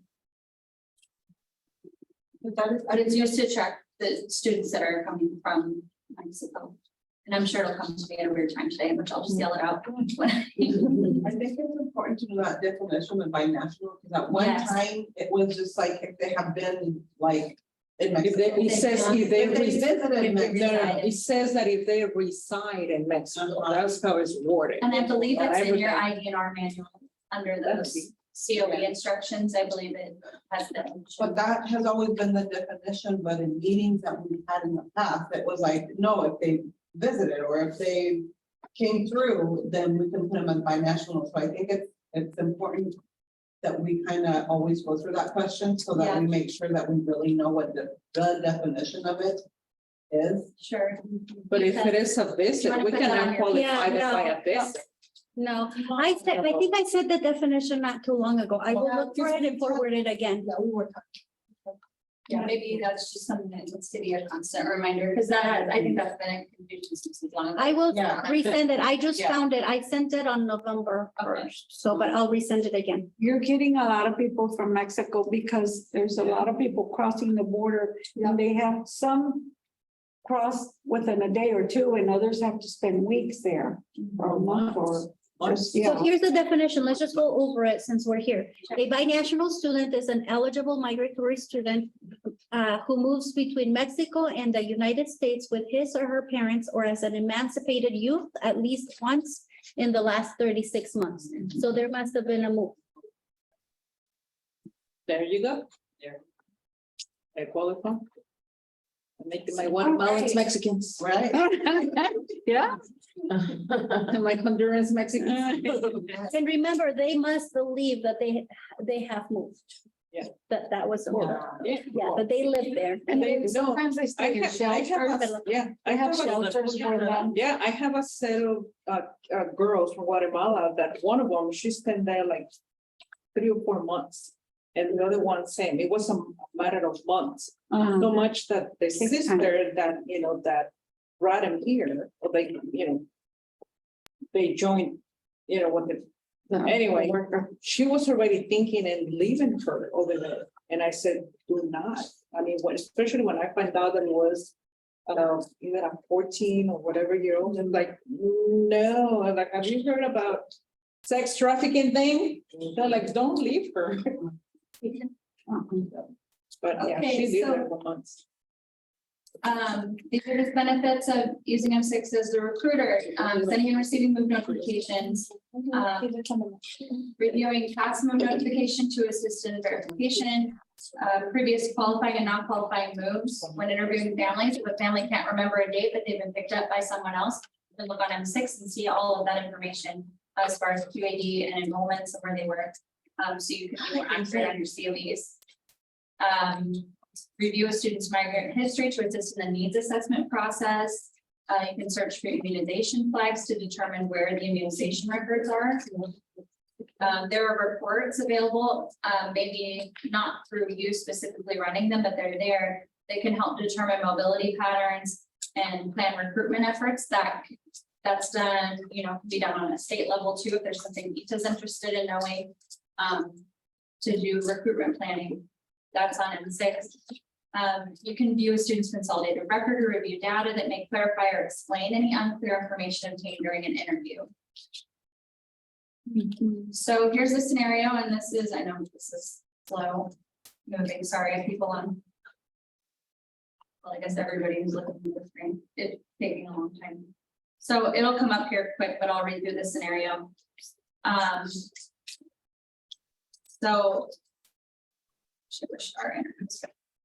Laura Ramirez and her family just moved to your district, but they can't remember all of the cities where they have lived the last couple of years. You can access M6 to review places where Laura has lived, her qualifying arrival dates, and contact information from previous districts. Using contact information, you reach out prior to MEP prior MEP projects to find out what the family's qualifying activities were in each place, then confirm the information with M6 with Laura and her family. You use M6 information to assist you in your interview with Laura's parents to qualify the children for the MEP. So just another way to get accurate information for the families. And then there are other resources available on M6. The screen will catch up, but I'll just do M6 brochures, which are currently available in English and Spanish, and I think in any other language, we can probably work out a way to create our own based on those brochures. So just let us know what you need. There's country and state code lists, M6 rules of behavior. There's FERPA and M6 memo. I'm actually going to call Suzanne out here because she asked me over lunch that she was having trouble with a district that was not accepting her question, the things that she needed to collect, and wasn't sure of the migrant program. They don't know what MIS is. They don't know what M6 is, but there are memos and resources that you can take them with the Department of Education or the Office of Migrant Education logo right on it that says, this is why we need this, and this is required. And it might help you in your efforts. You can access M6 from your smartphone. Like I said, if I get a reset request, when we were traveling together last week, I did a reset from the car. And somebody texted me or whoever. There's fact sheets for advocates, recruiters, counselors, and parents with those scenarios like the one I shared with you. And then all sorts of trainings. There's PowerPoints available from the past ones that trainings that the Office of Migrant Education has put on about M6. And then the training videos, the move notices, and the merge split validation. The move notice video was the one I tried to play for you. So that in a nutshell is M6 for recruiters. If you have any questions, you can contact me. I have a couple sticky notes here of people that need reset and things like that. So stick them here and I'll give an account set up or reset for you. And then the M6 help desk they're really awesome. If you've ever talked to them, they're pretty quick at getting back to you. So you can always contact support there as well. Danielle, do you see them having more information on a COE where you know, kids are moving from Texas and I could see the Texas COE or you don't see that. Cause I think I don't see they them mentioned that in doing the that on conference. M6. Yeah. I know they have mentioned talking about adding the qualifying activity Mhm. to the MDE list. Yeah, that would be great. So I think that would be really helpful. I don't see them sharing COEs if we have to make our own determinations as a state. Some Nebraska is fine if somebody asked you for a COE and they said, hey, we have this family, can I see your COE so I can help me fill out my own? Nebraska, where we've always been fine with that, with sharing COEs, some states will not, and that's just their state policy, and that's just something we have to be okay with. If they say no, it's their choice, Nebraska. So there's always that communication, but you can at least get started on M6. In that scenario, it even said that, you know, they got the dates. However, they contacted the state to find out the qualifying activities. There was a phone conversation that happened there. So. One question. In regards to, I know you mentioned under the FERPA. Is there a shortened or somehow, because I get the FERPA, I have to print it, because I send that to the parents when they have qualified for the program. But like, the most recent one that they have, the most updated is 2011.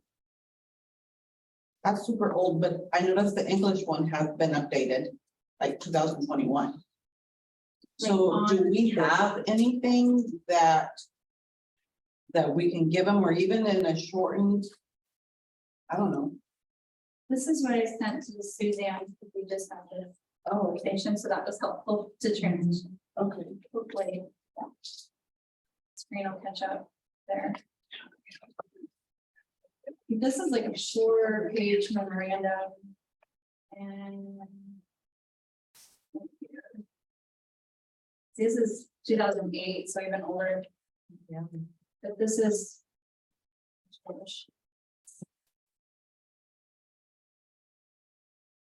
I lost my connection. Anyway, why don't I send those things?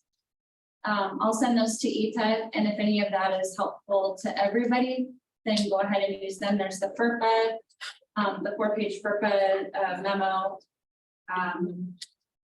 The Dear Colleague letter, I think I sent the brochure, just anything that has that Department of Ed stamp that says, hey, we're a real deal here. It could be helpful. So I'll just forward that to Ita, and she can include that in the resources from this meeting. And along with the slides. They'll be there. That is the conclusion of 26 of the prayer. Super exciting. Thank you. Thank you. Let's see where we are with time. Running a little behind. What? A little behind. Okay, let's go ahead. Hopefully we can make up for it after during this following activity.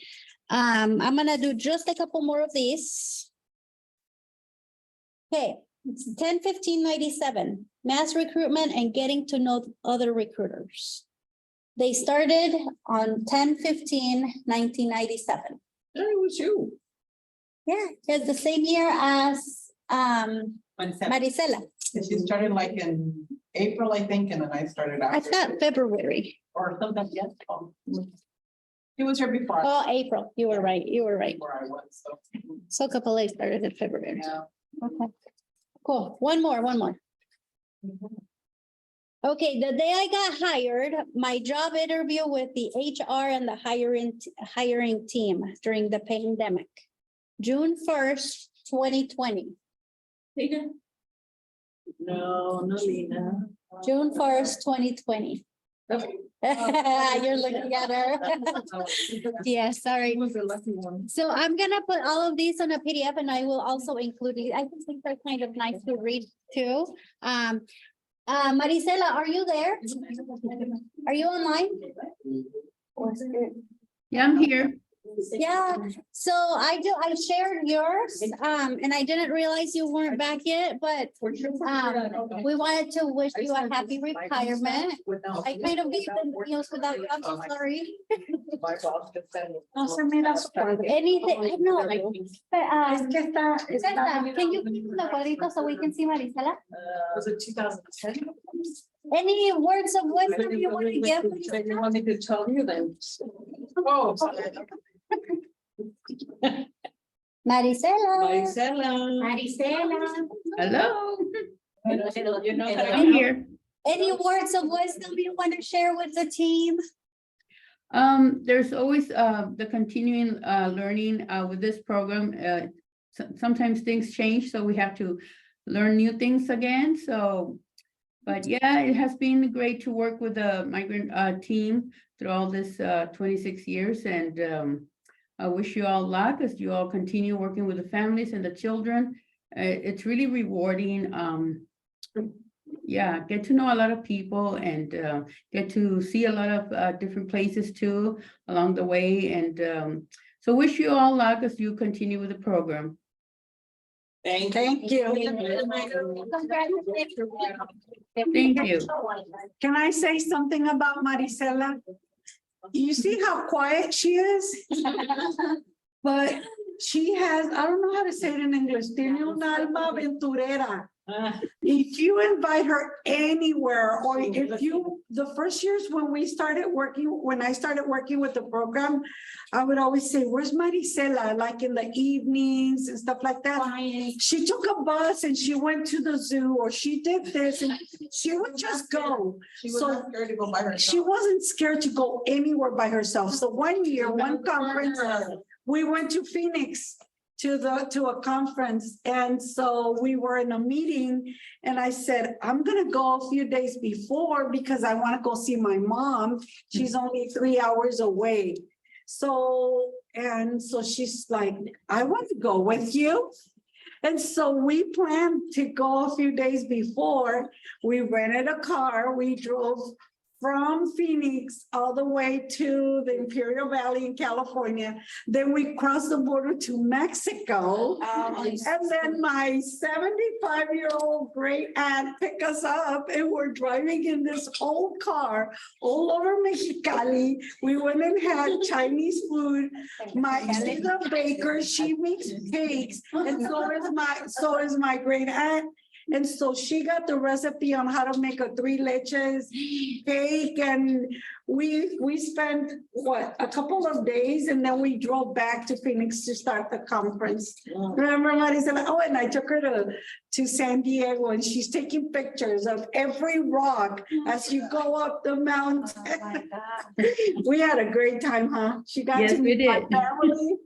And we had Chinese food in Mexicali, and we did all this craziness. I didn't think she would go with me, but she said she would. Hey, that's my kind of person. That I think during COVID. Well, thank you so much, Marisela. You're welcome. All right. All right, guys, in order to, let's move. So we can. They don't want you to. All right, now we have the most funnest person to present. Who's that? Oh, can we share the other one, or like my sharing presentation? Yeah, share yours.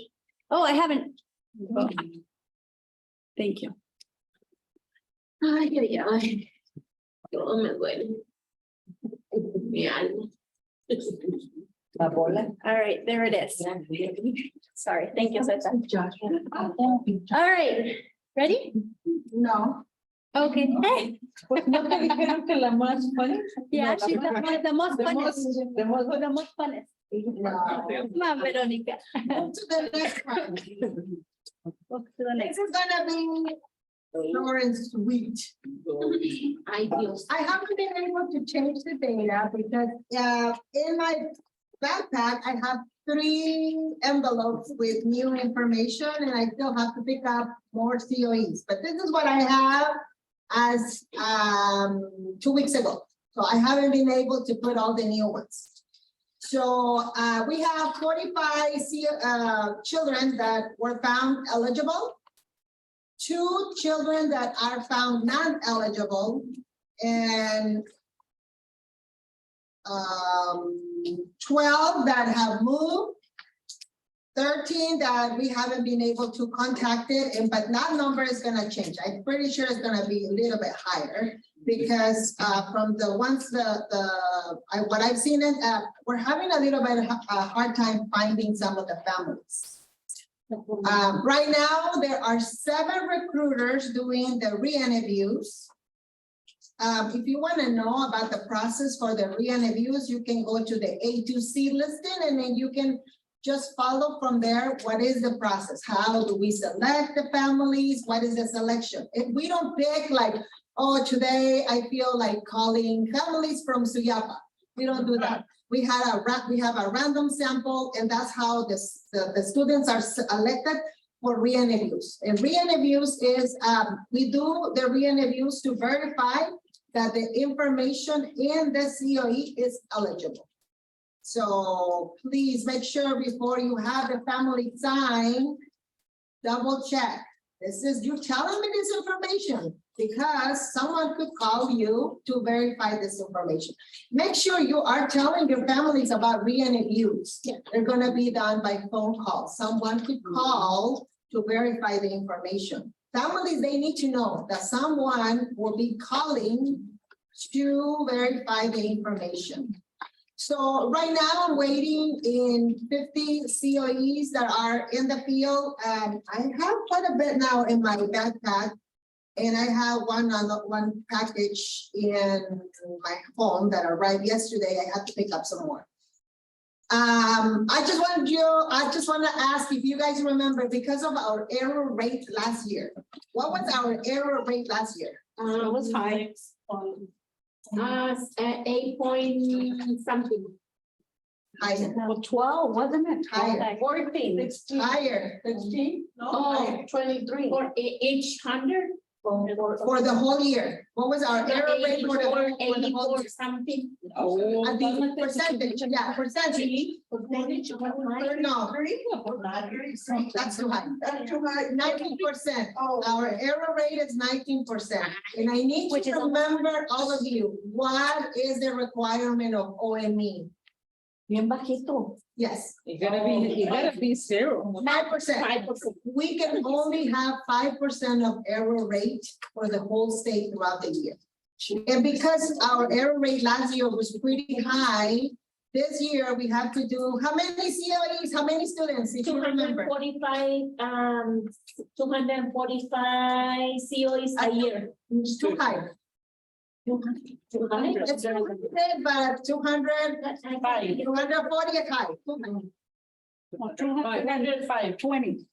It could, lower. 225. It's low. Oh, wasn't it 216? I thought that was 200. 250. 150 is too high because 30. No, 230. 35, 235. We need to complete 235 students. 10 more. And they could be eligible or non-eligible. So, this is, like I said, like a really glance, just what I have so far. Any questions? So are we doing better? We are doing better in a way. I noticed that from the ones that I just received, there are some that might not be eligible. But that's why I didn't want to do it, because I have not let the recruiter or the project know. So I didn't want to give any information before I let the projects know before. I don't want to put anything here without them know. We're doing better. We're definitely doing better. Please keep reminding the families that someone could call to verify the information. This is a requirement from the state that we do quality control, and we don't know who's going to be selected. So you need to tell all your families that they might get a phone call. And something important is to tell them that the number that might be calling, it's not from their area code. But it will be someone from Nebraska, because that was the issue we were having last year. We have people from Kansas that came and did some of the re-interviews, and that caused a little bit of, families were not too Receptive. and sharing their information. So please, if you're not doing that as a good practice to remind families, please start doing that, because I'm pretty sure some of your COEs are gonna be selected with the number that we have to do. It's more likely that your COE is going to be selected for a re-interview to verify your information. Now, if your COE is found that it's not eligible, then I will let you know, your coordinator, and then we'll start the appeal process. If you want to appeal your COE, you are welcome to appeal. We can help you with the appeal. But if not, the COE is going to be removed from MIS 2000. And the family is going to be completely taken off from the migrant education program. And we need to follow all the steps. So if you want to know more about the re-interview, please go to the A2C listing, and then you see process for re-interviews, and you can follow there how to do appeals, the letters that you'll be getting from me. But if you haven't heard anything from me, then you're doing good. So no worries. And don't, Lisa, you were going to ask a question. Yes, I just, maybe it's just like a requirement that I might need. I've been having some troubles with the language. So it would be a way that maybe I can get like a little note with in different language, so I can give it to them for the people. So they will understand that somebody they might be calling. Because sometimes we try it, but they don't understand. I see. we had a bank, we can try looking for them. What we're doing, if your COE is selected and I see that it's a different language, when I assign that COE to the recruiter, I usually tell them try before, see if someone will answer in English. If not, we can figure out something to get an interpreter for the families. Yeah. We're doing every effort to make sure the families feel comfortable, because I know how it is that they start calling and then you have all this information. Families, sometimes they don't take that well. A lot of families, they trust us and they feel very comfortable, but we want to make them at ease when we do this process. Thank you. I feel like when I explain to them that they might get called, I'm so so firm on it, I really want them to realize the importance of them, saving that copy. The document, yes. Document. But I feel like at the same time, I'm putting so much fear in them. Well, no fear. Tell them that it's part of what you like. They're not ¿qué tal que no me acuerdo? Ay, ¿qué tal que no encuentro el papel? I'm like, no está bien. Yeah, it will be through a conversation. The ones that I've been doing it, and they call, I know you guys, the ones that are being doing the re-interviews, you guys are doing a very good job and doing it through a conversation, and then the families feel very comfortable saying the information. It's not that they're gonna go well, tell me, when do you move? No, that's why our senior recruiters are doing it, because they have a lot of experience. And eventually, you guys are gonna get to do this, because we want everybody to have the opportunity to experience this. But if you're a new recruiter, I'm waiting a little bit until you get more comfortable with identification and recruitment until I can ask you to do a re-interview, because that's a totally different mindset. Recruitment is one thing, re-interviews is just more validating the information that you have in front of you. The way they probably, it would help you to start asking the services, and then you start the conversation with them. I would say you do a really good job at explaining to the families that there's gonna be somebody coming. I would suggest if you guys have like, if you want tips, like Aida doesn't like, she has certain words that she uses that I think makes people feel comfortable. So if you guys need some tips on that, like I would encourage you to call Aida. If you're not more comfortable too, let me know, but Yeah, the way I say is this is a, But I would just- all the COE. I was just saying, so we can stay on track with All time, the COE and the information. because otherwise we can give a lot of like. And somebody probably is gonna call you, they're not checking on you, they're not checking on me. It's in another department, quality control, they're doing this and their job. Probably somebody in a few months, they're gonna call you. yeah, and you gotta remember, we're 2 months behind, so. Right now, the phone calls that the recruiters are doing are the ones from COEs that were submitted between March and April. And soon we're gonna start with May, no, the other way. March and April, yeah, so then soon we're gonna start with the 2 months behind. So that's how we are, 2 months behind. So, well, I would be always use the example like, if you work in a meat packaging, you know that they do quality control, they want to make sure that the product is nice. We do the same thing in our program. And that's an example that I have worked for our families. So yeah, don't make them feel that it's part of the process. Don't make them feel like, oh, make sure you remember everything and tell the person everything. No. Just Write it down. And that's the thing, I mean, if you did it, there's no reason. El mentiroso. to forget, you know, Yes. you forget a lie, not a. Any more questions about the re-interview process so far? And thank you so much for the ones that are helping me. I will add 3 more recruiters in this coming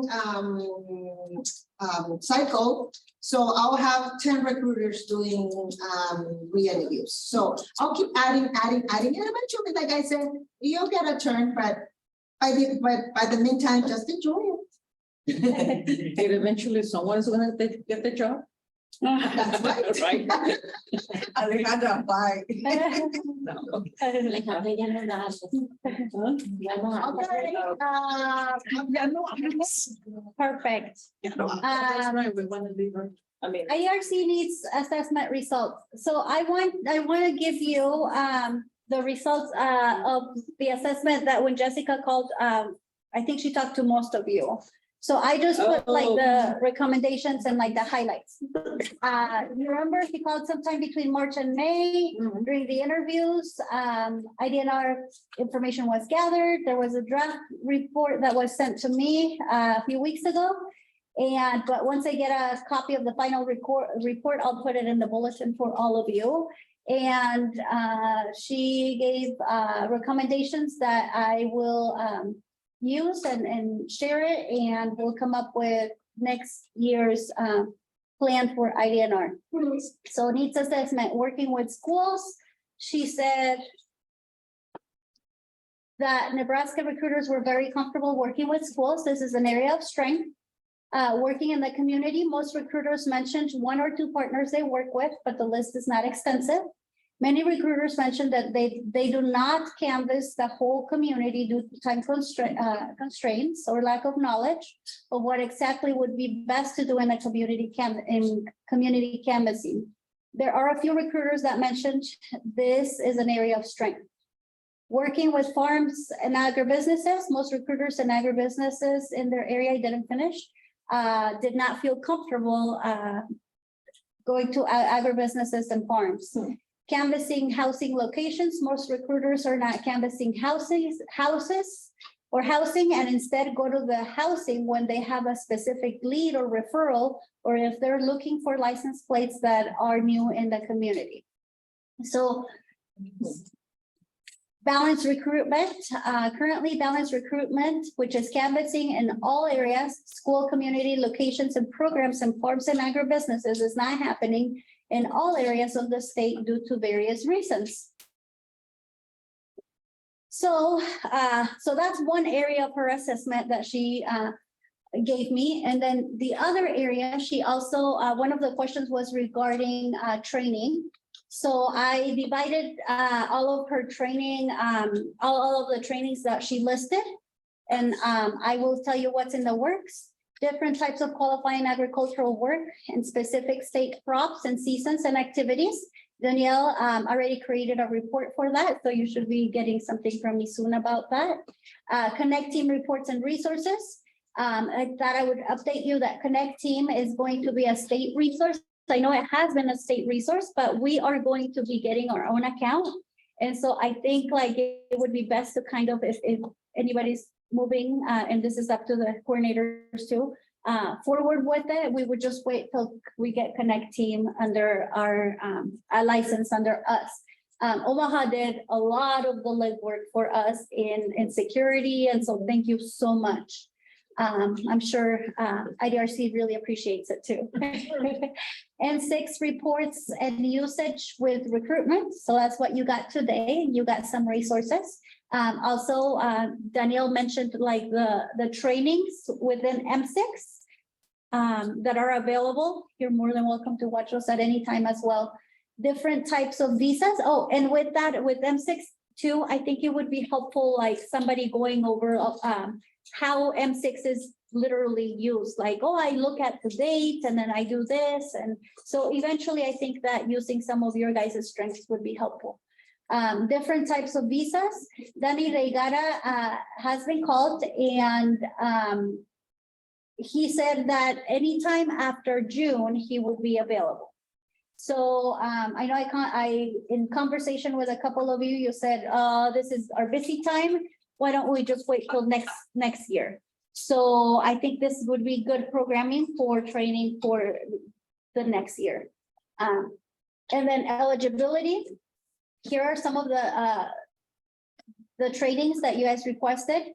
Handling difficult scenarios encountered when recruiting temporary work, how to work with farms and agribusinesses, effective ways to market the program, opportunities to have training with other staff in Nebraska in one location together, short-term move training and non-regulatory guidance training. Services, how to serve out of school youth better. So I guess it could be also with, as part of your recruitment, maybe what resources you take them, provide them with and such. So I am meeting with, not Erica, Jessica, in a couple of weeks to come up with a comprehensive plan. So all of these could be incorporated into a full year. In addition to everything else, and I think that's the tricky part, there's already a lot going on, like a lot of training going on left and right from different sources, which is a good problem to have. It's just finding everything, so you guys also, and putting everything in one piece, so you guys don't feel overwhelmed. But yet at the same time, you feel with the resources necessary that you need for your recruitment. Needs assessment, possible solutions. So this came from her. Nebraska recruiters are very passionate about working with migrant families.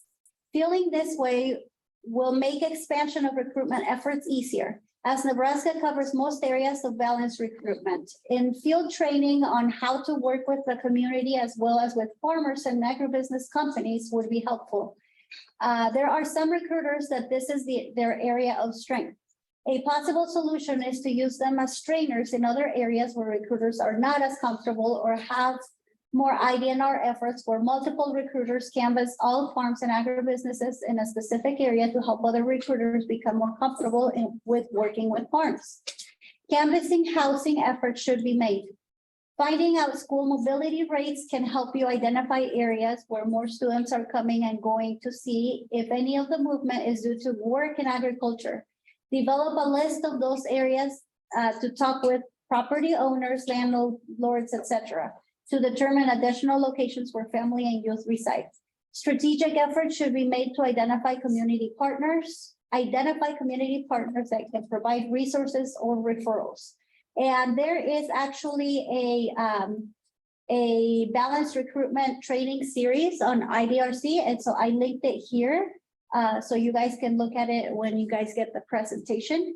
But like I said, IDRC does already have, they have a lot of the recorded trainings that they have provided. Just that I would mention it. I should also mention that Jessica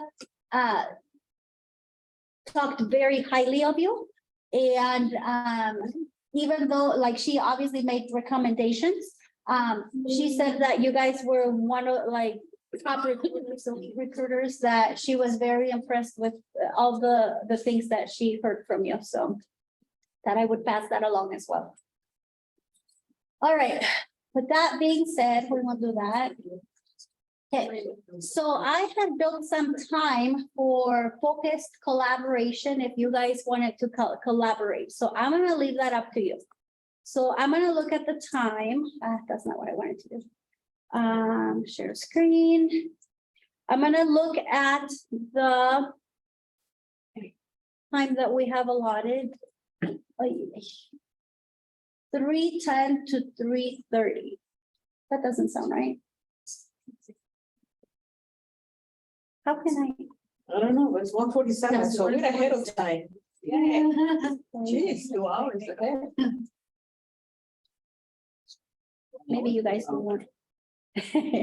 Hold on, Javier. All right, so needs assessment. Oh, that's because I put an hour for this part. And really, Okay, muy importante. Muy rápido. yeah, I just read it. And I actually, okay, so originally I had planned, because her report is big, but I decided to take some of it out because there's no point on, like, if we're not gonna, like, basically I just gave you the summary of what she gave me.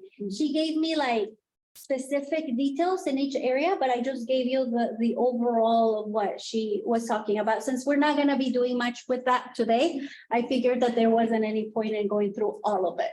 So that's why I had originally put an hour for this. So yay, that's good.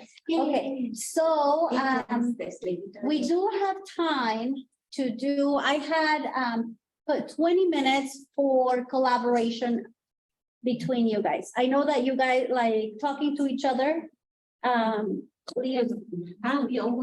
Create some growth. So would you guys be up for like a 20-minute between break? You guys talk, collaborate, see what needs, like ask each other like questions, how did it go? Do you want that? Do you want structured time? What would you like? So I put 20 minutes for that specific purpose. For you guys. What are the people looking at us over there? Yeah. Well, I was, so here's the thing, after this, but here's what's gonna go on. So people online, I know that like being online is crazy. So the activity after this, I think it's going to be very, I mean, I think you guys have been very like troopers. No, we're the troopers. We came here. Well, They're saying that. all of you are. All right. However, they're not having that interaction. Well, you gotta look at it the other way too. We're here, but having this interaction is helpful. I'm pretty sure that they're also missing out on that. So we're all troopers. So with that being said, you guys, I was going to, there's an activity that we're gonna do back there. And I think that because our sound system is not, when I was sitting over there, they couldn't hear me very well. I don't think it's gonna work so well. And I was gonna do this originally with the some of the recruiters that were not able to be present today. I was gonna meet with them and do that activity online with them. And I figured that that would be an option for you guys online, like just meeting at a later time for about an hour to work on that activity and just getting the rest of the day done through there. How does that sound? Basically, just if they do decide to do collaborate, well, regardless, does that sound doable for you, or would you like to try to be online? I think it would be a little bit hard. That sounds good to me, Ida, because I could find some other things to do this afternoon, so that would be fine with me. And I think it would involve, because I really want you guys to, I don't want you to just sit back there, like, I mean, it's kind of hard doing this. I think it's great that we are able to be in the same space in two different spots. but it's hard having you guys be there and not have as much interaction as we are over here. Yes, So- nope, that works for me, Ida. That works for me. Okay. Me too. That's all fine. Okay, sounds good. And then, Well, the other one, not bad. yeah, So, yeah, sorry. That's fine. all right, sounds good. I don't think she's there anymore. I don't think she came back. No, it That's says Danielle. actually it's you. That's Cesar and then that's Oh, I'm Danielle. looking at So that she one. never It's came like, back it's just like, it's just. because we had somebody else or, so, okay, guys. Oh, but this- So I'm going to end the recording then, and I will catch up with you guys later. Bye, chicas. Chica. Bye. Chica fresa. Bye, guys. Es Mirna. Bye. Like, I want one. Todo el día. Yeah, I want one. Cesar, I don't know what I'm This is doing. Mirna? I need to stop the recording. Give me a minute. Stop recording. Are you sure you want to stop recording? To the cloud.